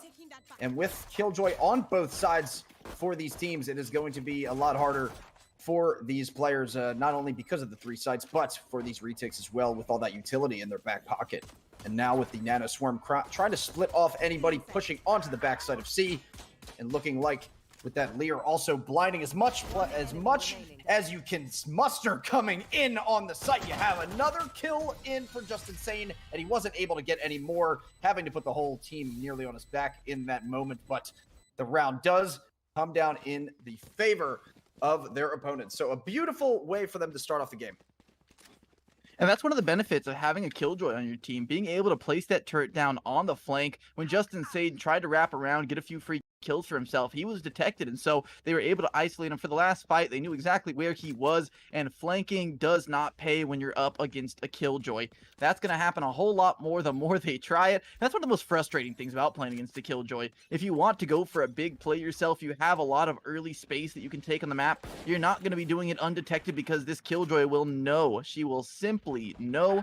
And as I say that, Kyrie hears those martial shots ring out. Brimstone's got himself a lot further forward, gets a second headshot before going down. That's going to soften up a few players. Not going to do an insane amount because it is the classic, but still, it gives opportunity, and that's what's important. Jinx now activating on his own flank. This time the Killjoy not going to spot him out. He's got a second on the bomb planter. Just like that, it's a 3v2. He'll double up, though. That's Twister, man, bringing his team back into contention, giving them a commanding lead. And while they do allow the Killjoy to pick up some of those dropped weapons, it's a 1v2. It's the C site. It is a difficult task ahead of Jinx, who avoids the dart for the most part, jiggles out, and so maybe that information will deceive Reach. He thinks that Garage may be cleared, but Jinx has been able to get himself a lot of space around the corner. Oh, that was so close to having a player with his back turned, but Reach smells something fishy in the air and manages to turn around and close out the round for the 2-0 start. Reach just happened to be in the right place at the right time there. If he had been another step forward, his gun would have definitely been exposed and Jinx would have had the leg up moving into the site, but unfortunately did not bode well on the outcome. So whereas they set up here, Reach going to be looking to potentially eye out that C site. As they do stack on that left side of the map, they're going to potentially be making the aggressive push, try to get through quickly. Brim also throwing down his stim beacon to try and beef them up, give them a little bit of juice as they move through this hallway here. As they move onto the site now, the shock dart at least spreading out a little bit from West T's end. And they do officially get onto the site with the first kill coming down, make that 2 now for Reach. As they do get a trade-off, though, they're going to make sure they get the plant in while they still can. And that was pedal to the metal for Reach there, not taking his time to clear out the site. He does have a Spectre, and that's what Spectres do best. He gets around quickly, catches some players, look in the wrong direction, and he puts the man advantage and the bomb site in the hands of the Buccaneers yet again. They are playing at a pace that looks like John Wood having some trouble keeping up with earlier. As we see Green around the corner, does Irie decide to check him? It's discipline. That's what makes the difference here, and these slow orbs are buying them plenty of time. Green gets the first for himself, but he's traded back. Another headshot going over the way of Jinx. He's got a second for himself, but Andy around the corner will take down Just Insane, and now in a 1v2, Jinx has a whole lot to do and not a lot of time to do it in. He'll get the kill, but with that, just has to go bouncing out towards Long, and he'll be going down with the bomb. Can't secure the kill with it, and so Fenrir stands tall up on a throne, surrounded by the bodies of poor John Wood. And that is exactly what you're going to hope for here to start off on Haven, where, I mean, it can be kind of a toss-up for a lot of these teams in the early going, especially with things being split across 3 different sites. A lot of the times it can be quite difficult for the attackers really to get themselves kind of recentered, but the defenders really have the most difficult part of trying to get upset for those retakes. So really, I mean, it does make sense that you're going to see this big lead so far for the side of Blazers, as they do have the strength in numbers, looks like now on that A site, and 1 going down. That's going to be Green, who gets slowed to a crawl and then taken out by the Sheriff. Brimstem also putting down, shooting the orb over and then getting capped right over the opposing Sage wall, as they do now open the door and move onto the site with the Lear coming in there, trying to blind out while they can, but they're going to be triggering the alarm bot as they move down, try and get that plant through with the only time that they have. Everybody forming down. The spike planter has been taken out of the equation as they do try to hold down that position with Heaven. 1 player now underneath Hell. Does get one through the smoke somehow, and almost like he sensed him. Only 7 HP. Still trying to shoot what he can and not able to stay alive long enough. Only has a prayer, but he shot the molly over the heads to try and buy as much time as he can, but only trying to hold out as long as he possibly can. A good attempt right there, but finally you do have a round now coming in the favor of Buccaneers. And oh my goodness, John Wood. My goodness, they are going absolutely bonkers right now. Those were some insane shots from the Deagle. Started out there from Brimstem, hitting the first. He goes for a bit of an optimistic jump peek, trying to double up there on the Resurrection, taken out of the round with a nice Vandal shot traded back. But man, just insane. Headshot after headshot, using the dismiss to get himself back to safety. Cleans the clock of another before going down and through the smoke. That was a picture perfect, a Kodak moment there for West T. Puts it into a 1v2 and on low HP. All it took was a shot to the body. And man, oh man, I thought I was having a day at the opera because those sheriffs were singing. And that is exactly the kind of tune that they're trying to build up right now. And they build upon the momentum they just had. Trying to beef up a little bit more in this economy here. And you were talking about skins earlier. I mean, the skins that we've been seeing on both of these squads are pretty amazing. And let alone going to employ a little bit more extra style as they throw things down. The Recon Bolt now going to give a little bit of information in that window side, but now as 1 moves through, Twisterman hiding in the corner, he's going to at least bide some time there as the trade-off comes through. Westy backing up, sensing somebody going to be poking through that side, and what a way to save his teammate there as Reyna was about to get popped in the back. Spike gets tossed down, Green picking it up real quickly. on that rotation now as they're going to try and try to save what is left of this round. Yeah, 35 seconds left. They don't have a lot of time to try and work out a sight. And with that, Green, he'll be caught unawares. Jinx still lurking towards that A-Link, expecting the rotations to come in. The Marshall, ooh, close to finding a headshot there, but getting double peaked. No time left in the round. Jinx is going to clean that one up for the second on the board for the side of John Wood, making it a 2-3 match and nearly tying things up. This time around, though, I do believe both teams should have a full armory going into it. Yeah, and it's gonna be, I think, the way that these two teams have kind of come together when they've had the full firepower. I mean, Blazers has had the minor advantage, and so far, it would be extremely beneficial for them to keep that going right now, as they do have to combat against a team nearly full of ultimates now over on the side of Buccaneers. Let's see how they decide to manage right now, as they start off with the push already coming down, and the lockdown also being placed on that site between A and B, trying to isolate these players on the Buccaneers. You also had the Hunter's Fury coming in to just try and space things out, but not able to wrap anybody up. The opposing Hunter's Fury now from the Buccaneers coming through. He does get close, but no cigar on that process. You now have another attempt coming through to try and see if anybody is open, and there come the trade-offs now as they do formulate onto the site. One through heaven now, and capping a few more kills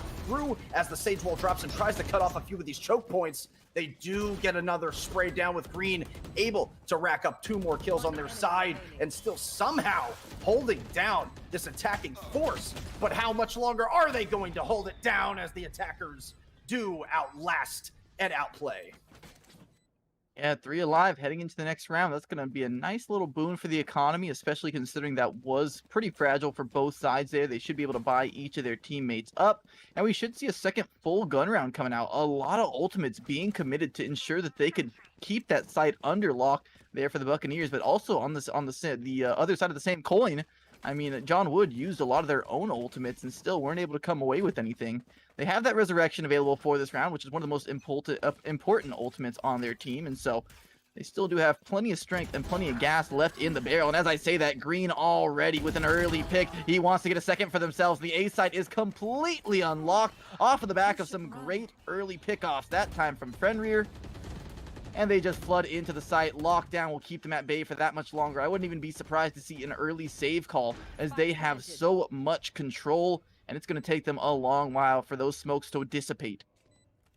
Yeah, and also the big plus there on the timing of that lockdown plant is not only it gives you that time to plant, but also keeping them long enough outside of that site to give you the opportunity to set up for the retake positioning. So also, as it runs out, they do reach. Get the strength and numbers now on the low side. Reach. That's going to be one taken down, but Brimstone cannot get out of harm's way. Reach is going to be trying to bounce what he can here with that recon bolt, but isn't able to get much as it gets destroyed almost instantly. With that time ticking away, they're going to have to back up and try and just save what guns that they have. Ooh, but Reach does push forward. And instead, he wants them to start from scratch. Wipes them both off the board right there and gets them yet another round in their favor. Reach is not willing to give an inch. He goes for even more, and he takes all the guns out of the hand of John Wood, and that is disaster early on, as they are going to be working with 0 weapons, just some pistols, just a little bit of armor. Irie is able to afford a rifle, and so she'll be the only one with weaponry on the team at the moment. Eyes up. And with that, it's going to be a rough round 8 for John Wood.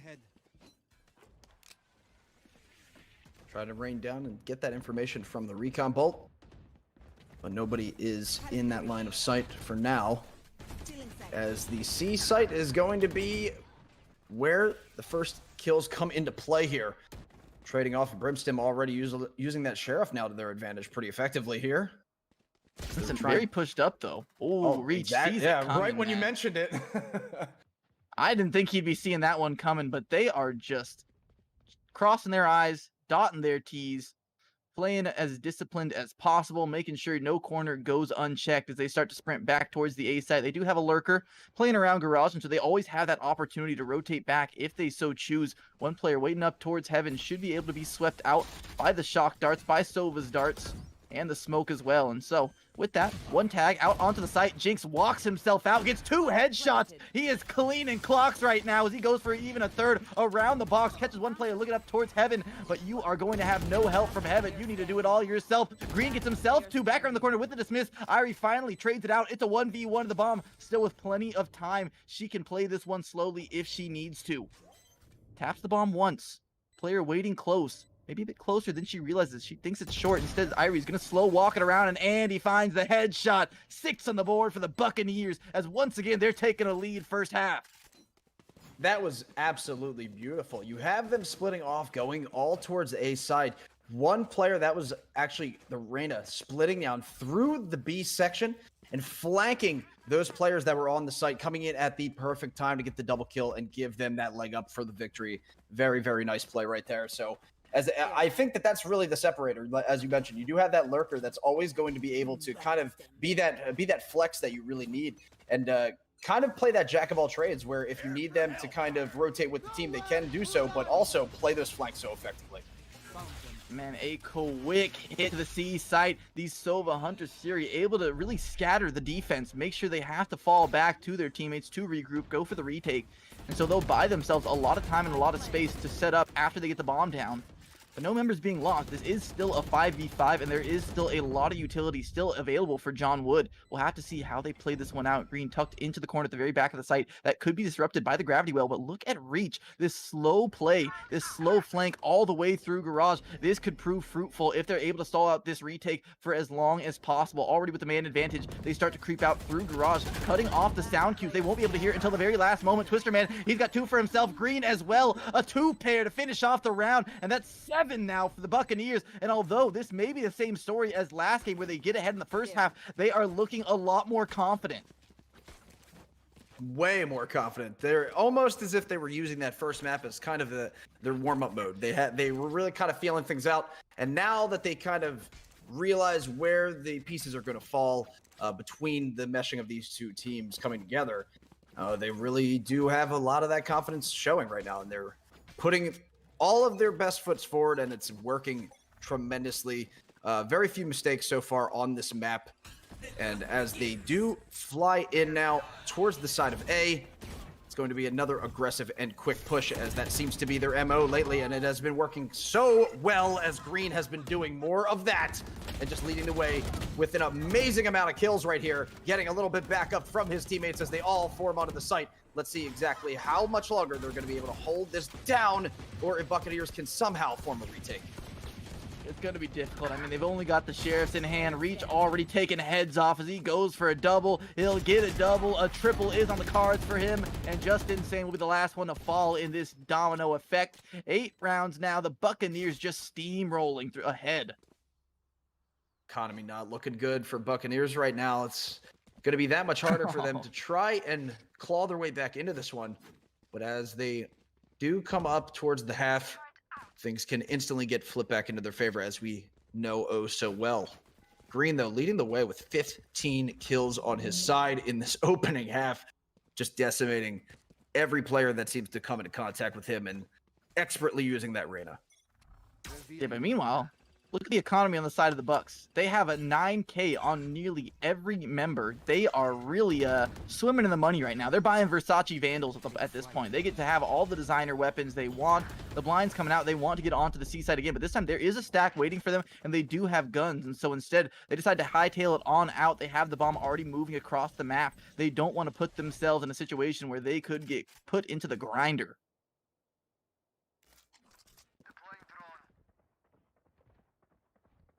A little bit of cross map play here as the lockdown is going to be placed just momentarily. Fenrir flips around 180 for the headshot. Eventually gets himself turned around at a bad spot. West T will finish that one off, and we see a very interesting dart. I'm assuming that is looking towards the player's A-link. A defensive Killjoy lockdown will force them off of the site for now, as Jinx, he'll get himself a headshot as well. And a 3v3, this is a very doable retake. One player detained, locked down on the site, just waiting to get his gun back in his hands. Can't do it. Just insane. Gets himself two. A third one waiting out towards long, and Jink has it covered like white on rice. He is all over that position. And finally, John Wood, they fire back. A third on the round. That is huge for them right now, as they're trying to get whatever they can here before things flip. And they're somewhat into, I'd say, the advantage. So right here, getting that round back and trying to at least break that streak that has been building for the side of the Blazers. Right here, they can stand toe-to-toe with them now in terms of their loadout, as they do also have a couple ultimates in their back pocket. Reyna is going to be going for that Empress, and as well as Sage getting ready to try and play conservatively here, as always, because you want to make sure you use that res and give yourself that 6-5 advantage going into this last round before the half. Breach, just tossing an arrow out towards the back of the site. Has the Hunter's Fury available, and so one of the best combinations you can have as Sova is if you're able to tag someone with this drone, you can immediately toss out that Hunter's Fury and you will have full vision of him through the wall, and that's exactly what happens here. Doesn't land the first one, but he should be able to hit the second, and the third one is crucial. Won't nail it. That's a nice movement there. Some fancy footwork from Just Insane is able to get him out of harm's way. But even then, at least his armor has been removed. He's got to get the overheal if he wants to get back to that 150 health margin. They still haven't made their full choice yet, but all of the players starting to form now towards that midsection. Seeing if they rotate now through garage, potentially. Still waiting. Now, hopping up near towards window. And it looks like that is going to be the C site push, as they do take out one and open up that door with Recon Bolt coming in here to try and gain any more information from people potentially hiding out on that site. But now it's going to be up for the Buccaneers to see if they can try and form this retake here and build some semblance of a round together. But now Fenrir just spraying through the smoke, taking a hot guess and just able to rack it up with only one player remaining. And just outside now, can't even move in towards the lockdown to give themselves any relative chance here. And that's Irie getting dropped on that final round of the half with a 9-3 advantage here. I mean, it's going to be a lot of a more advantageous position that we're going to see now from Buccaneers, but it's going to be quite the uphill climb. Oh yeah, 3 rounds to 9. You gotta string together some miraculous plays if you want to bring this one back. And John Wood really just showing why they're the #1 seed in the tournament. They're having a fantastic go of it so far. They're looking dominant, and it's just a very clean play overall. You wouldn't expect Haven to be a map where strategy matters as much as, let's say, an Ascent, something like that. But it looks like they're just so well coordinated. They're constantly knowing which sites they can rotate to, where the enemy team is. They're working out with the sound cues, with this Sova vision, and they're just playing like a well-oiled machine right now. And it looks like that Buccaneers are going to be choosing the C side as their opening push here for attackers. As nobody going to be waiting over on that C site. They have a free take here. And we're going to find out right now what the Blazers have ready for them to try and get back onto that site. They do now sneak their way in through the garage. They did get a little bit of a flank, though, coming in now from Blazers. 2 members of the Blazers are going to be coming in now through Long C, but they just get wiped by Just Insane's. Just rocking that Reyna as he does so well. Reen on the other Reyna doing work, as well as he has leading his way with frags on his team. And with that plank coming in, they're able to hold down these corners long enough. I don't know if they're going to be able to get onto the site. And there's only one player left, and they're just going to hope that they can survive long enough, as they do know somebody's about to come around that corner. But with it being the eco round, he's just going to go for it. And in that moment, you do have another round getting put into the attacker side. So luckily, that is going to be the Buccaneers getting back on the board. Yeah, and the Buccaneers, some individual performances kind of saving them there. Jinx sprinting out with that frenzy. 3 kills on the first round. Never an easy thing to do. And with that post plant being crucial, they now give themselves a lifeline. With this bonus, they should be able to put themselves at 5-9. Another fairly close game. And if they're able to get this momentum really rolling on the attacker side, you could see another fantastic comeback here. As I say that, already showing a lot of pressure towards mid. They're not wasting any time. to make the B players sweat just a bit. Taking those few shots in the center portion of the map. Looks like everybody going to be forming now in the B site. Going to be a crazy battle right now between these two teams once that stage wall goes down, if they're going to hold this position. But now with the smokes up here, a lot more information being gained between these two teams. But it looks like that they're going to be trying to use it as bait as much as they can here before they make their final decision. They're trying to spread out a bit. There's one player going down. Fenrir getting the opening kill with the Sheriff there, taking Jinx off of the playing field right here as they move back towards that B site and potentially now opening the door cut off between A and B. It looks like that they're going to be rotating now towards that A site. One player in, ready to flex. Westy just blasting through the corner and able to take Green out. Irie getting a kill on their side, and that is going to be the moment that they need now to push and make their decision. Oh, but Fenrir has something to say about it. A second headshot makes the numbers even. They aren't able to retrieve too many weapons. That should be a Spectre at least down mid. And so they actually have a pretty decent armory to try and go for this retake, especially Reach. That's a great Solvat arrow. That's going to see so much of the map, so much of the A site. And when they realize that there's no player spotted out by the arrow, they work out that there's only a few positions they could possibly be at this point. One playing short, one playing long, but Andy's got his knife out, and Irie says, thank you very much. I didn't want to shoot against a gun player anyways. I'd much rather go against a knifing psychopath. Justin Stain lines them both up, takes them down. And that retake looked nice and easy. Easy does it for a 5th round. Buccaneers coming back. Yeah, exactly what we were suspecting here with the way that Haven plays. It's so much harder for you to really dominate on the defending side for a lot of rounds in a row. You do have now them starting to dial it back in here as they flip over on the attacking side. And I like how they started things off in the first few rounds. I mean, they kind of, they haven't now... They've kind of picked each site single-handedly on these last 3 rounds, just trying to keep their opponents guessing here. So let's see where they decide to go from here as they now all do form back into the middle, trying to stay flexible. And towards Garage, Killjoy having to use those nanoswarm grenades early on because he's smoked off. Gonna be using a lot of his utility early on, and without that, Killjoy doesn't provide nearly as much use in the way of her abilities, and also a pick early on towards mid. That's going to pull apart the defense. They have to move every which way. You can already see players abandoning their sites. Sova moving off of C. Only a single player left on A. And that's just what happens when you lose someone early on in a map like Haven. This is probably one of the most punishing maps for you to lose an opening duel. And so with that, Green does have a nice position here. If they don't check him, he can really put some damage to the numbers. Instead, he's going to take the fight to them, and Green wins the duel against his imposter. And now with that being the moment that they needed, I think it looks like that they're going to be running down towards that A-long and getting onto the site now with those shots coming in towards the back of the site. Nice smoke coming down as well from the Astra, opening that opportunity up for them to get the plant. Now, Green going to be covering up into Heaven, but they smoke out Heaven in the perfect time to cut off that area. So they're going to have even more time on their side here to hold them off and hopefully prevent the defuse as another player drops down. More trades coming back and forth, but the slight advantage holding for the moment to the side of Blazers as they do somehow stay alive and wipe the floor with those remaining players of Buccaneers and do retake that site and get that defuse.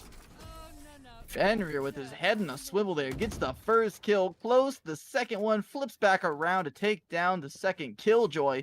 He makes sure he knows this is a Killjoy differential, buddy. I know you're top fragging on your team, Jinx. You're doing a great job, but let me show you what I can do. Let me show you what I got in the back pocket here. As we see Fenrir getting his ultimate off of that heroic play. He's gonna have that lockdown available if they try and push onto a site too brazenly. Jinx as well, nearing his own. Empress available for Just Insane. With how many headshots he has been showing us throughout these 2 maps, throughout this series so far, I like his chances when he has that up and available. Now with that garage push coming into play here, Jinx sniffing out the opposing Killjoy's utilities here, just trying to see if they can get one more frag before they make the push through. Just taking out that nade right before it potentially got popped.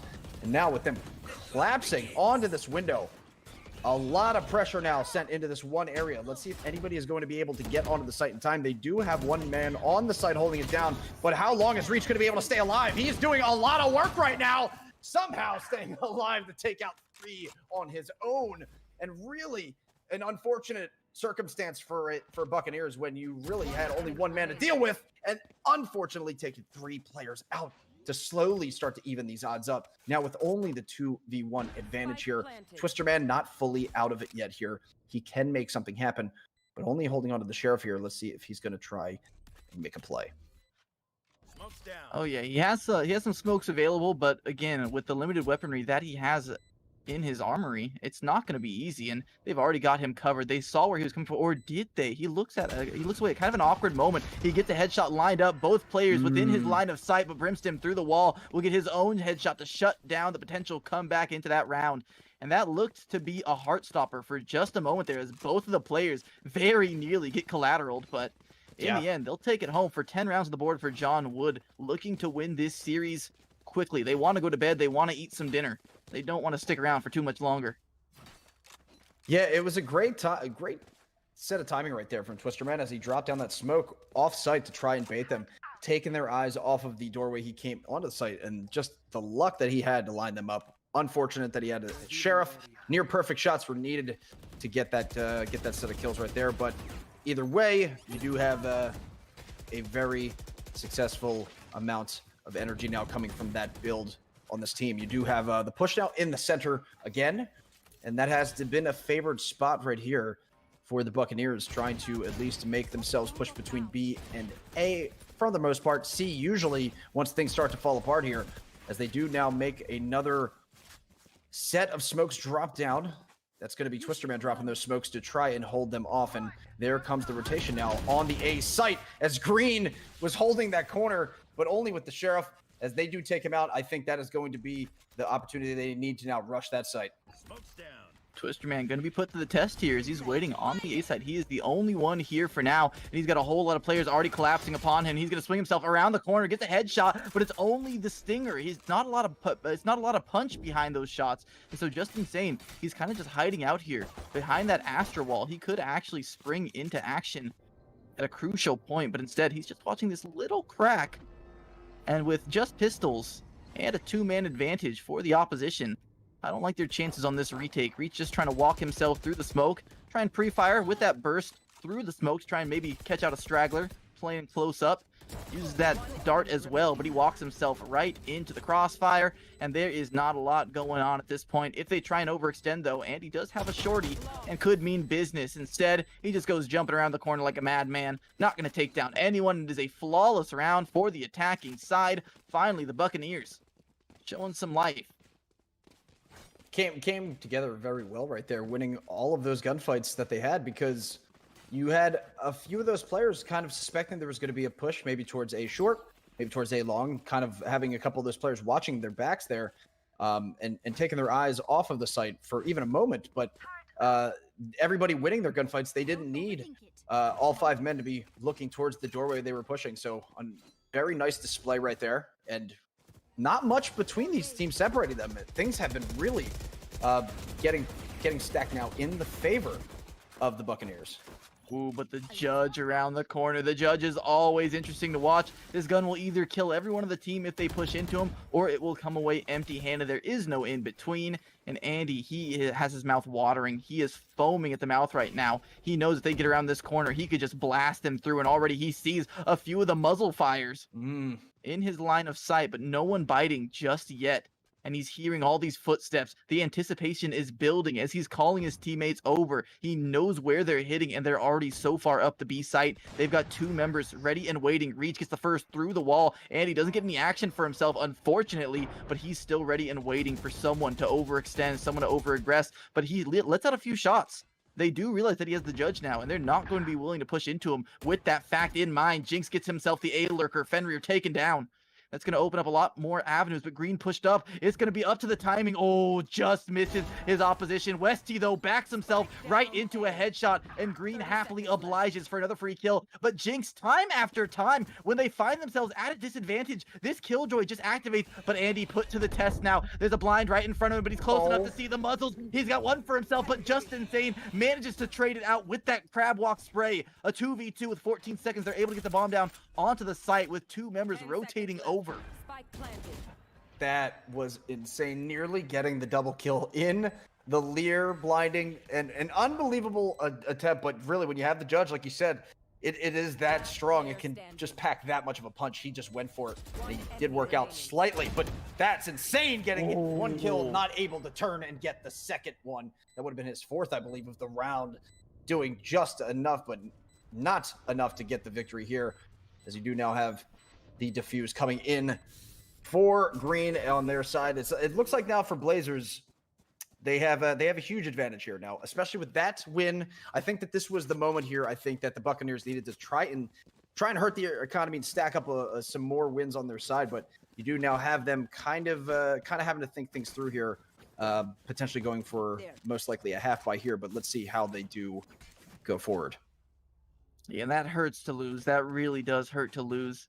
Jinx is doing so much to try and give his team opportunities, but it's just not working out in the end. These post plans just barely not going the direction of the Buccaneers. Now they find themselves staring down the barrel of a loaded gun. 11 rounds on the board for John Wood. So you see a bit of trickery going out, but Reach, man. Reach, you cannot get past him without forking over a few kills, and already one is the tax to be paid for this operator in hand. C-Site going to be that much harder to get onto. You're going to have to smoke off the operator, and it never feels good to have to use your smoke on one of your own positions to make sure the operator can't pick you off one by one. That being said, though, back towards the A site, they decide they want nothing to do with that operator. Instead, they'll just try and get through some of these Twister Man smokes himself, but he's playing close to it with the Spectre. Still holding all of those angles right now. One of the slowest rounds that we've seen in quite some time on this map. Everything has been very fast-paced up until this moment, as they are now in crucial stages of this game. Every mistake is really going to feel that much worse, so these teams are going to be taking their time here. The smokes do drop down as they move on to the site. That's going to be the A site, but Twister Man waiting in the perfect corner there, setting it up and dropping it right at that perfect time to give them an advantage. Also now, as they do send that rotation through to the other side, it's going to be quite difficult here. And I don't know if they're going to revive somebody as of yet, but they are definitely going to hold off, at least for the time being. They do only have a handful of seconds remaining to get onto the site and get the plant down. Let's see exactly how this retake is going to get through. And they do catch him slipping. They get Jinx back on the board, their best fragging members so far in the game. And so they have a good chance at holding on to this retake. Andy going for the plank, but they already have several members watching it, and he's only got a Spectre in hand. Does have the Resurrection available, but if he gets taken out early on, he won't have the opportunity to use it. Instead, it's Irie standing on the front lines. Wide sweeps onto Fenrir, wants to keep him pinned down. Instead, the flanker has been removed. Green catches Irie out as she's trying to fall back to her teammates, but there are several ults that can stall this one out, including the Hunter's Fury. Hunter's Fury being popped, but Fenrir already with 2. He's left alone to try and stop the push himself, and Fenrir is already just Ferrari peeking, sprints down Usain Bolt for the 3-piece, and that's going to be the defusal and a 12th round for John Wood. The Buccaneers have their backs pinned against the wall for the rest of this map. Twister just using that ult at the perfect time and really setting up Fenrir to get those sets of kills that they needed and putting them out of that position, and also doing a little bit of damage on top of it. So just a beautiful set right there on that side and closing that opportunity that they really had. I mean, it was the very small chance that they had. They took quite a chance themselves with only 3 men trying to push down through C-Long, but with not many options remaining, they took their chance, and only one round now separates the Blazers from walking away with not just this map, but the series. Yeah, 7-12. It's got to be 5 rounds in a row if they want a chance of coming back here. Green will be put to the test and can't answer to just insane. The pressure too heavy, but Twisterman back towards short. He's able to get one and fall back to safety, so he's going to deny them so much space to work with. Reach chimes in with an op shot of his own, making it a 3v2, and already the Buccaneers facing elimination here as Twisterman still just playing it conservatively, playing safe, may even try and smoke himself off to make sure they can always have to be looking over their shoulders. Westy manages to swing back out, get the kill to make it a 2v2, but he loses so much of his own life bar as a result, and around the corner, that drone will spot out Brimston. They have him pinned down from heaven. The operator can slowly move out towards the site as well. Using that dart, it will spot them both, but they're waiting, they're hesitating. They don't want to pull the trigger just yet, and this bomb is ticking lower and lower. Eventually, they have to get aggressive here, and Brimston on the front lines, he's got to be crucial. The res goes out. It's going to get a player back on the board, but this bomb is ticking and ticking, and I don't think they have the chance to do this. Through the wall, Brimston, he'll get the round on the board, and he'll secure it, but this bomb blowing up may take it down with him. Captain goes down with the ship, and 8 on the board for the Buccaneers. Absolutely worth it. Doing plenty of work right there, and just the way that they collapse onto the site and keeping them just at that time. You had that sage wall getting put down, and that little tiny opening is all that was needed to shut it down there and close off the end of that game right there. That was right in front of us. They had a great opportunity, but you have the advantage coming in from Buccaneers. They are able to make the most of it, and they're looking to try and build upon it right now, as they do have the numbers again pushing in to the middle of the map. Let's see how effectively they're going to be. They have Reyna with that ultimate ready to pop it at any time, and it could be the play, as they do need as much aggression as possible, as they're all forming onto the site here, with Fenrir trying to set up a little bit over the wall here, dropping as much of his nanoswarm as possible. Oh, and this is getting rough. This is getting rough. Kills being traded back and forth. And once again, it's the Buccaneers finding themselves worse for wear, as they couldn't get the bomb down in time. If you want to hit the B site, you have to do it quickly. And instead, they just get pushed, squeezed tighter and tighter by John Wood, until eventually they're asphyxiated and they lose the game because of it. Absolute just beauty right there with the way that they closed out these maps. And full confidence in their playstyle as well. You could tell that these guys are a very, very well-knit team. This squad is definitely in that #1 ranking for a reason. You have it now with Green actually leading their team with 24 kills and looking amazing on both maps. Really, just when you have a Reyna that's able to utilize just every tool so effectively, I mean, and top frag like that, it's going to be quite hard to overcome. And what did I hear you say? How did they look? They looked good, you said, correct? Quite good. Well, speaking of looking good, I want to give a quick shout out to Reveal Suits. Reveal Suits, the official suit provider of the College Esports National Championship. If you want to look good, this is how you do it. Designs officially licensed custom suits and blazers for men and women alike, revealing your college or favorite team pride. You, as well as fraternity, sorority options for any other personal selections. If you want to rep a team, you want to rep a group, Reveal Suits is the place to go. Visit revealsuits.com. Reveal Suits, that's where passion meets fashion. And with that, we'll be heading over to a short break. Don't go anywhere. We got another best of 3 waiting for you on the other side of it. And so I'll be seeing you soon. And Trooper, he'll be here as well. Don't go anywhere. We'll be right back.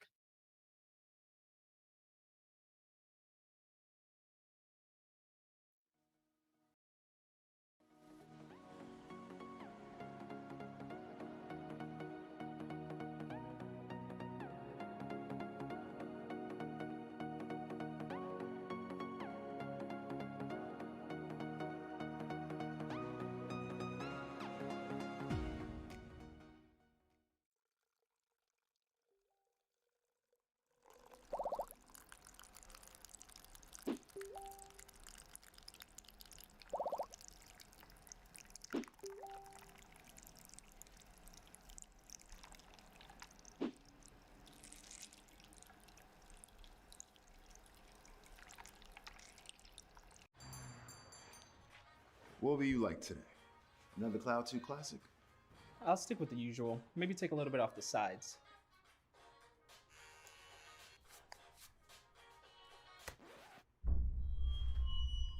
Oh, that's fresh. The HyperX Cloud 2 Wireless. Legendary comfort goes wireless.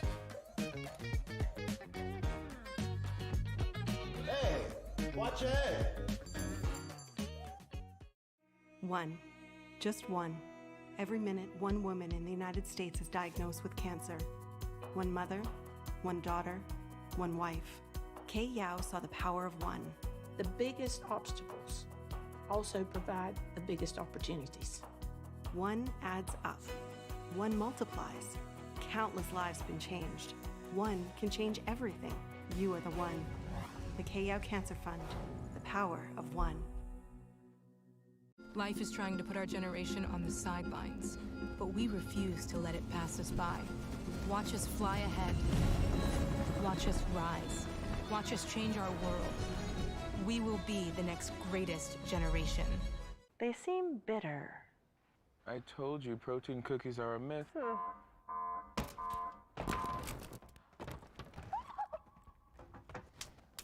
Cookies. Protein just got tastier. Lenny and Larry's, shockingly delicious. Why hope? Lives don't have to end with diagnosis. The most impressive achievements happen every day during a fight against cancer. In 1987, Coach Kay Yao was diagnosed with breast cancer. Over the next 22 years, she continued to lead and inspire.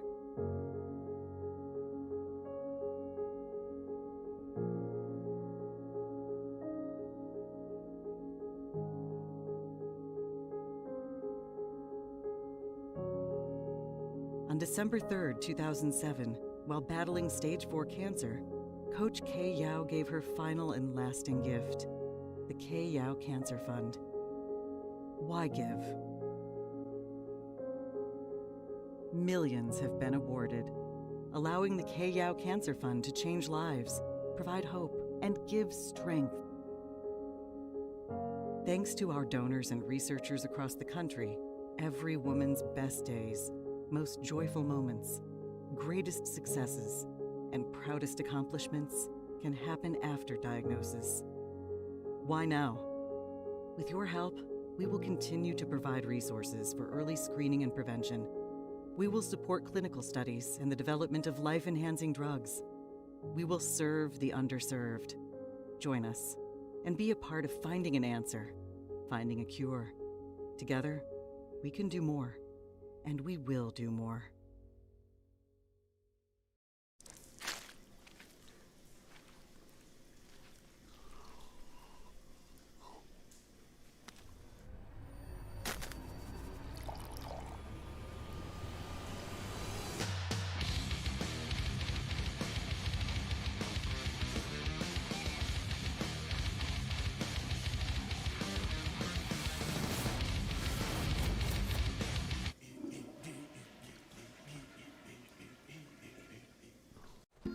A rogue virus.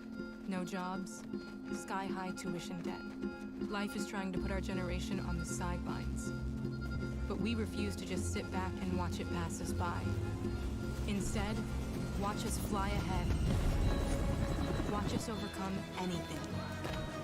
Watch us rise. Watch us change our world.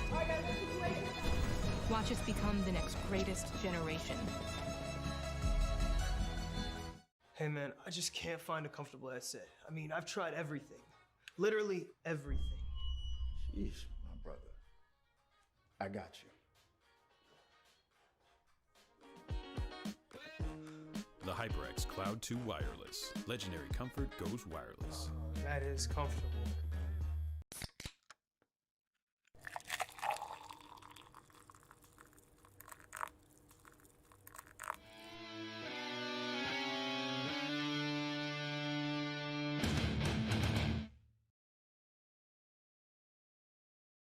We understand an upside-down world, but they're writing us off before we get to the starting line.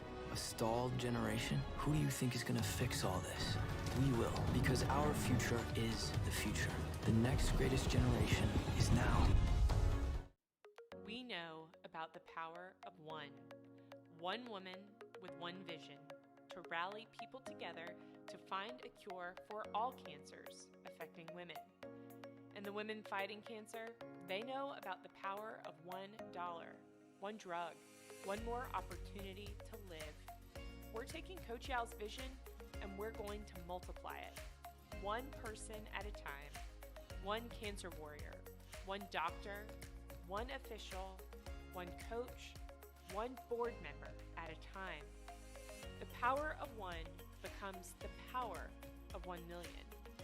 Our goal is to connect with 1 million people, asking our friends, our colleagues, our social media followers to join us in fighting cancers that affect women and providing life-saving access to healthcare for all women. If we bring together 1 million people, how will the KL Cancer Fund change the world for cancer warriors? The ask is easy. The work will be life-saving. Let's see what we can do together. It's the power of 1 million.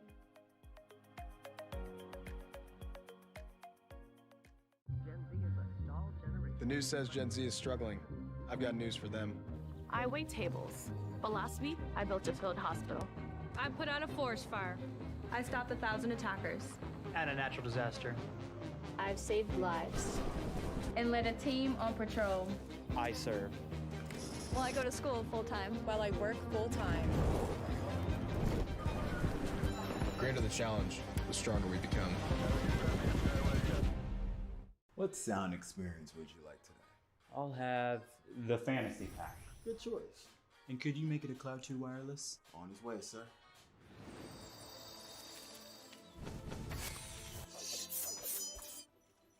Sounds amazing.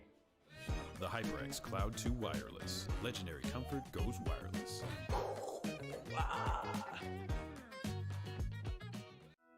Behind every face is a story. Unique. Each and every one. Beautiful stories. Inspiring stories. Some beyond our wildest dreams. And every day, a new story begins. We salute every fearless, self-assured, undeterred, hopeful face all across America. Here's to the next 100 years. Barbasol. The news says Gen Z is struggling. I've got news for them. I stopped 1,000 attackers. And a natural disaster. I've saved lives. Well, I go to school full-time while I work full-time. The greater the challenge, the stronger we become.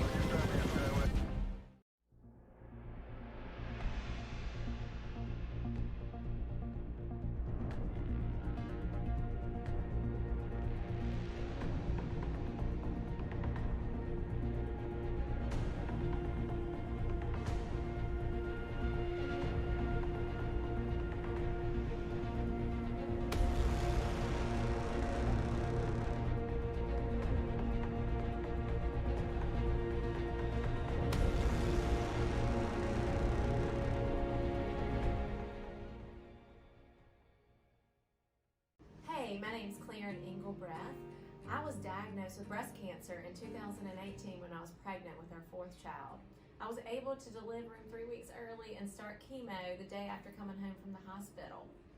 I know that 2020 has been a different year for all of us. We've all had to change and make adjustments and think about life in a different way. The one thing that hasn't changed this year is people being diagnosed with cancer. More than 900,000 women will be diagnosed with some type of cancer this year. It's important more now than ever that we continue this fight against cancer and finding a cure. Please join me today in supporting the KL Cancer Fund because cancer can't wait.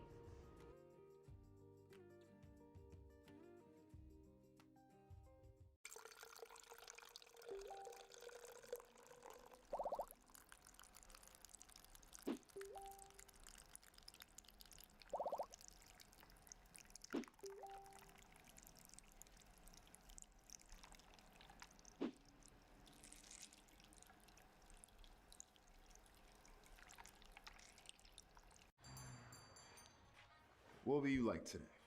Another Cloud 2 classic? I'll stick with the usual. Maybe take a little bit off the sides.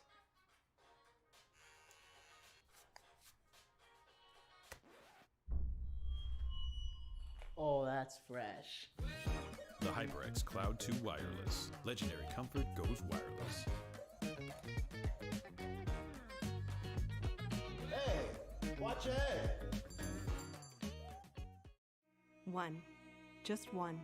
Every minute, one woman in the United States is diagnosed with cancer. One mother, one daughter, one wife. Kay Yao saw the power of one. The biggest obstacles also provide the biggest opportunities. One adds up. One multiplies. Countless lives have been changed. One can change everything. You are the one. The Kay Yao Cancer Fund. The power of one. Life is trying to put our generation on the sidelines, but we refuse to let it pass us by. Watch us fly ahead. Watch us rise.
Welcome back. Welcome back. We've got an exciting best of three ready for you. It's the Battle of the Birds. It's the Lackawanna Falcons versus Northern Virginia's own Nighthawks. And so with that, Falcons' first band was Icebox. Nighthawks answered with their own Ascent band. First map of this best of three will be split, picked up by the Falcons, and it's Nighthawks choosing the defensive side to start it off. Now, that being said, I am joined here again by the one and only Trooper. How you doing, buddy? Doing great. After that first game, especially, we had some pretty intense action between our first seed against our fourth seed. So obviously, I'm expecting some even more excellent gameplay from these guys who I know have been eager to get this game started. But before we get into that game, I wanted to give a quick shout out to one of the sponsors of today's streams, Lenny and Larry's. I wanted to let you guys in on a little secret between them and us. Feed your passion for esports with a little bit of Lenny and Larry's as the complete cookie. I don't know if you guys have actually had these, but I used to eat these all the time when I would get home from the gym and whatnot. They are perfect for that. Fully loaded with flavor, up to 16 grams of plant-based proteins, up to 10 grams of fiber per cookie. It's a tasty way to recharge after intense gaming or any type of workout at all. And all of the cookies are actually have different types of flavors, such as chocolate chip. You got birthday cake, which is actually a personal favorite of mine. And all of them are 100% vegan. So you have an excuse to eat as many as you want. It's all good. So they are also made with a all non-GMO ingredients, in case that is also something that you are looking for in something a little bit as a healthier snack.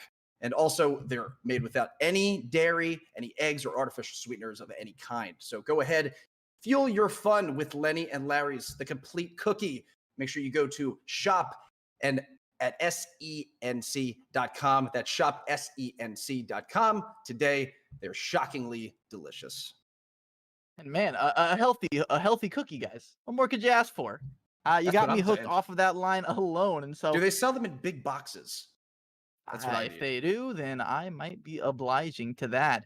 That being said, we're going to get into this game one Agent select already underway. We have a couple of raises being brought out, which is not something you see too often on Split. And so I'm interested as to what prompted them to feel like this agent was so strong in this map. I love it though. I love me some Raze. I think Raze is very underutilized on several of the maps. Really, the only map that Raze can consistently see action on is Bind because of how powerful the takes can be when you have those AoE paint shells and the showstopper to open up sights. But Split, another one of those maps where you can send your Roombas up beam and you can send them down ramps. It'll get you a lot of information. The paint shells, especially when you're on the attacking side, can flush a lot of players out when they're playing behind the signpost, things like that. And so I see a lot of different usages for it. What do you think about these two team comps, Trooper? Anything to note?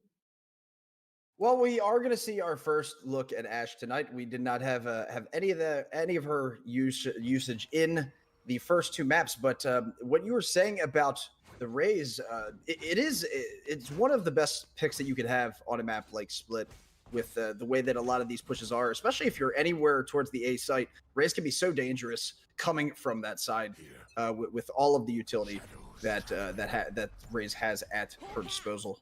But as we start off now on the opening set of engagements here, the push is going to be centered in the middle of the map here. And there goes the Sage Wall. Almost perfect timing to cut them off, sensing that there was going to be a little bit of a pressure coming in there. Sage doing exactly what is expected here, dropping that wall and just waiting to see if anybody is going to try and hop up on the box. There comes the turret down, as well as the Jet throwing in a little bit of a cloud burst to try and save a little bit of time. But as they do throw more utilities out there, they have to back up from, again, as we did mention earlier, the Raze being that dangerous to try and close out a lot of these openings. Oh yeah, that was a lot of HP taken off. Luckily, the Sage heal was there, but that's a long cooldown. You won't have that available for any sight takes or any more damage that your teammates can get chipped away at them. And so instead, they're going to call it off. They don't want to deal with that wall with the Roomba out towards B short. Instead, it's back to A they go. They've got a single player on site and one up in heaven already towards screen. They're going to get a glimpse of him. A few shots ring out. No one finding the mark just yet, but some damage being done nonetheless. Up from heaven, that's Jawa starting off the round with a headshot. He's going to get the man advantage for his team. And again, on the site, they're hitting more dirty shots. Hikoriku, a headshot and a body shot apiece, both netting him a kill. And the last player, Mars, trapped out towards the ramps. There's smokes blocking him off. There's bodies blocking him off. He'll get a couple. Nice little pair for himself as the round comes to a close. That's the first on the board with relative ease.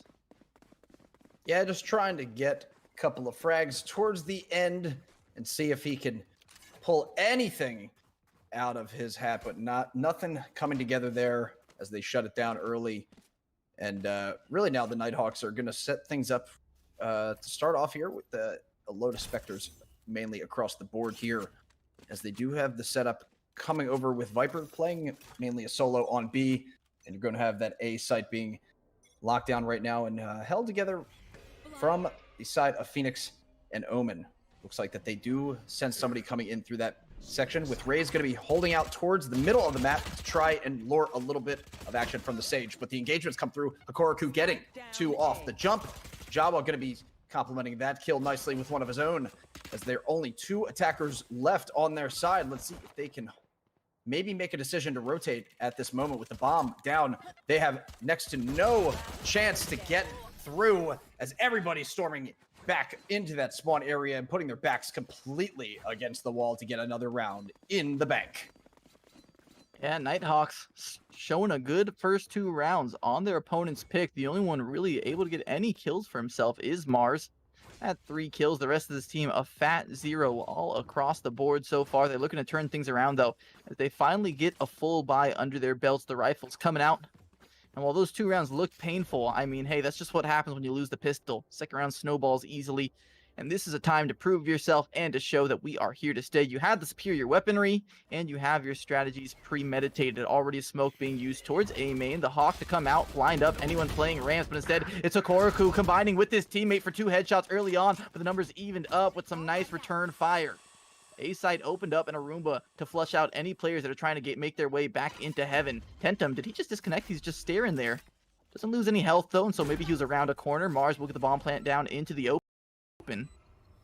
And some more smokes just to try and hold them off for that much longer.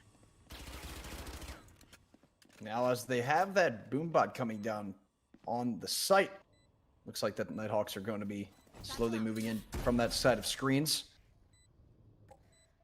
Looks like trying to just hear any more footsteps that they can, but everybody is just holding positioning while they can. The turret is actually the one to break the silence here and opening up the section where they're going to be able to push. They know that they have to make that push now, and it looks like that Dal is going to be holding together. Excuse me, that guy is going to be holding together with Anomaly, somehow taking himself out of the equation. They don't have it. Not much left to go, as it looks like that somehow with less than a second remaining, the Falcons actually get one on the board. I had almost ripped that one completely off in favor of the Nighthawks, but look at that, as close as you could possibly get. Oh, and that is so unfortunate to lose, because not only do you lose the round, but both your players dying to that bomb. Luckily for them, because that was a forced round and because their economy was so fragile on the side of the Falcons, because even though they're able to pick up that round for themselves, look at their buys. Very, very sad. Light armor specters. It is not threatening whatsoever. Even a few sheriffs being brought out here, and so it's gonna take near a miracle for them to string together multiple rounds. And Quakian doing a good job of getting aggressive. He already dashes in with the judge towards vents. They're gonna hear him drop though, and so they will have an idea of where this hit is coming in. They already have some pressure being shown towards the A side, and Jawa taking an advanced position as to not have to deal with that judge walking out. And actually, they seem to be making that move towards Heavens on B side. As they make that sneak through, Sage backing up, 10 Tom just holding that corner. Milcery takes out the attempt from Ash to storm into the site. And that's going to be another utility coming in from the Rays to back him completely out of position. They now overtake Heaven, storm onto the B site completely unopposed, but that guy is going to be still holding into that back line, taking out one, and also getting a little bit of help from his teammates as he buys a little bit of extra time. Quaken getting that follow-up kill in that back corner of the site, but look at the low health with these two players remaining on the side of Falcons. Jawa just trying to get some sprays as much as he can. There's a Koroku getting the first kill, and Jawa getting his back with the second kill. Only a bullet or two each for them was all that was needed to take them off of this map, and the defuse coming up for a 3-1 lead now for the Nighthawks. And having your teammates back never felt so literal. The run it back, getting himself into the back lines, and Jawa just watching over him like a Nighthawk the entire time and living up to the namesake of the school. They've got their eyes peeled, not going to get away with something like that. Another round strung together. That one was close, but I mean, really, credit to the Rays there, who was not only while he was taken down without receiving a kill, he gets low HP bars with the paint shells on one and sprays the other for I think 3 bullets there, leaving them both on just a fraction of HP. And it's so difficult to hold on the B site when you're that low. Oh, the judge.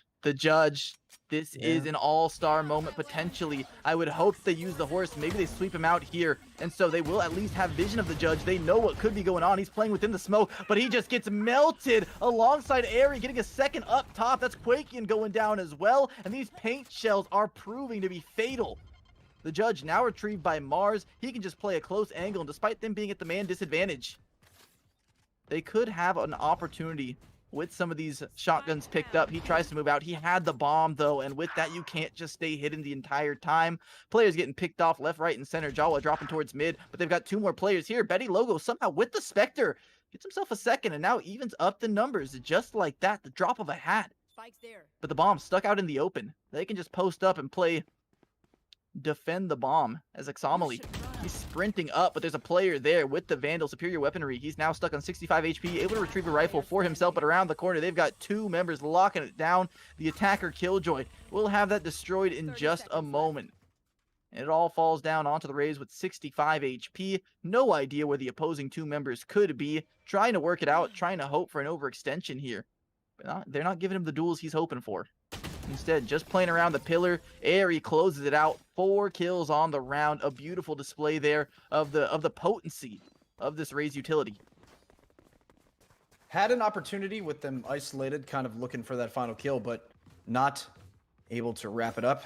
With the Nighthawks taking a nice lead already in the early going here, but we do know that, as we've seen before, and as we do know many, many times over, that split can be so unforgiving for that attacking side, especially when you do have a composition such as the one that we're seeing on Nighthawks. They are using it quite well as a Viper being their kind of their solo watcher for their side, as she has really started to form a big part back into this meta, with now everyone coming together on that A site. Spike carrier gets taken out of by Hokoriku right off the jump, so they have to try and either make a push or retreat off this first kill, and they don't make a decision in time as everybody just comes back down, and Airy again just really dominating that rounds back to back. And those comms were so clean. Hokoriku, he gets the first kill, falls back to pillar, has a curveball around the corner, and as soon as he throws that curveball out from the rafters, the only place that Airy could possibly peek from, he springs out, and they just have two different directions to look at. It is so difficult to get onto site with a crossfire like that, and they have a flawless round in the books as a result of their wonderful team play and communication. And that being said, 5 rounds for the Nighthawks on a map that they didn't even choose. They are off to a lightning quick start, and the pace is not looking to be let up whatsoever. Gummy Pones, unfortunately, doesn't have a kill to his name just yet, 6 rounds in. And looks like that Quaken almost comes into contact with the Viper, still on that that B side, and actually with more help now from his teammates, they're going to be second guessing any pushes on that side. But with everybody already stacking to A, they're just trying to get a little bit of information while they can. Anomaly now going to push himself up right after getting flashed. Jawa getting a double kill, cleaning 2 of the clocks on Falcon's side, and also making sure nobody was coming around towards the back end if he had to hopefully help for those pushes towards middle. But speaking of middle, you do have 2 players now rotating towards the B side, with that bomb player isolated, having to sneak now through the sewers area to try and regroup. And there's another engagement coming into play. Mars getting the leg up there on the ropes. Jawa is waiting to see if they were going to be any sort of openings here to try and push through. Waiting for the flash to come through.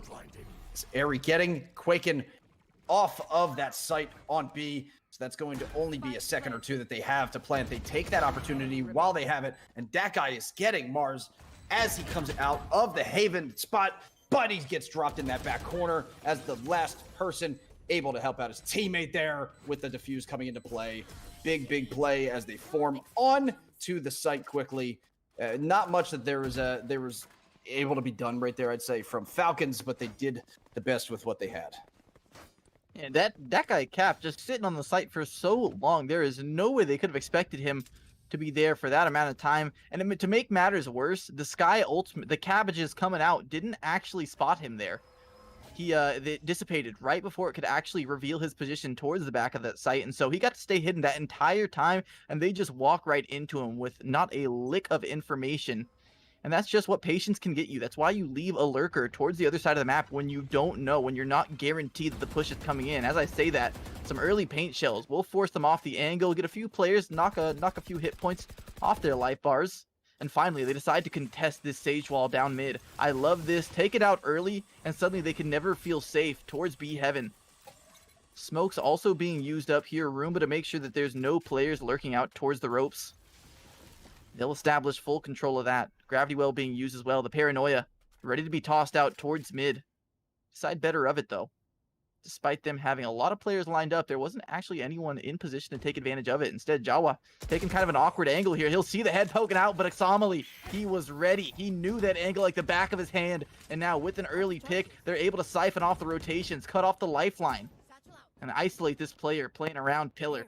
But this is not an easy man to get through. This is Hokoriku, who has all the curveballs.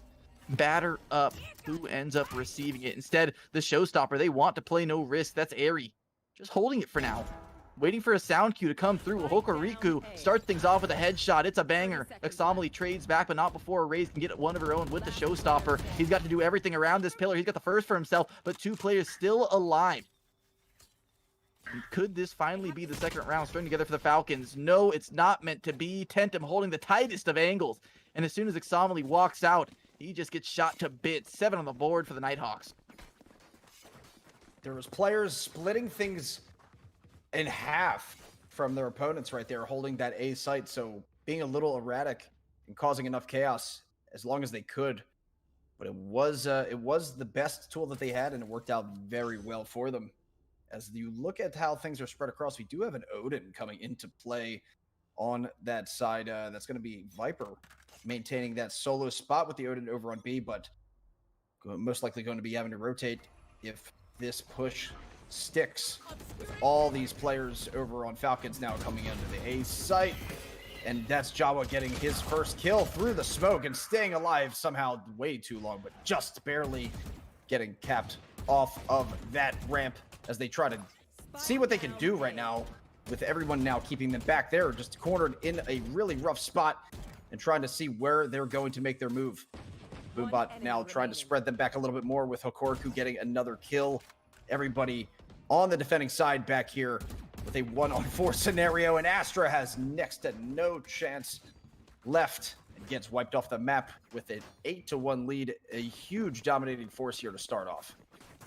Man, and that is confidence. You can tell the Nighthawks are starting to feel themselves here. As instead of backing off, playing with the team, maybe even going for a retake, they just stand at the ramps and unload. The paranoia for Jawa early on will secure him the kill, and not only that, but it'll stuff the push. I mean, it is so much more difficult to get rotations over when they just go sprinting out onto the site, and with that paranoia, it just stalls them for so long. Eventually, although Jawa does get traded out, it doesn't really matter because the rest of the team has already arrived. They've already been able to take good positions to put an end to the push, and so that's just the power of having an Omen on these ramps. That choke point where you can just toss out the paranoia. It's so difficult to get through.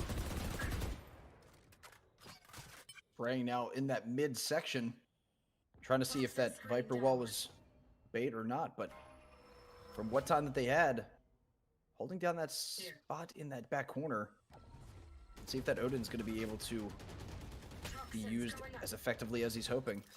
Trying to be as crazy as he can, just get the sprays through. He knows there's people there, and there he goes, trying to get shots. They're going to have to spread out a little bit longer. Nobody wants to make the push through yet. They're waiting until the wall drops. They do enter right as it does, and Sage still in that back corner. Tentom, no cover, and still somehow out in the open, able to get a double kill on his side and get the self-heal on his side as well. So while the split now comes into play here, you have that push going to be rotating back potentially towards the A side as Quaken nearly gets a miss there on Tentom, but that is where that heal comes into play. He would have been taken out if it wasn't for that. And Tentom, fantastic shots there. He was in a position where he didn't have time to get utility out. He didn't have teammates to back him up. He had to just stand and fight, and he answers the call with 2 kills, setting up the Nighthawks for yet another round early on. Jawa playing up towards heaven, suspects that there is a player through ropes. If he has the right timing, he could get himself a freebie, and that's exactly what comes to fruition. Hokoriku, that was the easiest first shot of his career. The second one a little bit harder, but he's the man for the job. 9 rounds in, not in a row, but it feels like it for the Nighthawks right now, as they have only dropped a single one. Yeah, they were able to just get so much momentum going. It's so hard to kind of find your way back into this or find your footing, because everything that's going on right now is just completely working right now for the Nighthawks. Is you have the Falcons on this attacking side, things are not going to be easy at all, but it is also going to be kind of upsetting regardless if you're only able to hold 1 round going into the second half. So they're going to do everything they can here and try to potentially play even more aggressively than before. Just some pressure being worked back and forth. No one really doing anything too meaningful at the moment, as the Viper wall will ensure that no team is willing to push through, because you don't want to be putting yourself at 50 HP to start off the fight. Instead, they'll wait that one out. The Hawk around the corner will try and push themselves through, but little do they realize there is already a crossfire waiting for them. Tentom gets one, Jawa gets this one for himself. Well, it does get traded out. It is a 4v3 as they move up towards heaven. Tentom does have the resurrection as well if he wants to play conservatively. Instead, he's out in the open. He'll get a headshot for himself. And low HP on Quakian. This is going to be harder and harder as they're still at the man disadvantage. Now add on a HP disadvantage. While this Killjoy ultimate will buy them a little bit of breathing room, they may be able to get onto the site. Quakey sneaks by onto the rafters, and so maybe he catches some players unawares, but they haven't even gotten the bomb onto the site just yet, and they run it back. Going to help them get on, and that's Airy also suspecting everything. There is no angle you can take that he is not ready for. That guy Cap finally springs into action to make sure they can put a stamp on the round, and 10 on the board. It is getting worse and worse for the Falcons here, as this is their map pick. This should have been the map that they're excelling on, but instead they are just getting pounded throughout this half. And there's so many great plays that have been coming out of the woodwork on the side of the Nighthawks. Everybody having at least I'd say everybody on their team having some sort of play that's just been standing out and really displaying how well these guys are working together. You have now a great play in that last round by that guy Cap, holding off, being as patient as possible to come out to be pretty as much as effectively as you can be when you're popping in late to the fight, catching everybody off guard. So you have everybody pushing on the A site. The flash is coming through. Jawa's going to try and hold the angle with them shooting through the walls anyway. It does look like that Jet's going to be trying to get the Blade Storm coming through, but more trade-offs coming in on both sides as these trades are very effectively, but it looks like they're finally swinging out into the Falcons' favor here as the plant does come down. Only the Odin is in the hands of that guy Cap, but really he's been so effective with it now. He's not looking in the right location as Xnomaly gets him taken down and finally gets themselves another round here right before the end of the half. And crucially, Jawa did not shoot the second Sky ultimate. It actually ends up landing onto Hokuriku, and while he's actually spraying down several members, he could have put a stop to the push, but he gets tagged by the Sky ultimate, gets stunned up, taken down, and from there the round kind of falls apart. Although, I mean, it's a small criticism for them losing that round. It is the second on the board for the Falcons, and they're looking rough right now. It is not looking like a good time. I would not want to be in their position, and if they don't win this pistol round, dare I say it, that should be the match concluded early on. And so I'd like to see them fight back here and to put together a nice attack for themselves, show why this is their map pick and what they have in store for this attacking side. Yeah, not only, Tristan, that you have to really worry about losing this pistol round because of all the momentum that you already have against you, but you know, losing that eco round, it just the next 3 rounds are going to be so difficult to come back from the way that economy shifts. And at this stage of the game, they really only have this one last opportunity to try and stay alive and get things back in their favor. So I'm wondering if anything they might be trying to do that's maybe on the side of unorthodox, something that they haven't tried yet to catch them off guard, because at this point, try anything that will work. It's right now, everybody pushing aggressively, quickly onto that A site the moment they had an opportunity to do so. So there comes the flash as well. That guy Cap staying alive long enough to still be effective, and they do still have an advantage with that one man now in their favor. Make that 2 actually back to 1 as they're getting the trade-offs back and forth here. And it looks like now, with the moment that they have holding that back site, they want to make sure they can at least keep them distance from that bomb as long as they can. Behind the sign, you have Tentom holding together with the classic as long as he can, but it's not able to be in their favor as long as they were hoping for it to be. You have another round coming down, and they do get themselves together here. Let's see if they can string some things on the side of the Falcons. An MVP performance there from Xnomaly, who gets an opening pick through the smoke, falls back to his teammate, making sure that they can play it slowly, patiently, and consistently. And that's exactly what ends up coming to fruition there. The trades are good. Everyone gets 1 kill before going down there. And in the end, it's just Xnomaly closing out the round with confidence. And that's something you like to see when you're down this much. Your team able to really show that they have the potential to be consistent on this side and to string together many rounds. And so again, they are on the advantage with this second round buy-up. Jawa just holding for a hopeful push. Maybe a player gets a bit too aggressive with the Sheriff, something like that. No one biting just yet. Always good to take your time, though. You never know when someone's going to overextend when you're gonna get an easy round because of your patience. Indeed. And as we're already looking at these teams coming together. Reminder that this is a rematch of the last season's final between these two squads that we're seeing. And in that final, the Nighthawks walked away with a sweep in the series. Right now, they are trying to replicate that outcome as they already have this huge advantage. But with that last round coming into the favor of the Falcons, they can start to stack things up here. But this, I'd say, is even the most important round that they can hope for at this later stage of the game, because if they're able to get these back-to-back rounds, then the momentum is sure to be in their favor, at least for the time being. The shots now coming through the center portion of the map, as there is not a normal sage wall to keep everybody distanced and away. Everyone's going to be making the decision to push through.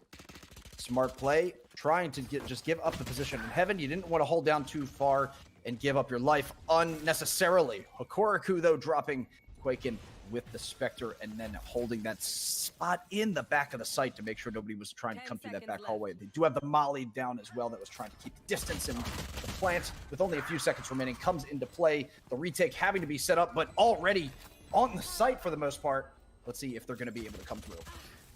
Oh, and that could have been disastrous. Two players actually end up getting stunned up by the Astra, but no one there to really take advantage of it, and so they just recover. They're still back playing pillar as they have more players aggressing onto them. That's once again Hokoriku. When he's on these defenses, he looks indomitable.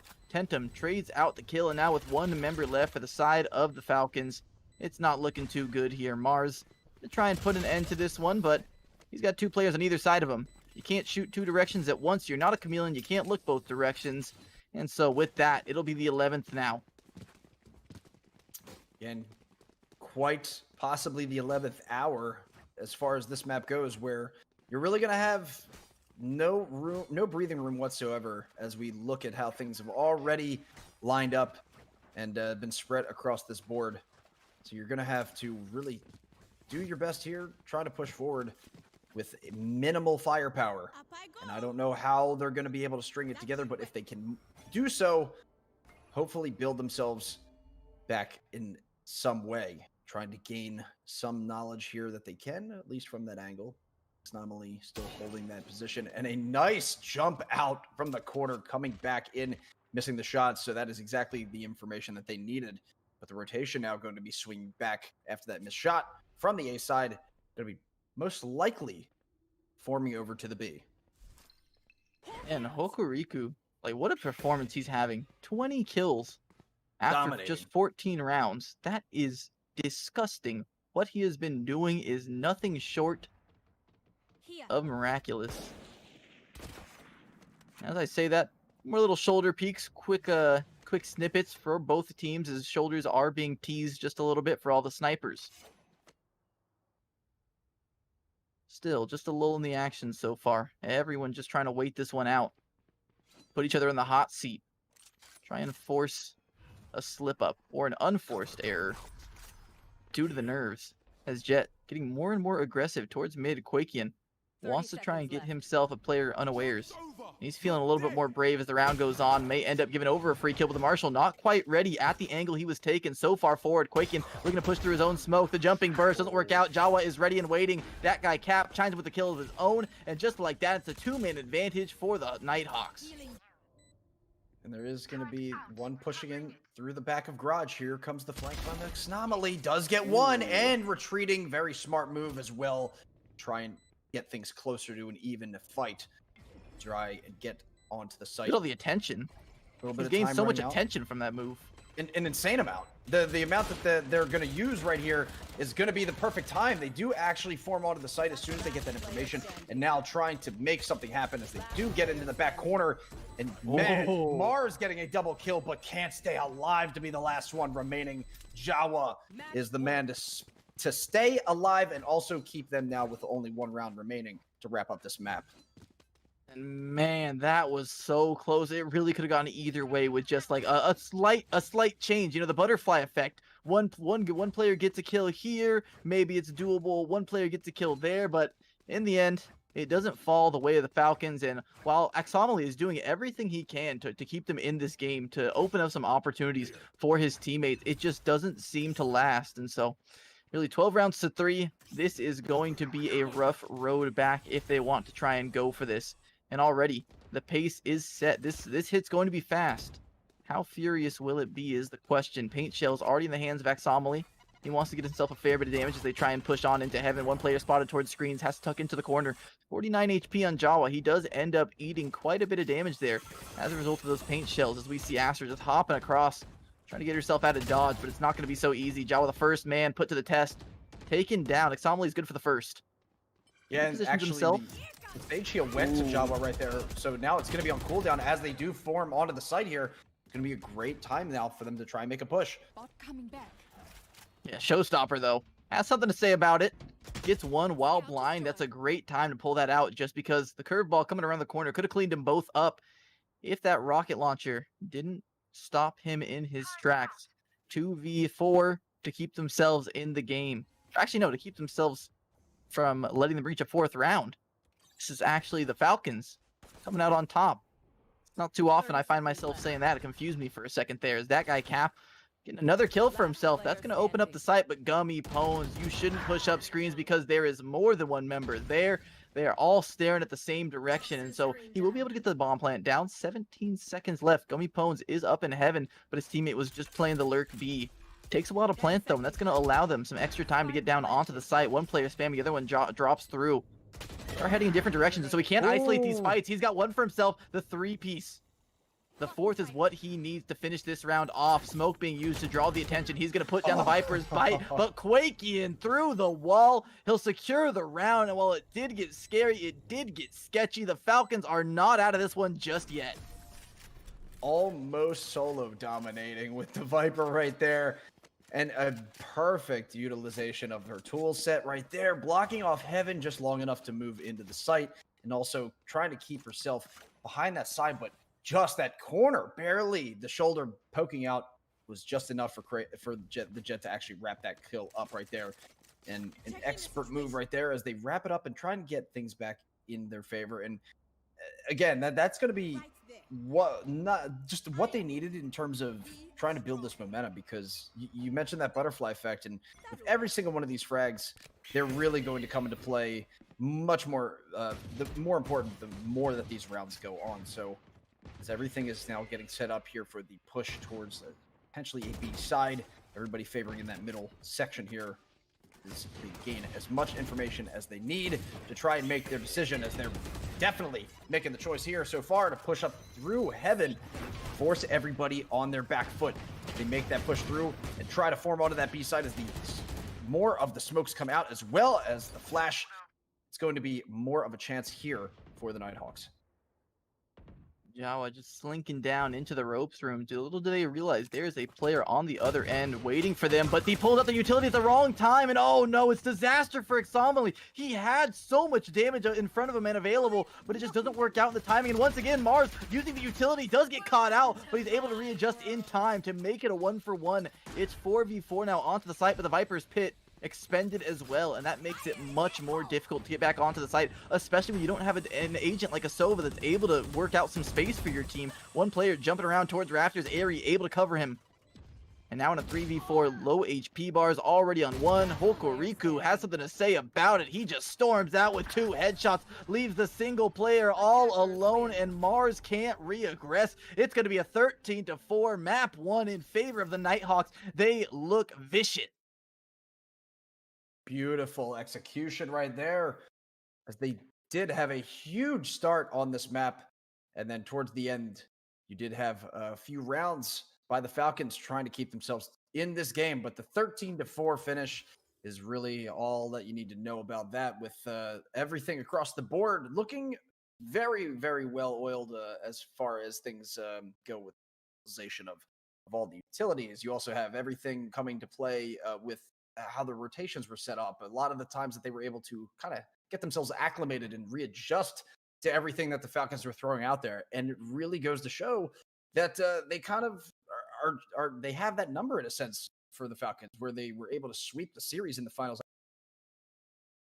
last year. Right now, they're trying to replicate that. Yeah, and with that, I do believe we are going to be going to a quick break, but when we're back, we'll be having game 2 of this Battle of the Birds. Will it be a quick stomping for Nighthawks, or will the Falcons have something to say about it and bring us into a game 3? Don't go anywhere. We will be back in just a moment with more Valorant action for you.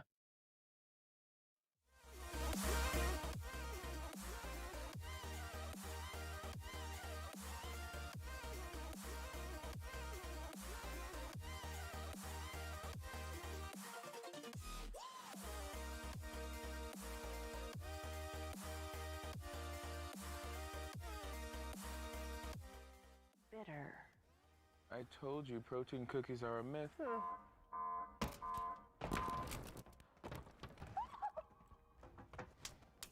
Cookies. Protein just got tastier. Lenny and Larry's, shockingly delicious. Why hope? Lives don't have to end with diagnosis. The most impressive achievements happen every day during a fight against cancer.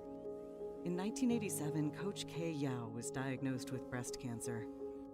Over the next 22 years, she continued to lead and inspire.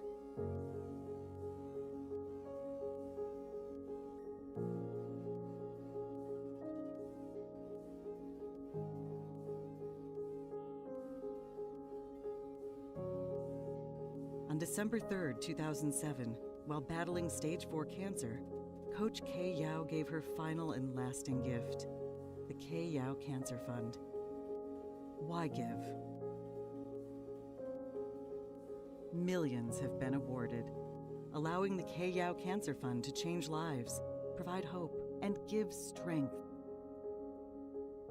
Thanks to our donors and researchers across the country, every woman's best days, most joyful moments, greatest successes, and proudest accomplishments can happen after diagnosis.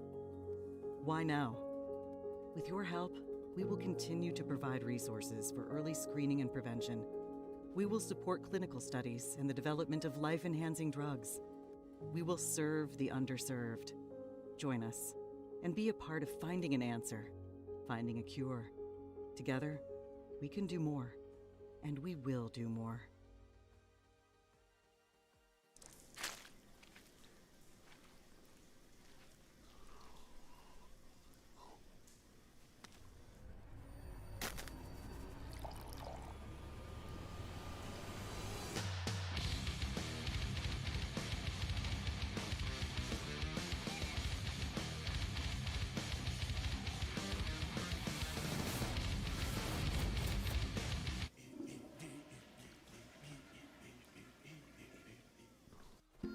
A rogue virus.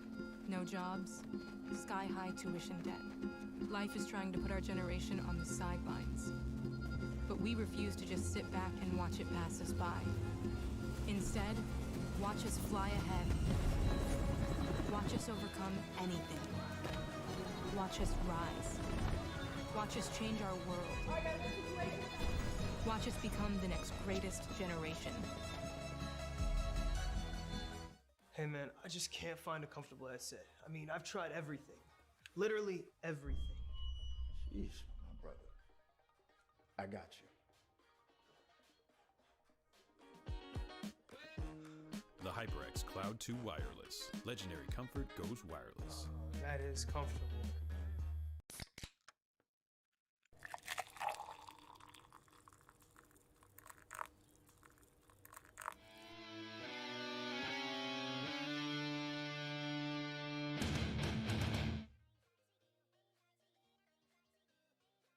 We understand an upside-down world, but they're writing us off before we get to the starting line. A stalled generation? Who do you think is gonna fix all this? We will, because our future is the future. The next greatest generation is now. We know about the power of one. One woman with one vision to rally people together to find a cure for all cancers affecting women.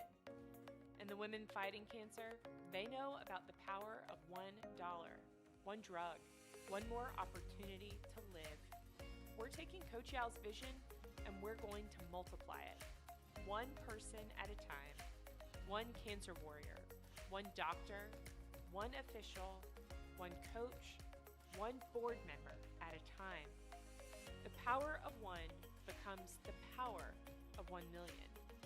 Our goal is to connect with 1 million people, asking our friends, our colleagues, our social media followers to join us in fighting cancers that affect women and providing life-saving access to healthcare for all women. If we bring together 1 million people, how will the KAAE Cancer Fund change the world for cancer warriors? The ask is easy. The work will be life-saving. Let's see what we can do together.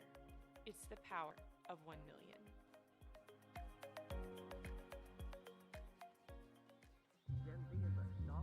The news says Gen Z is struggling. I've got news for them. I wait tables, but last week I built a field hospital. I put out a forest fire.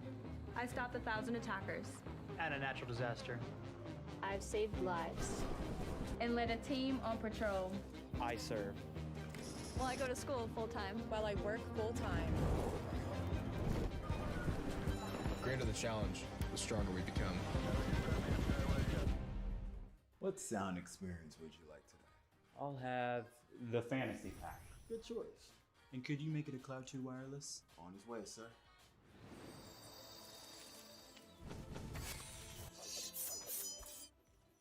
Sounds amazing.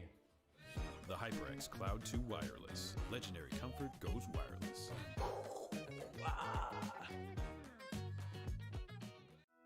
Behind every face is a story. Unique. Each and every one. Beautiful stories. Inspiring stories. Some beyond our wildest dreams. And every day, a new story begins. We salute every fearless, self-assured, undeterred, hopeful face all across America. Here's to the next 100 years. Barbasol. The news says Gen Z is struggling. I've got news for them. I stopped 1,000 attackers. And a natural disaster. I've saved lives. Well, I go to school full-time. While I work full-time.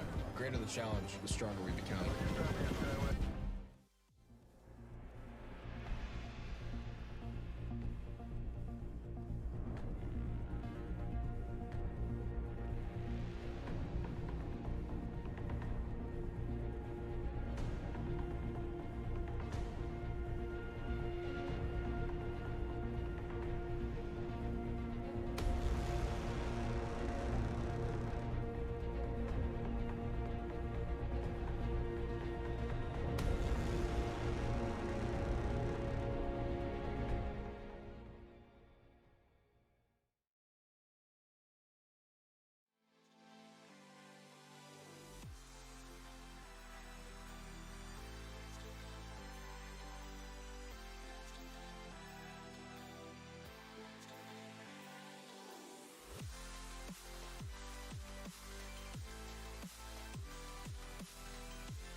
Hello, everyone, and thank you for coming back and joining us here as we are going into our next map Haven, between this game of the Lackawanna College Falcons versus the Northern Virginia College Nighthawks.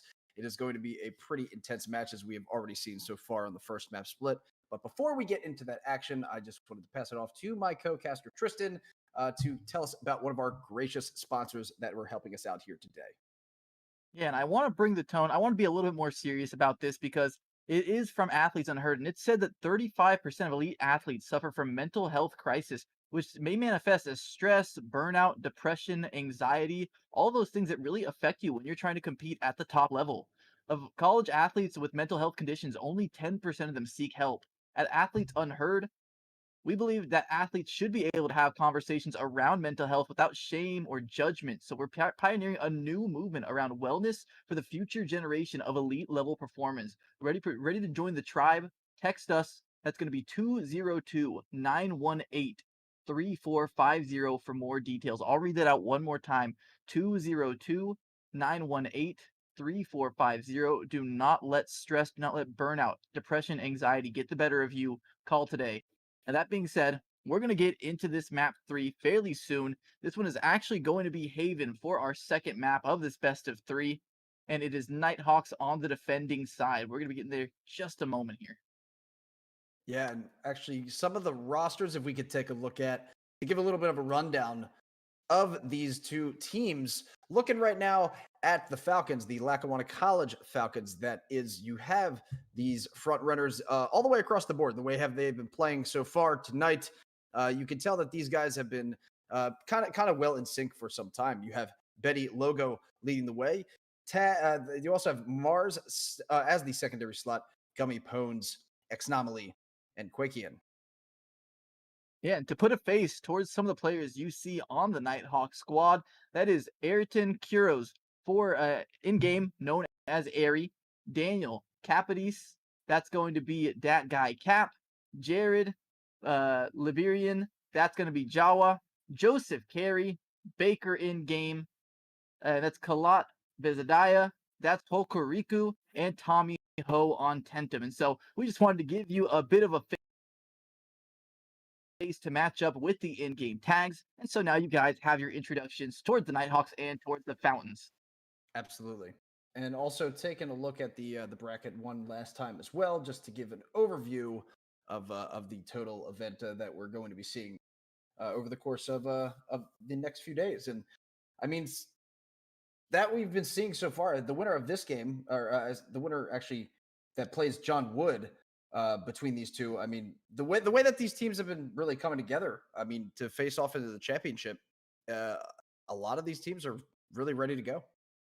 Yeah, and John Wood is no easy feat. We saw how well they're able to play as a team when they were up against Blinn and when they were up against the Buccaneers. And so whoever wins this matchup, I wouldn't consider them lucky because they have a giant to face in the finals. And you'll be seeing that over the next few days. I believe Sunday is when this championship matchup will take place. Be sure to tune in then. We'll be here for it as well. And so that being said, let's get into Haven. We've already got a few hovers coming out here. Quaking on the Sova, Mars thinking about picking up the Astra as well, and Betty Logo on the Cypher. All three of those agents being power picks. On this map, especially, I love to see the Sova. Sova can sweep out so many of the sites. And there's so many lineups for the C site. B as well. You can take out a lot of the close angles, garage. No players are able to hide from some of these arrows. And so a great pickup to see on this map. I'd like to see Cyphers, Raises, all these very spicy picks. What do you think we're going to be getting? Give me your best guess, Trooper. What site do you think is going to be hit early on for the round one? A lot of the times, teams really tend to just take it down right down the middle of the map and try to flex a little bit more towards garage and the seaside. From what I've seen, a lot of the patterns, but really, an A take wouldn't be the wrong move as well, because you're trying to catch players off guard as well. But in the same vein, when you start off and it's the eco round, a lot of it's just kind of put up or shut up and see who's going to be the front runner in winning those engagements. And with that, the lock-ins are finalized. I'm expecting a C hit. I actually think since you have two Sovas coming out, C is very likely. But yeah, that's my analysis. That's me throwing my hat in there. If I'm wrong, then forget I said anything. And so we'll be getting into this one. Haven is one of those maps that is also very dependent on the early opening picks. Being down a player when you lose out on the early trade is disastrous, and it is very easy to get pulled apart and get faked out with all the different sites you can hit. You can gamble stack the wrong places, and so I think this one's a lot more dependent on shot calling. And so I'd like to see both the shot callers for both of these teams throw a bit of trickery into the mix here as we get on to round one. Teams coming out, quaking, deciding to go with the ghost and a bit of utility. Yeah, and so far, as you do see where they're starting to favor before the walls come down, you do have them cycling initially towards C, but spreading out and just trying to keep their choices open right now. And with the setups coming in, it's going to be a solo setup. Killjoy making things nice and tidy over there, waiting for anybody to push onto the site. But the way that things are split right now, Omen going to be sending the smoke towards middle window to spread out any attempts coming through there. Everybody, though, going to be sneaking around potentially through that garage. Looking down long C as well, and having enough time to pick up the orb to add a little bit more to this economy. And very slow play so far. Just an ult door picked up. They'll back off of the C side for now, and so one of the slower perhaps... eco rounds I've seen. Yeah, absolutely. As we see the wolf coming out towards garage, we'll spot out the close player. Hokuriku forced off. We'll use the hot hands just to make sure that on his retreat they cannot counter with a push of their own. They only have a single player left on A though, and so this hit could actually divert their attention, especially with that pressure being shown towards garage. They don't realize how many players are lining up long. Exomly just around the corner. Out goes the camera plus the dart. They have full vision of the site. That guy Cap can only do so much. He's going to throw out the dart, maybe try and ring some shots through the smoke, and the late flank from Gummy Pones will prove fruitful. He's got one for himself. Exomly chimes in as well. And 3v5 in the blink of an eye. This was fantastically coordinated and put together, despite this not being their map pick. But as I say that, there's some fight still left in the Nighthawks' Hokuriku. He's got a headshot for himself and low HP on the Killjoy. This is now suddenly back in their favor as they move out onto the side. Curveball to blind them up just temporarily, but they are surrounding him, dropping from heaven. They overwhelm him with 3 members, and now the last 2 waiting towards short. That guy Cap gets a headshot for himself, and Hokuriku, wouldn't you know it? It's the full house. 3 for the Sova, 2 for the Phoenix. That's round 1 of the books. Yeah, you had the Phoenix playing over towards the B, in between B and C site, with Killjoy maintaining that C side. So when the rotation came from the defenders over towards the A site, they ran in a 2-on-1 advantage in this fight in the center portion of the map against Gummy Pones.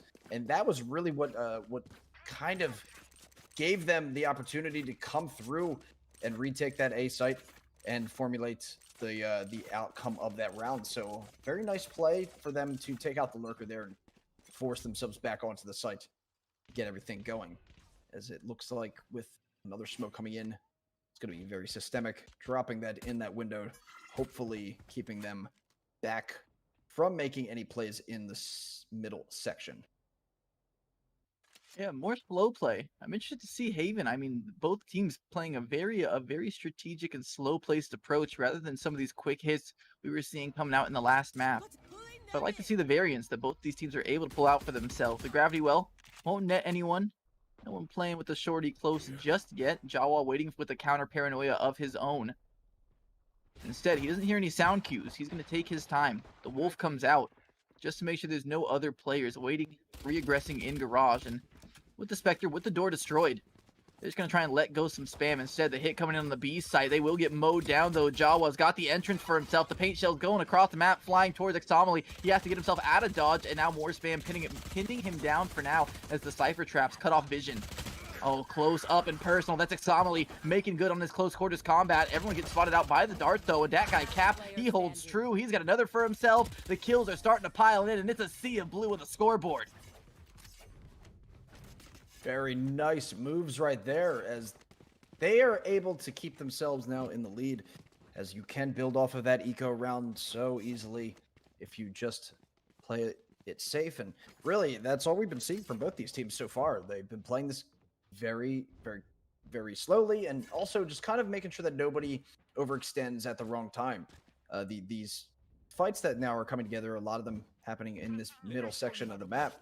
It's the toughest part that you have to worry about with Haven, because on that defending side, you can really just kind of either have yourselves isolated or just get bunched up and just form onto the site so much easier. So you do have now this little bit of a faster play now coming in on this attacking side, and this time they're going to be flexing it towards A. And with the drone going out, it's going to see a few players starting to work their way up. Run it back being popped. This is a full commit to the site, but Exomily already forced off. He's going to try and heal himself, but he's got an extra life to spare. He can play this one recklessly if he so chooses. Spots both the players playing around the box. And Airy opens things off with a kill of his own. They're going to call off this push, though. They realize how many players are awaiting for them on the site if they so choose to go all the way with it. And so back out. They're going to quickly start to rotate through, though, and C could be in the cards here, as there is no players on the site just yet.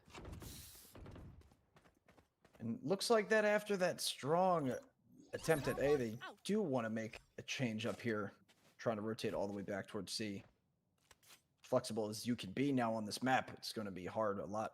As you can see now, how isolated these players are over on the side of Nighthawks. Oh, and Jawa getting spotted out by the dart. It is much too late, though. He's already around the corner. Baker, he's a lot closer than they might realize. And he tries to stick the plant, but it's too little, too late. Baker is up close and personal, says, how do you do? Shakes your hand while blowing off your head.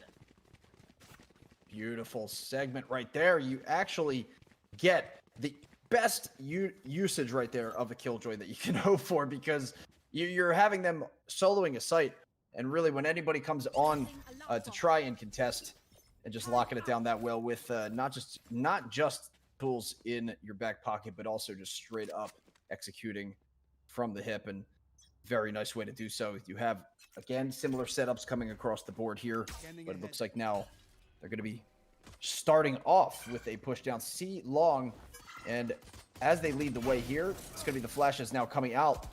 The Nanoswarm going to be splitting these teams up, and that's going to separate the Phoenix onto the site, who does get one kill, but in the process, Baker still holding that site down the best way he can. As that spike gets dropped, they're going to have to make sure that there's at least somebody on that site to watch, and they didn't have to really worry about it, as Cypher is getting taken out in that corner from the shock dart and completely destroyed right there, as they did make a quick push on a C, but it collapsed before it even got started.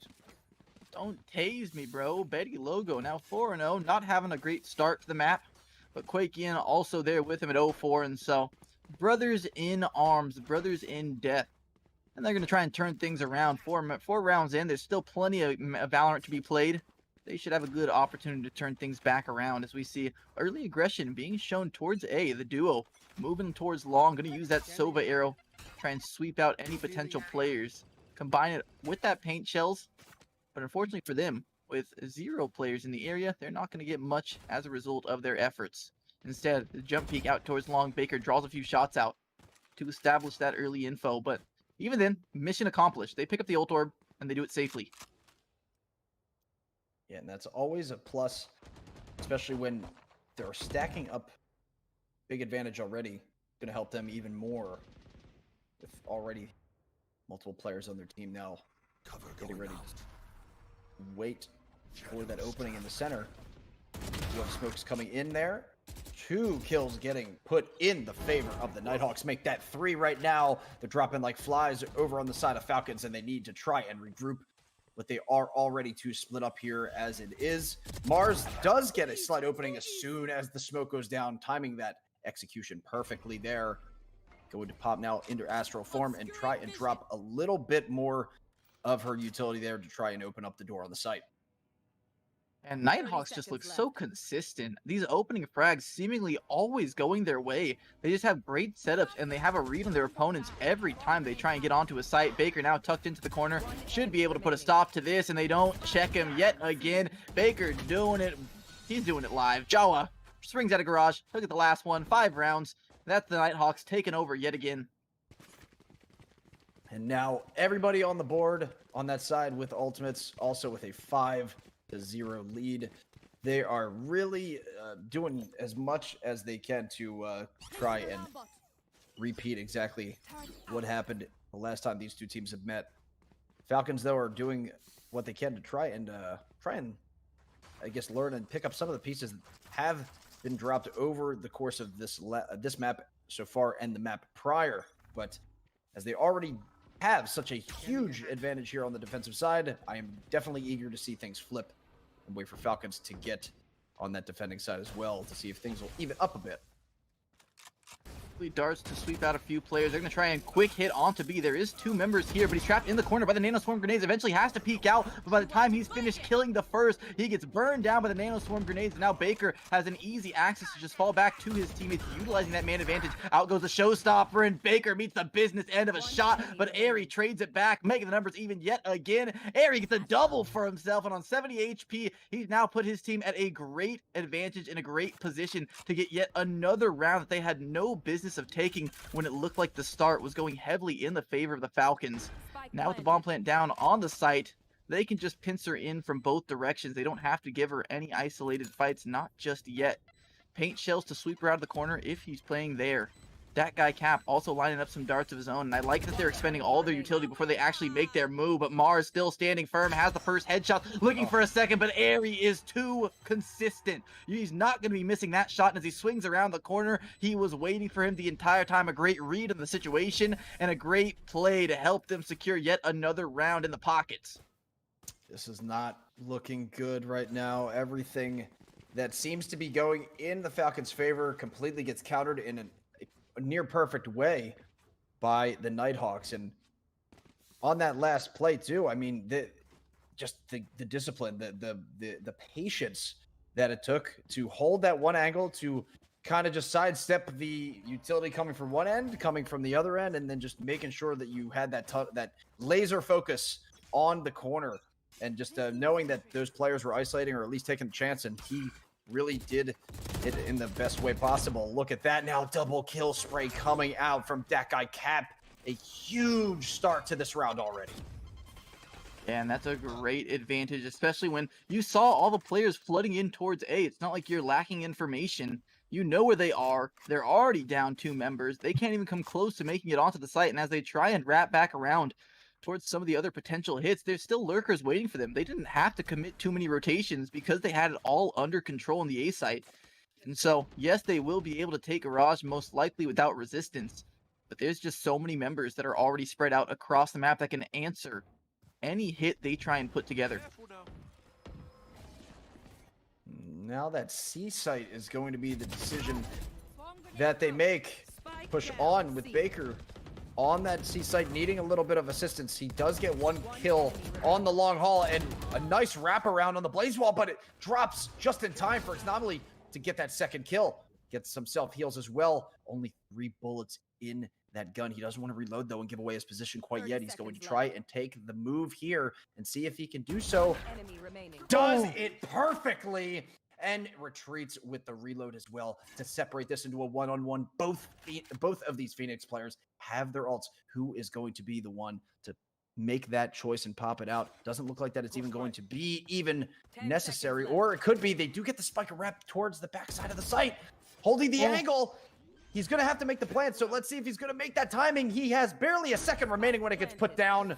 The Molly's not in the right spot, and Xnomily gets his 4th kill of the round with 5 HP left.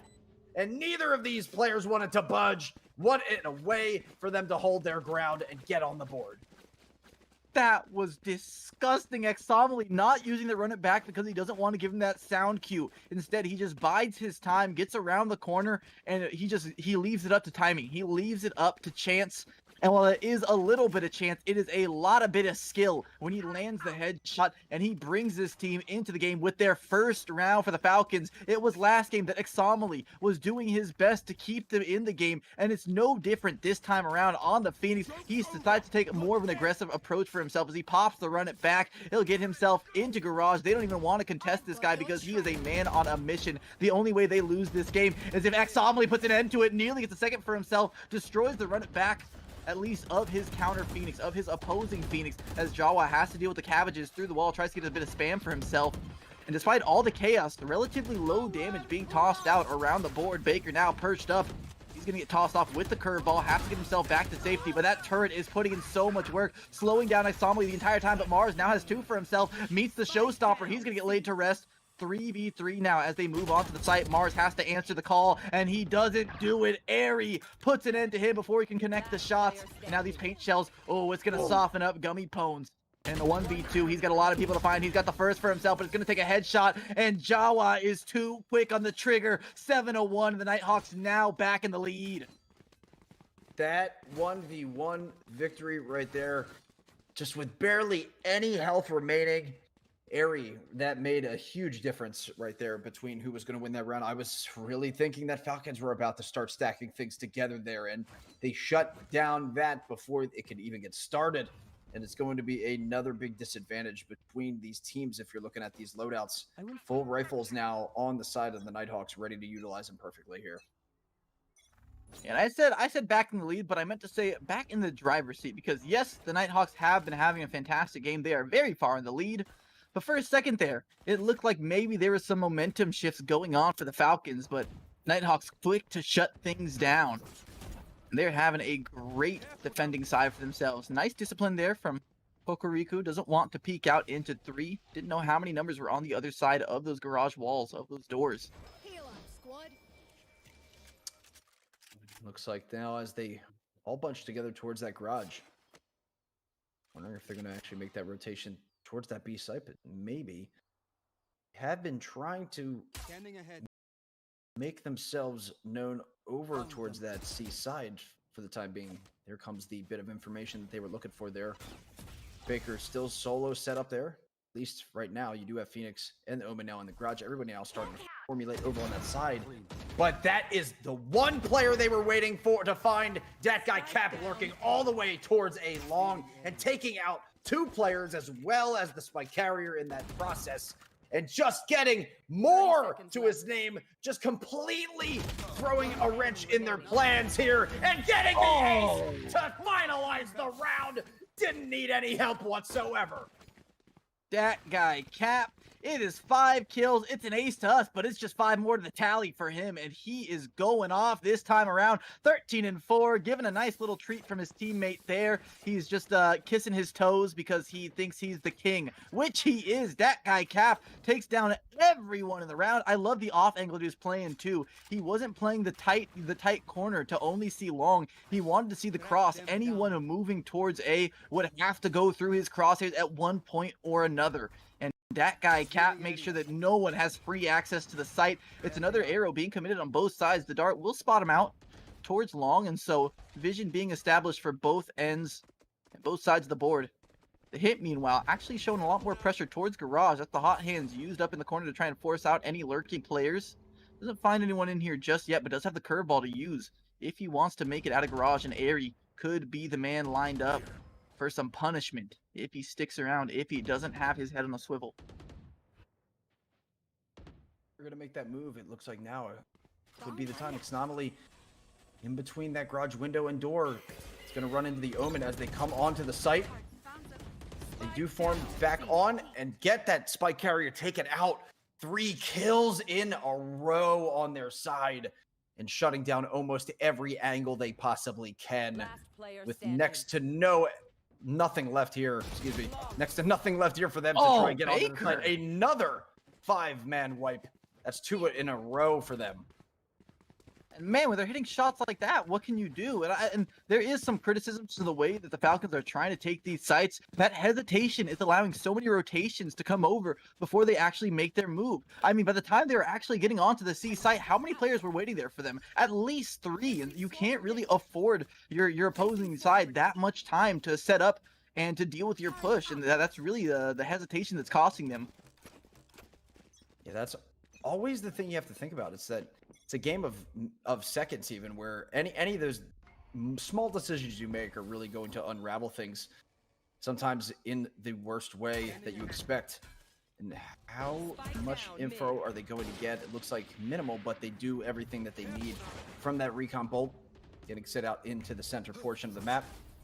More kills, though, back and forth, as the Nighthawks right now still locking it down, keeping things together here with more angles coming into play. They're able to trying to open things up and get themselves even closer to taking these final 2 players out, and they do with yet another flawless round in their favor. Absolutely everything is on their side. Oh my goodness, this is starting to get a little bit bullyish. I feel like this is just starting to look a bit hopeless for the side of the Falcons because, man, they're playing with confidence and they're making aggressive moves that are easily able to be punished if your aim is there, but they're simply winning every aim duel they decide to take for themselves on the side of the Nighthawks, and they are looking crisp right now. They've spent their hours in the aim trainers. They've used aim labs plenty. As we see Mars placing a few orbs down towards the C site. That's going to draw some rotations, but instead it's a quick hit out towards A. That guy Cap going to get tagged down to 22 HP. He has a teammate to try and back him up and the Hunter's Fury, and so he can just play for the retake if he chooses. Instead, again, they decide to wait for just a moment. And this hesitation, how much will it cost them? The Cosmic Divide going to try and separate, isolate some fights for themselves. And Airy, he should hear all the sound cues coming in. The Paranoia going to try and blind them up. There is a smoke in the way. Instead, he wraps back around. He's got one with the blast pack. He's got the showstopper out. 3 on the round already. And Airy is a one-man army. Hokuriku moves forward. He's got another for himself. And the last man standing is this Cypher that doesn't have a single kill to his name just yet. And it's not going to change here as the dart tags him out. Baker finishes him off. It's a wall bang headshot to close out the 11th. Switching sides. Throws the satchel from the high box point down on top of the push, immediately turns and gets the second kill, then turns back to the original side to get the showstopper kill. Just incredible movement, incredible awareness, and exactly the types of plays you're going to see from a team who is winning by this much. Right here, you have all the way across the board, things have been working so well, but now is the time we have been waiting for. Things are flipping around into the second half, and we're going to see if it can just go completely back into the favor of the Falcons here, but they have an enormous mountain to climb right now. Oh yeah, this is Everest. You're climbing Everest with not a lot of equipment. It's not the easiest task in the world, as one player does get tagged up with the Cypher camera. 2 players waiting around C as we see a quick hit towards Garage. The pace set high. They will walk over the trap wire, but it's removed before anyone can take advantage of it. They're looking the wrong way, though. This is all up to Gummy Pones, but he can't land the shot. And on the reload, Benny Logo able to get 2 for himself. Now traded back 2 for 2 so far. 3-man for 3-man. But this retake is still going to take a while to come in. Mars was waiting on the A site the entire time. That guy Cap just ringing out a few shots versus his opposing Sova. Somley does get a headshot for himself. Back onto the site he goes. A second, doubling up. And the last player towards long could get spammed through the smoke. That guy Cap trying to line something up for himself, but he is sitting behind the smoke. His dart not going to provide him enough information. Quakian just pushes the issue, secures the kill, and just like that, the Falcons feel a lot more comfortable on this side of the map. Indeed they do. And with that also being the eco round now, they can try and use that slight advantage going into this one and build up even more firepower on their side, as they have that final round that they were looking at working very well. I mean, you had the 3-on-3, so it could have easily went in anybody's favor, but they kept it together very well there. And an excellent display so far. So as the opening round comes in for the second half, that is most likely what they were expecting to happen here, at least the way that you would want from an attacking side to take advantage of this Haven map and their 3 sites. So as they form now into the center portion again of the map, Garage is going to be locked down pretty hard, so the rotation is going to be flipping into the middle part of B. Do catch an angle with the spike carry, so they're going to have to grab it and try and make some sort of a rotation here. Big numbers, though, coming into the B side, and they're just wiping them off the map right there with a flawless victory of their own. And Betty Logo had little to no kills the entire first half. Now, with that round alone, he gets more kills than he did the entire first half of this map. Obviously, the Cypher will benefit a lot more from being on the defensive side, but still, a big difference being made already as he is 1 point off from having that neural theft available. This goes here. And as they set things up here, it's already now starting to be what you would want to see right now as a Falcons fan, because everything that they're building up now towards this economy is going to be very, very detrimental to the sides of the Nighthawks. They are on attacking side, and they did try to get a little aggressive to start off. Obviously, with the big lead, they can really afford to do so, but at the same time, I have seen many collapses in my time casting this game, and I know that they don't want to be a part of this one right now. This huge lead that they have, nearly insurmountable odds to overcome here for the side of Falcons, but the way that they have been playing so far in the second half has been near excellent. And momentum definitely plays a huge part in how each team is able to play and the confidence they can bring out. It does make a big difference, and so if they're able to get ahead of steam on the side of the Falcons, we could be seeing a potential for some magic to happen. That being said, Axomly, buddy system with Mars behind the A site. If they start to work up here, they may expect the first, but the second one, not so much. And out towards short, Airy will be the first man to receive the fight up against Mars. He will get a fair bit of tags for himself. It's not going to be any 2 damage just yet. Instead, Mars swings back around. He'll get the first for himself on 2 HP. Has to take down the Roomba. Not in time. He's dead to rights. Axomly also reloading for himself, and they weren't able to make those clips work. Airy also getting the headshot through the wall. It's all falling apart for the Falcons now as this site is taken quickly and convincingly. The Boombot started off the engagement, and Airy followed that up with a nice kill as well with the shot through the wall.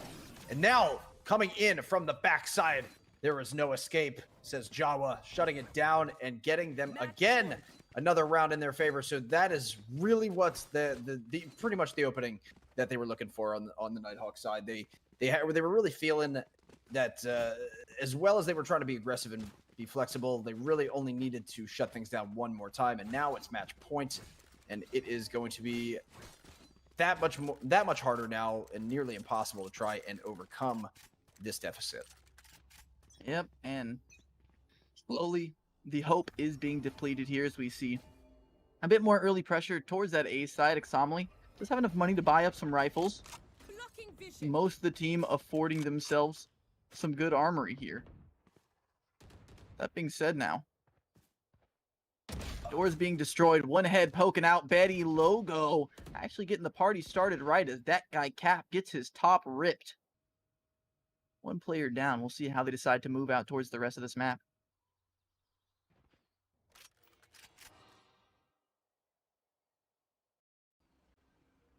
Still taking all the Quiet. time that they need. The silence, it's deafening. How tense would you be if you were in this match right now? I hate playing rounds where it's this quiet, because it's just so nerve-wracking. You never know who's walking up on you just outside of vision. Yeah, you just know everybody's shift walking pretty much every day. And could be an entire team awaiting around the corner. As now another kill for Betty Logo. Ooh. But Airy wants to try and even things up if he can. He does! Gets the second kill with the showstopper up as well. Boombot going to try and clear a little bit more of a path for him to work his way in. He's just going to have to take the shot now with that fuse running out. And it's not going to go anywhere effectively, although it did enough to clear the site out for now. Let's see if this is going to be the last stand.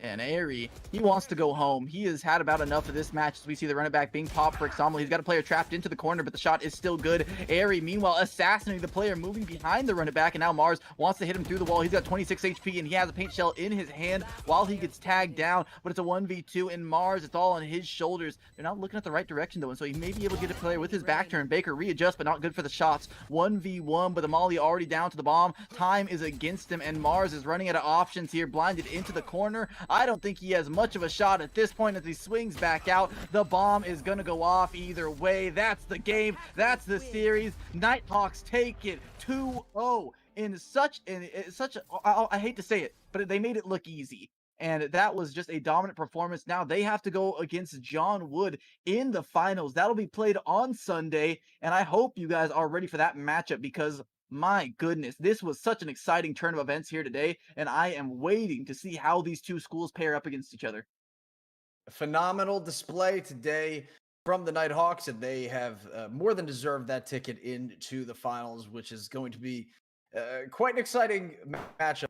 We got both of them together today, and we got to see what they're put out on the table. I'm excited to see what the champion Yeah, absolutely. And I want to thank all you guys for being here. I want to thank the production team and I want to thank our sponsors today for making this all a reality and ensuring that this can all run smoothly because casting is just a part of what you see come to fruition. And so all those of you who enjoyed this stream, I hope you guys had a great time watching. I hope the games were exciting as they were for you, as they were for us to cast. And so that being said, is there anything you want to shout out, Trooper, before we're off here today?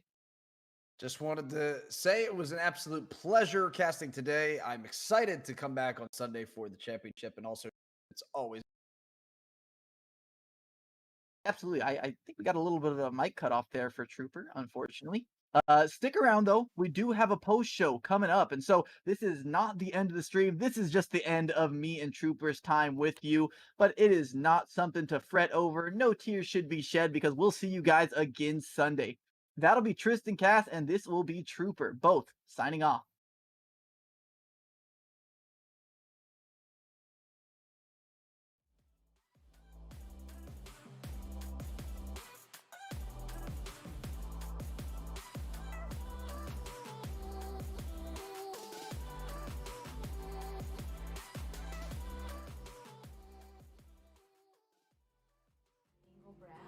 I was diagnosed with breast cancer in 2018 when I was pregnant with our fourth child. I was able to deliver him 3 weeks early and start chemo the day after coming home from the hospital. I know that 2020 has been a different year for all of us. We've all had to change and make adjustments and think about life in a different way. The one thing that hasn't changed this year is people being diagnosed with cancer. More than 900,000 women will be diagnosed with some type of cancer this year. It's important more now than ever that we continue this fight against cancer and finding a cure. Please join me today in supporting the KL Cancer Fund because cancer can't wait.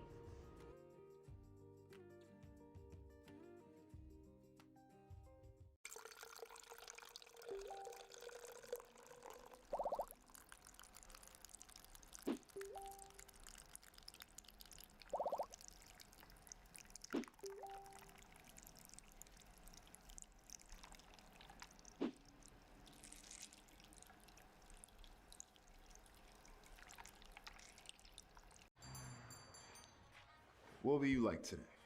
Another Cloud 2 classic? I'll stick with the usual. Maybe take a little bit off the sides.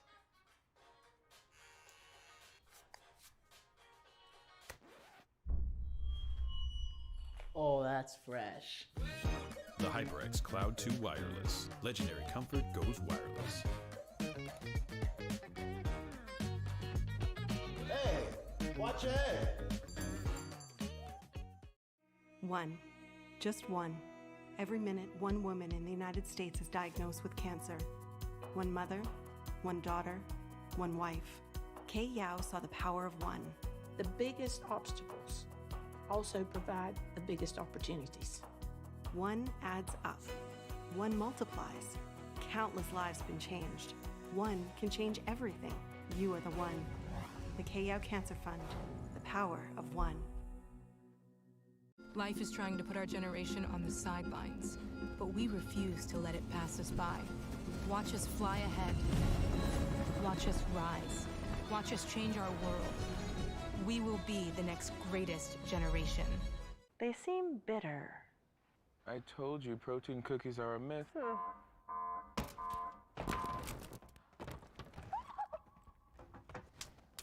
Cookies. Protein just got tastier. Lenny and Larry's, shockingly delicious. Why hope? Lives don't have to end with diagnosis.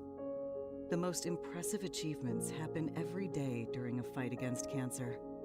In 1987, Coach Kay Yao was diagnosed with breast cancer. Over the next 22 years, she continued to lead and inspire.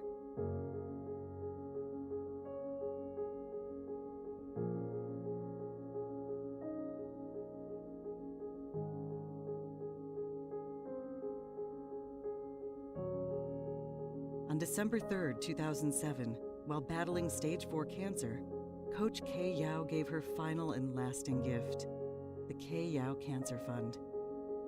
Why give? Millions have been awarded, allowing the Kay Yao Cancer Fund to change lives provide hope, and give strength. Thanks to our donors and researchers across the country, every woman's best days, most joyful moments, greatest successes, and proudest accomplishments can happen after diagnosis. Why now? With your help, we will continue to provide resources for early screening and prevention. We will support clinical studies and the development of life-enhancing drugs. We will serve the underserved. Join us and be a part of finding an answer, finding a cure. Together, we can do more, and we will do more.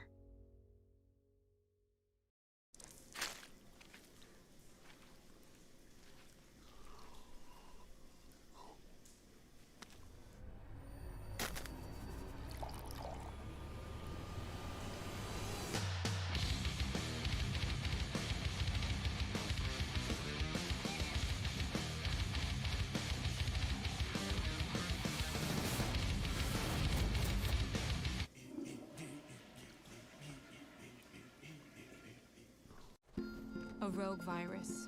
No jobs. Sky-high tuition debt. Life is trying to put our generation on the sidelines. But we refuse to just sit back and watch it pass us by. Instead, watch us fly ahead. Watch us overcome anything. Watch us rise. Watch us change our world. Watch us become the next greatest generation. Hey man, I just can't find a comfortable headset. I mean, I've tried everything. Literally everything. Sheesh, my brother. I got you. The HyperX Cloud 2 Wireless. Legendary comfort goes wireless. That is comfortable.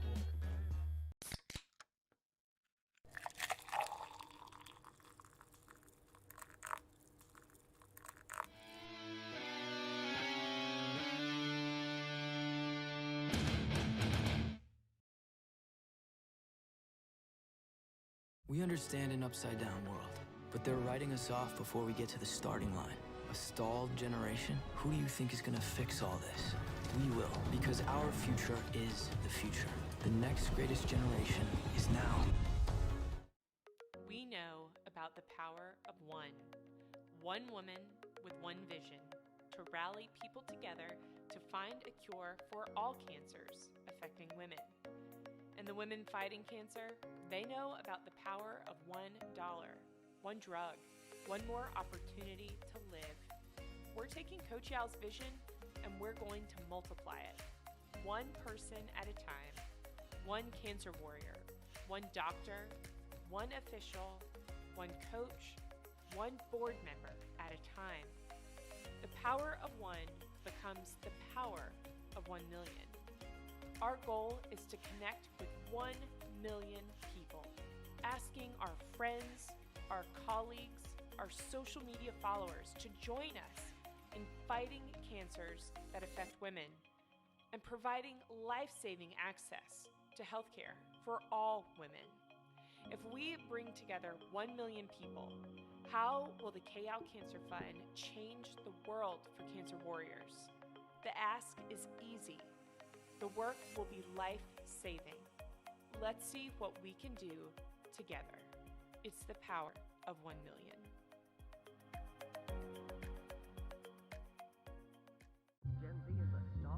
The news says Gen Z is struggling. I've got news for them. I wait tables, but last week I built a field hospital. I put out a forest fire. I stopped 1,000 attackers. And a natural disaster. I've saved lives. And led a team on patrol. I serve. Well, I go to school full-time. While I work full-time. The greater the challenge, the stronger we become. What sound experience would you like today? I'll have the fantasy pack. Good choice. And could you make it a Cloud 2 wireless? On his way, sir.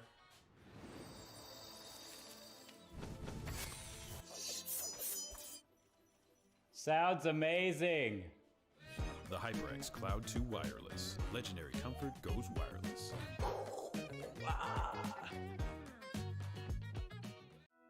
Behind every face is a story. Unique. Each and every one. Beautiful stories. Inspiring stories. Some beyond our wildest dreams. And every day, a new story begins. We salute every fearless, self-assured, undeterred, hopeful face all across America. Here's to the next 100 years. Barbasol. The news says Gen Z is struggling. I've got news for them. I stopped 1,000 attackers. And a natural disaster. I've saved lives. Well, I go to school full-time. While I work full-time. The greater the challenge, the stronger we become.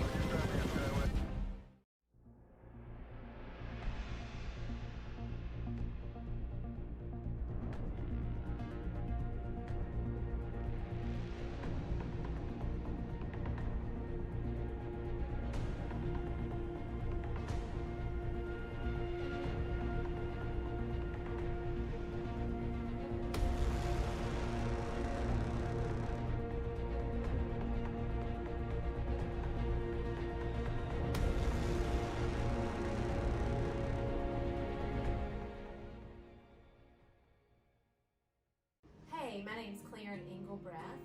I was diagnosed with breast cancer in 2018 when I was pregnant with our 4th child. I was able to deliver him 3 weeks early and start chemo the day after coming home from the hospital. I know that 2020 has been a different year for all of us. We've all had to change and make adjustments and think about life in a different way. The one thing that hasn't changed this year is people being diagnosed with cancer. More than 900,000 women will be diagnosed with some type of cancer this year. It's important more now than ever that we continue this fight against cancer and finding a cure. Please join me today in supporting the KL Cancer Fund because cancer can't wait.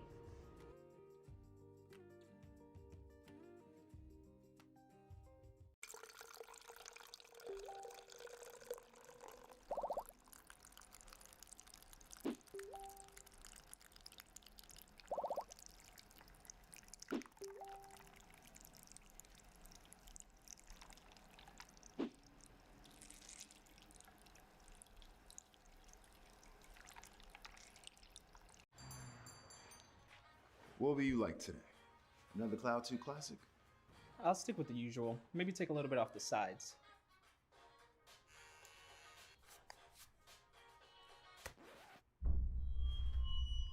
Oh, that's fresh. The HyperX Cloud 2 Wireless. Legendary comfort goes wireless. Hey, watch it! One. Just one.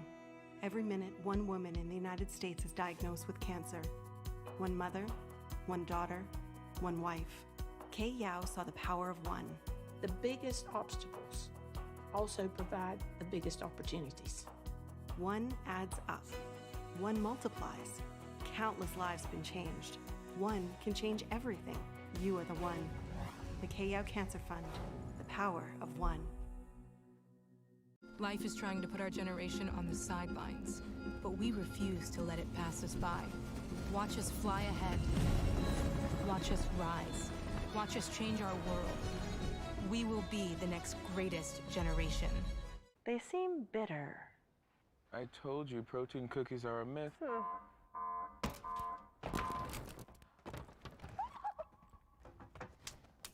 Cookies.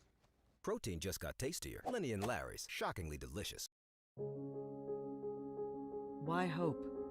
Lives don't have to end with diagnosis. The most impressive achievements happen every day during a fight against cancer. In 1987, Coach Kay Yao was diagnosed with breast cancer.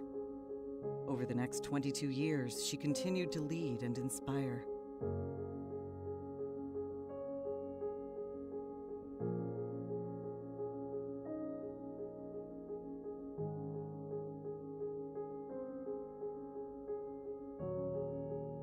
On December 3rd, 2007, while battling stage 4 cancer, Coach Kay Yao gave her final and lasting gift, the Kay Yao Cancer Fund.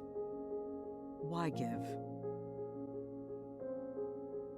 Millions have been awarded, allowing the Kay Yao Cancer Fund to change lives, provide hope, and give strength. Thanks to our donors and researchers across the country, every woman's best days, most joyful moments, greatest successes, and proudest accomplishments can happen after diagnosis. Why now? With your help, we will continue to provide resources for early screening and prevention. We will support clinical studies and the development of life-enhancing drugs. We will serve the underserved. Join us and be a part of finding an answer, finding a cure. Together, we can do more, and we will do more.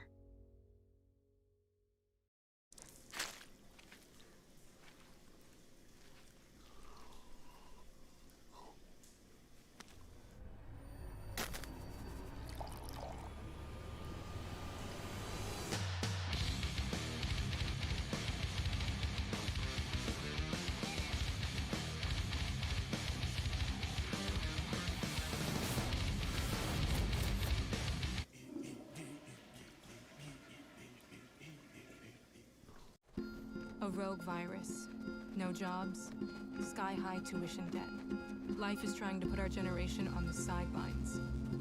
But we refuse to just sit back and watch it pass us by. Instead, watch us fly ahead. Watch us overcome anything. Watch us rise. Watch us change our world. Watch us become the next greatest generation. Hey man, I just can't find a comfortable headset. I mean, I've tried everything. Literally everything. Sheesh, my brother. I got you. The HyperX Cloud 2 Wireless. Legendary comfort goes wireless. That is comfortable.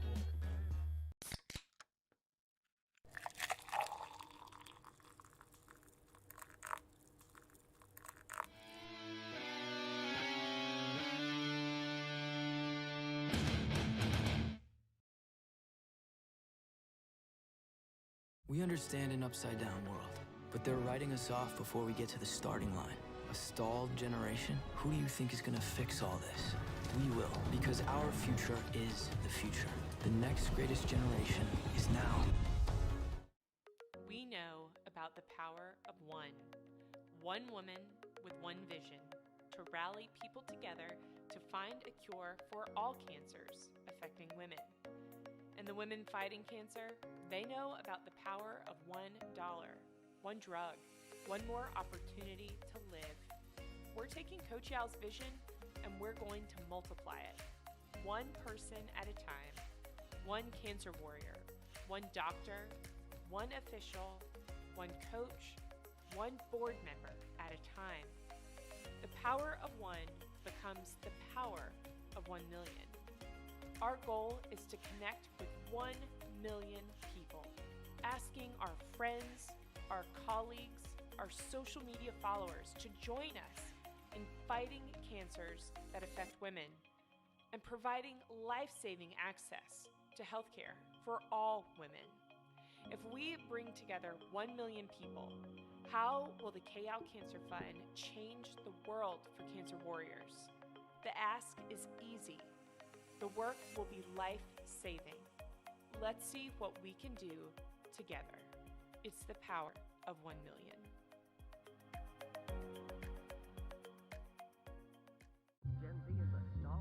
The news says Gen Z is struggling. I've got news for them. I wait tables, but last week I built a field hospital. I put out a forest fire. I stopped 1,000 attackers. And a natural disaster. I've saved lives and led a team on patrol. I serve.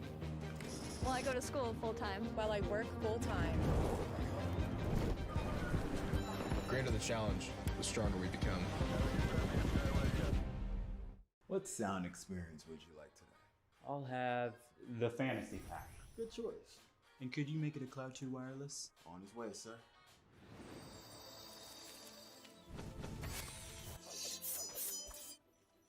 Sounds amazing. The HyperX Cloud 2 Wireless. Legendary comfort goes wireless.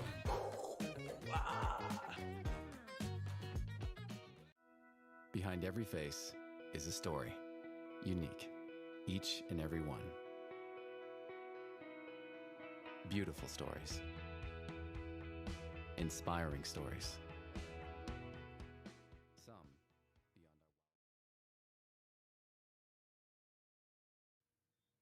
And welcome back, everybody, yet again to the CENC NJCAAE post show.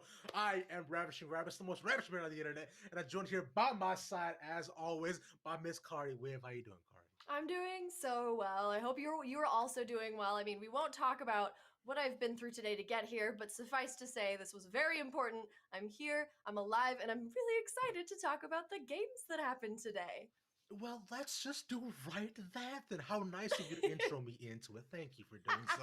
Let's get right at the end of the day when we talked about some Super Smash Brothers Ultimatum. To look, warming off without the board, it was Ray versus Viper, right? It's back and forth match that was super fun to watch because both are from Madison College as well. So it's like, ultimately, it did end in a 4-3, but look at this, bro. The hero fighting up against the hero matches. This was so fun, Kari. Yeah, I love the yakety sacks, like just two pals having a good time mirror matches. There's something really charming in my opinion, especially like with the old Bayonetta meta that was so like terrifying and awful in this community, where we got to the point where it was just like messing around because you couldn't do anything else. I kind of like that vibe. I like that they're retaining it without ruining the game. Like they're just having a good time. We're here to have a fun. And that was kind of what this match was reminiscent of. Is like, what else are we gonna do? We're two pals having fun. Exactly, and the mirror matches did not stop there as they continued to do so. It's best of 7 from the hero matchup to the Dr. Byron of the last, which this is actually one of my beginning mains when I first got into Ultimate as well. Like it was like people told me, like, hey man, he's like Mario, but he's a little bit better. No, he's not. You lied to me. He hands out pills and does tornadoes. It's so hard. He's extremely difficult, especially with those like untargetable hits. So I don't know. I definitely am not good at nearly anything in terms of Smash. I love watching it and I think it's really interesting, but I literally like these mirror matches are so silly. It's so silly, and I love that they could have a good time and like pal around, because so often, especially with fighting games, things can get very serious. I mean, some people will throw crustaceans at you if you don't fall in line. So you sound like you've had a personal experience with that. Now we won't get into that yet, but I'm sure we can find out about more, all that and more in your memoir being released next month, I believe. Kari, Your Journey, Financial News, Amazon Bookstore. But every day. But moving on to the next match, like you were saying, right? It's just actually this continue back and forth, and not even with the mid matches that we saw here too already right now. Like you mentioned, right, it was extremely fun to see these two absolutely go at it. Now moving on to the next one though, it was Viper going up against Fade. Right now this one wasn't nearly as close, unfortunately, but it was still a fun time. Not as many mirror matchups though. But like I was saying, this right here, the Sephiroth, or as you like to say, Kari, how would you pronounce Sephiroth? I'm just kidding. Oh god, that was terrifying. This matchup is really interesting to me, just because it's like very, very exciting trap play coming out of the snake there. And so, I mean, you would think a lot of people would think that the favor would be in Fruitsmasher's camp, but unfortunately, Derek on the snake came out victorious. What are you gonna do? Exactly. The snake players are the bane of my existence, especially good ones. Now, of course, Sephiroth is, if we're being honest, he's like disgusting and dummy strong, but he is essentially does become a glass cannon if you put too much percentage on him. He can essentially just be like KO'd out by around, I think, almost almost about 72. But we see as he goes across the board, right? They managed to change it up a little bit to Fruitmasher being another DSS, but the snake was just so good, bro. Snake? The grenade setup, the bombs, the rockets. This is infuriating. Yeah, it's gotta be a frustrating match, especially because you know what the setups look like. You know exactly what you're not supposed to do, and then you do it anyway, and that's just gotta be like really, really frustrating to watch yourself in slow motion fall for the same tricks over and over again, just in different places. So I think it's really interesting that it's more psychological warfare than anything, and this was a really interesting match. It did eventually end up resulting in a 4-2 by the end of it, as you just see coming out. Fruitmasher, which did not come out on top though, but man, the snake play, although you did better, man, but come on. But moving on to the next matchup between these two, in honor of Pokemon Snap, we got the Pokemon matchup between Pikachu and Pokemon Trainer. Yeah, so Pikachu's actually my main, if you could even call it that. So it's definitely a matter of dodging and trying to get the air above your enemy and making sure that you have some really good, death from above dives that they can't answer to. Unfortunately, that was not the case in this situation. Not some great dodges. Unfortunately, in terms of like actual weight goes, Pikachu can be really hard to play if you are not completely making every single call to the person you're playing against. You have to be in charge. You have to be the one making all the calls, or else you just end up getting bullied off the map. Yeah, it was unfortunate, like you mentioned, just the death from above setups that came off the side of Pikachu, resulting in a 4-1 by the end of it. And although there were some close back and forth matches, and no real 3-stars coming out, we're like, look at this one, right? Already we see he's a stock up, but he cannot be able to get enough percentage to be able to bring it back. So although this was a nice play by the end of it, the dunk that comes up, right? But for the Charizard, nonetheless, to finish it off. But the Pikachu play here, Cardi, it's fast, it's zooming, it's electrifying, and those Chewy little Chewy just want to pinch, just so much. They're absolutely what's filled with fury. Yeah. The thing about the Pikachu specifically is if you get caught out, you're already dead. That's the other thing too, is that every single movement that you make has to be very precise, because the moment you get caught out, you're so light, you're feather light, you're just gonna get thrown off the arena. So on to the next one, we've got Julu versus Cyberstraw on Inkling and Zero Suit Samus. So this is definitely a more dynamic match than the Pokemon Trainer versus Pikachu one, less straightforward. Let's hear your take on it, Ravi. So with the ZSS, right, you're looking for a lot of those kick flip setups coming out of her, right, to make sure we can set up both your grabs and also your forward B along with the electricity. So just be able to build up all of that percentage, which can also result in your execute as well. So being able to work around that is the Inkling's job. Now Inkling, like the Pikachu, very slippery, very fast, can go in and out of the floors, and being able to get enough paint down on the ZSS can also allow Inkling to finish them off very, very quickly, right? And just like that, you nailed it down to the floor, and just straight forward smash to take ZSS off into wherever the planet that Metroid is from, that I can't remember the name of right now. Yeah. So in terms of Inkling's kit, is it more utility based, and that's why they've got more of the lighter advantage, or is it out of the out of the two characters here, who has the better utility set in your opinion? So, in my opinion, as a person who used to love and main ZSS as well a very long time ago, I obviously love playing as her. She's a lot more fun. But in terms of versatility, I like Inkling a lot more, right? Because you have a lot more setups in terms of your bomb. The whole point of Inkling is to be able to get as much paint on your opponent as you can, so you can knock them out of the park. The more paint you get on them, the more damage you do. And just like that, though, Mozart. Wait, hold on. He's a musician. Picasso will be proud of what Inkling is doing. Thank you. Yeah. Yeah, Monet, if you will. Jackson Pollock. That's the better one. Jackson Pollock. That's the one that we're going after. That's perfect. Because the splatters of paint on side a person, and you call it art. I love that. I love that comparison. I definitely am not very familiar with Inkling, so it's really interesting to hear that the more paint you get on your opponent, the more damage you do. That's crazy. That's actually such a fun mechanic too, because it's like, hey, don't get splashed or you're gonna get your ass's grass. Oh yeah, unfortunately so. But the best thing is because she has a gun, the little bombs and everything, right? It can create some really fun entertainment. But by the end of it, right, we did see one coming out on top. So with that, you'll see right now as the bracket will be in front of us, so you all see what we see. Yeah, like I was saying, Madison Ray coming out with Mott. So Derek, that being Milcery and Julu winning by the end of it. And we know we would see the question mark. It is Julu with a question mark because of Julu as well. Julu.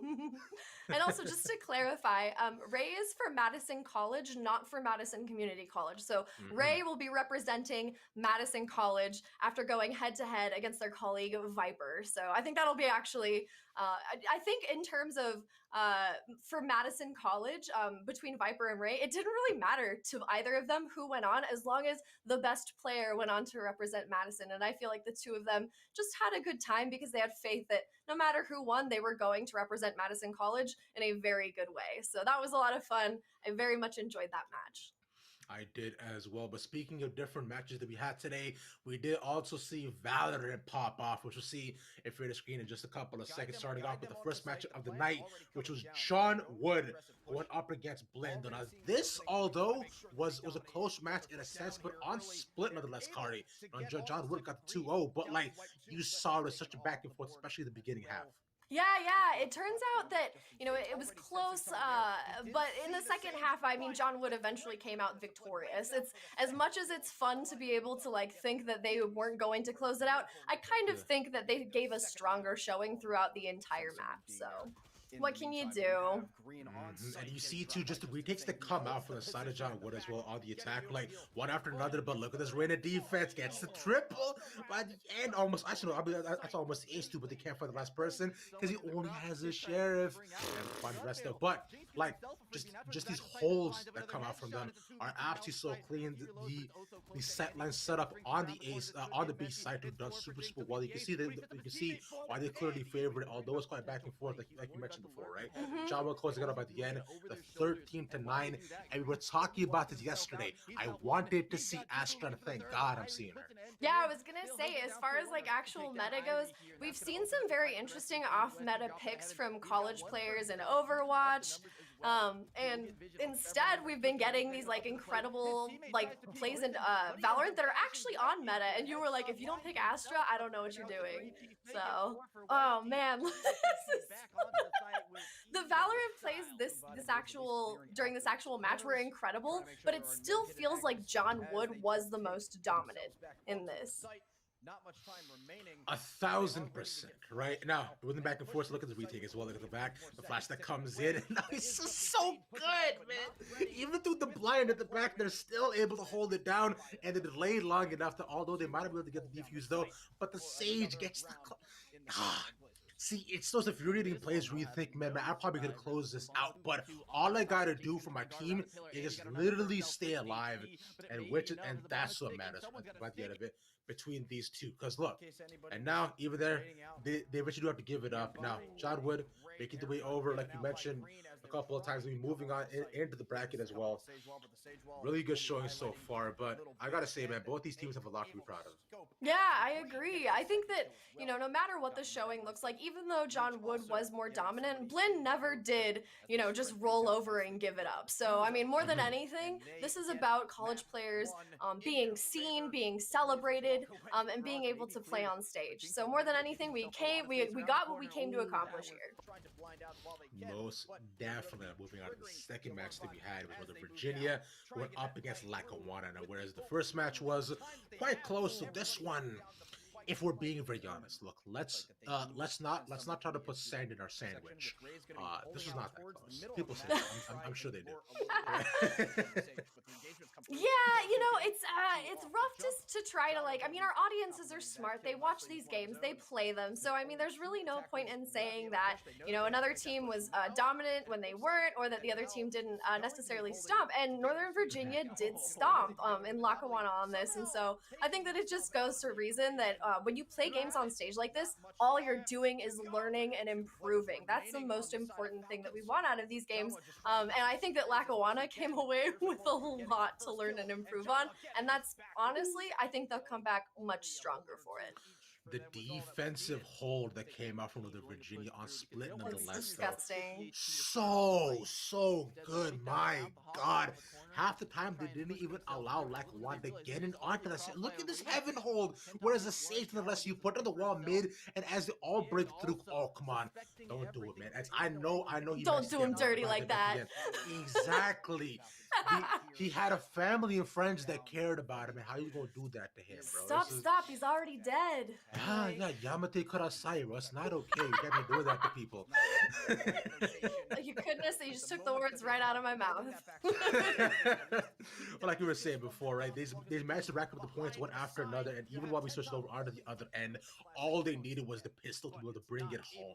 Now, looking over, from split, although it was dominant, moving on to the second map, which is Haven for these guys, right? Which is, I always do genuinely view Haven as the great equalizer for many different teams. If you the match, the rotations, but so much of what was being done on the side of so much of what was being done actually for the side of Look at these oh my duels God. are so funny. It's just like it's just I can't even I can't even bear to say their name because like every single time I actually want to say them, but like cool kill, one, bro. Can you guys let me get my point? Northern Virginia, please. Let me talk, bro. Yeah, it's a smash. This is definitely, it's rough to watch, but like I said, you live and learn, and these schools are taking away so much value from these. Most definitely do. And consistently, how every single time, whether they're on the defense yet again, right? You saw how they're holding the exact same position so often. The Killjoy stayed in logs. Like the Killjoys, because he was able to stay in logs for so long, they never clean these set lines. Like Lackawanna needs to be a lot more wary of where their opponents are. And they're literally just getting mowed down in spawn, Kari. They can't even, like you said, forget getting on site, get it, killing the ace. The ace! That's so damning. It's so degrading. Oh, no, this is so hard to watch. He gets a C4 kill at the end, though. Oh my God. You hate to see it, my dude, but you know what? Sometimes I love to see it. No, sometimes it's really fun to just watch a stomp, and it's not really at the expense of the other team. It's more just for our entertainment, to be honest. Like, I don't think that Lackawanna should feel bad about this performance. I think that they should be glad that they just provided some flawless entertainment for us. Genuinely, what else can you do at that point? Like you were mentioning too, is look at this right here. Look at this play. The Moobot goes out. Where it comes around the back, it goes past one dead body. It's going a little bit back and forth. It's able to get so much chip damage onto two people. This is disgusting. You can just hear Yakety Sax in the background when the boombot starts rolling up. You're just like, like it's so damning. Yeah, it's so much fun to watch, though. Just I love it. Music, yeah. It's just so good, man. It is. It's you too can't much. keep doing this to people over and over again, and ending in a 12-1 almost by the end of it is so gross. We got one round. There's just one person left. But look at this though. The 1v1 clutch is a good flash. All my man needs to do is land a couple of shots. 35 health. A nice flick will be able to do it. He has the advantage, but no. By the end, That's the way the cookie crumbles. That was rough. Yeah, that's the way the Lenny and Larry's cookie crumbles. Speaking of Lenny and Larry's, let's go over our sponsors here. We've got Barbasol, which you know I'm a huge fan of. We've got the Lenovo Legion. I'm not using Lenovo, but they don't know that. Death Wish, Athletes Unheard, Reveal Suits, K-Yow, Carolina Alehouse, HyperX, I Buy Power, E-Team sponsor, Larry and Lenny's, again, the aforementioned cookie that we had talked about here that does indeed crumble on the side of Lackawanna. And then the organizers there, the Collegiate Sports Management Group and NJCAAE. So, you know, you get what you get. Thank you for all of our sponsors for making Thank you all so of this much. happen and more. We do appreciate all of your time, and it's absolutely phenomenal. As we'll see the final bracket here coming out for the side of Valorant as well to see what we got in front of us, right? Like we mentioned to you, John Wood and Blinn going out forward. John Wood and Northern Virginia going out forward, and they will be facing off to see who will be the champions, right? Now, considering these two powerhouses when they face off. Kari, I want to be there. You should all be there. It'll be exciting, heart palpitating, and arrhythmia inducing. The games go down. Arrhythmia inducing. You will have a heart attack, and we will be there to help you when you fall out. As for our sponsors that we just mentioned before, y'all make sure you get some Lenny's cookies to make sure that you stay up to date, get that blood flowing, of course, right? So that way you can feel the sound in your HyperX headphones reverberating through your ears. As we have also, because like we said, all of that's everything for today. We do have more games coming at y'all tomorrow, though. Y'all want to make sure to be tuned in for that. We got a couple new games you may not have seen, like we've gone through Rocket League, we've got through Smash, we've gone through Overwatch, we've got through Valorant.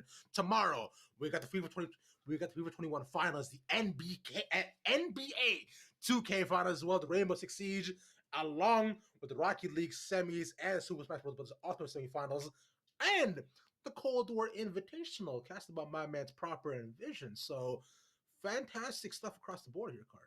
Yeah, it's gonna be a good time. There's a packed schedule. Pop in when you can, stop by, show some support for these college players who have really put forth the effort just to be here on stage and get that experience, hopefully for some of them to go pro in the future. So show support for your local college team, your unlocal college team, whatever have you here. And we're so glad to have everybody's support on this journey. Yes, man. Like you mentioned, a lot of games today, a lot of games tomorrow, and more even over after that too. So it's going to be a lot of almost a full traditional sports day, but played with our hands, which will be a lot more fun. A day you will not want to miss. We do want to thank the production team, of course, and of course in the back for making us always look good. Kate, Zach, Colton, and Cool Scoots, and everybody else along with the squad. Make sure things run smooth and clean. The players, the casters today as well, and of course all of our sponsors.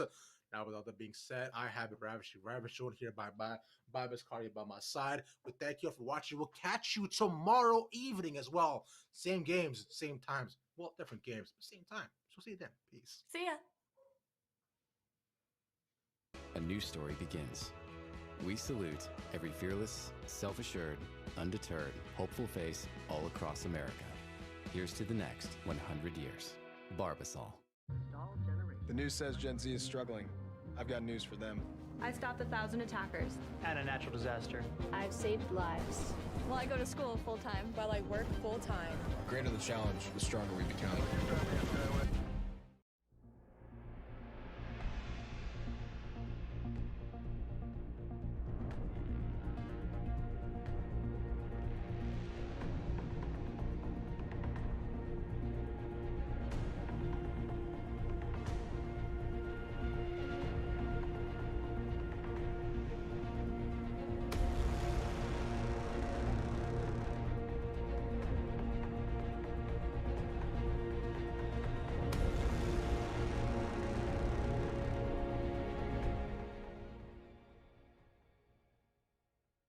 Hey, my name's Claren Engelbreath. I was diagnosed with breast cancer in 2018 when I was pregnant with our 4th child. I was able to deliver him 3 weeks early and start chemo the day after coming home from the hospital. I know that 2020 has been a different year for all of us. We've all had to change and make adjustments and think about life in a different way. The one thing that hasn't changed this year is people being diagnosed with cancer. More than 900,000 women will be diagnosed with some type of cancer this year. It's important more now than ever that we continue this fight against cancer and finding a cure. Please join me today in supporting the KL Cancer Fund because cancer can't wait.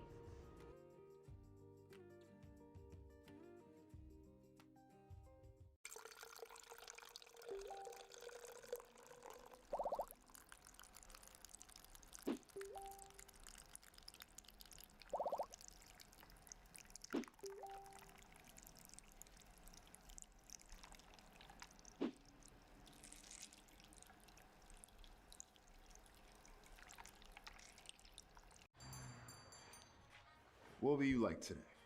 Another Cloud 2 classic? I'll stick with the usual. Maybe take a little bit off the sides.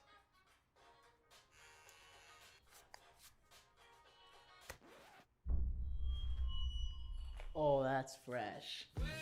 The HyperX Cloud 2 Wireless. Legendary comfort goes wireless. Hey, watch your head. One. Just one. Every minute, one woman in the United States is diagnosed with cancer. One mother, one daughter, one wife. Kay Yao saw the power of one. The biggest obstacles also provide the biggest opportunities. One adds up. One multiplies. Countless lives have been changed. One can change everything. You are the one. The Kay Yao Cancer Fund. The power of one. Life is trying to put our generation on the sidelines, but we refuse to let it pass us by. Watch us fly ahead. Watch us rise. Watch us change our world. We will be the next greatest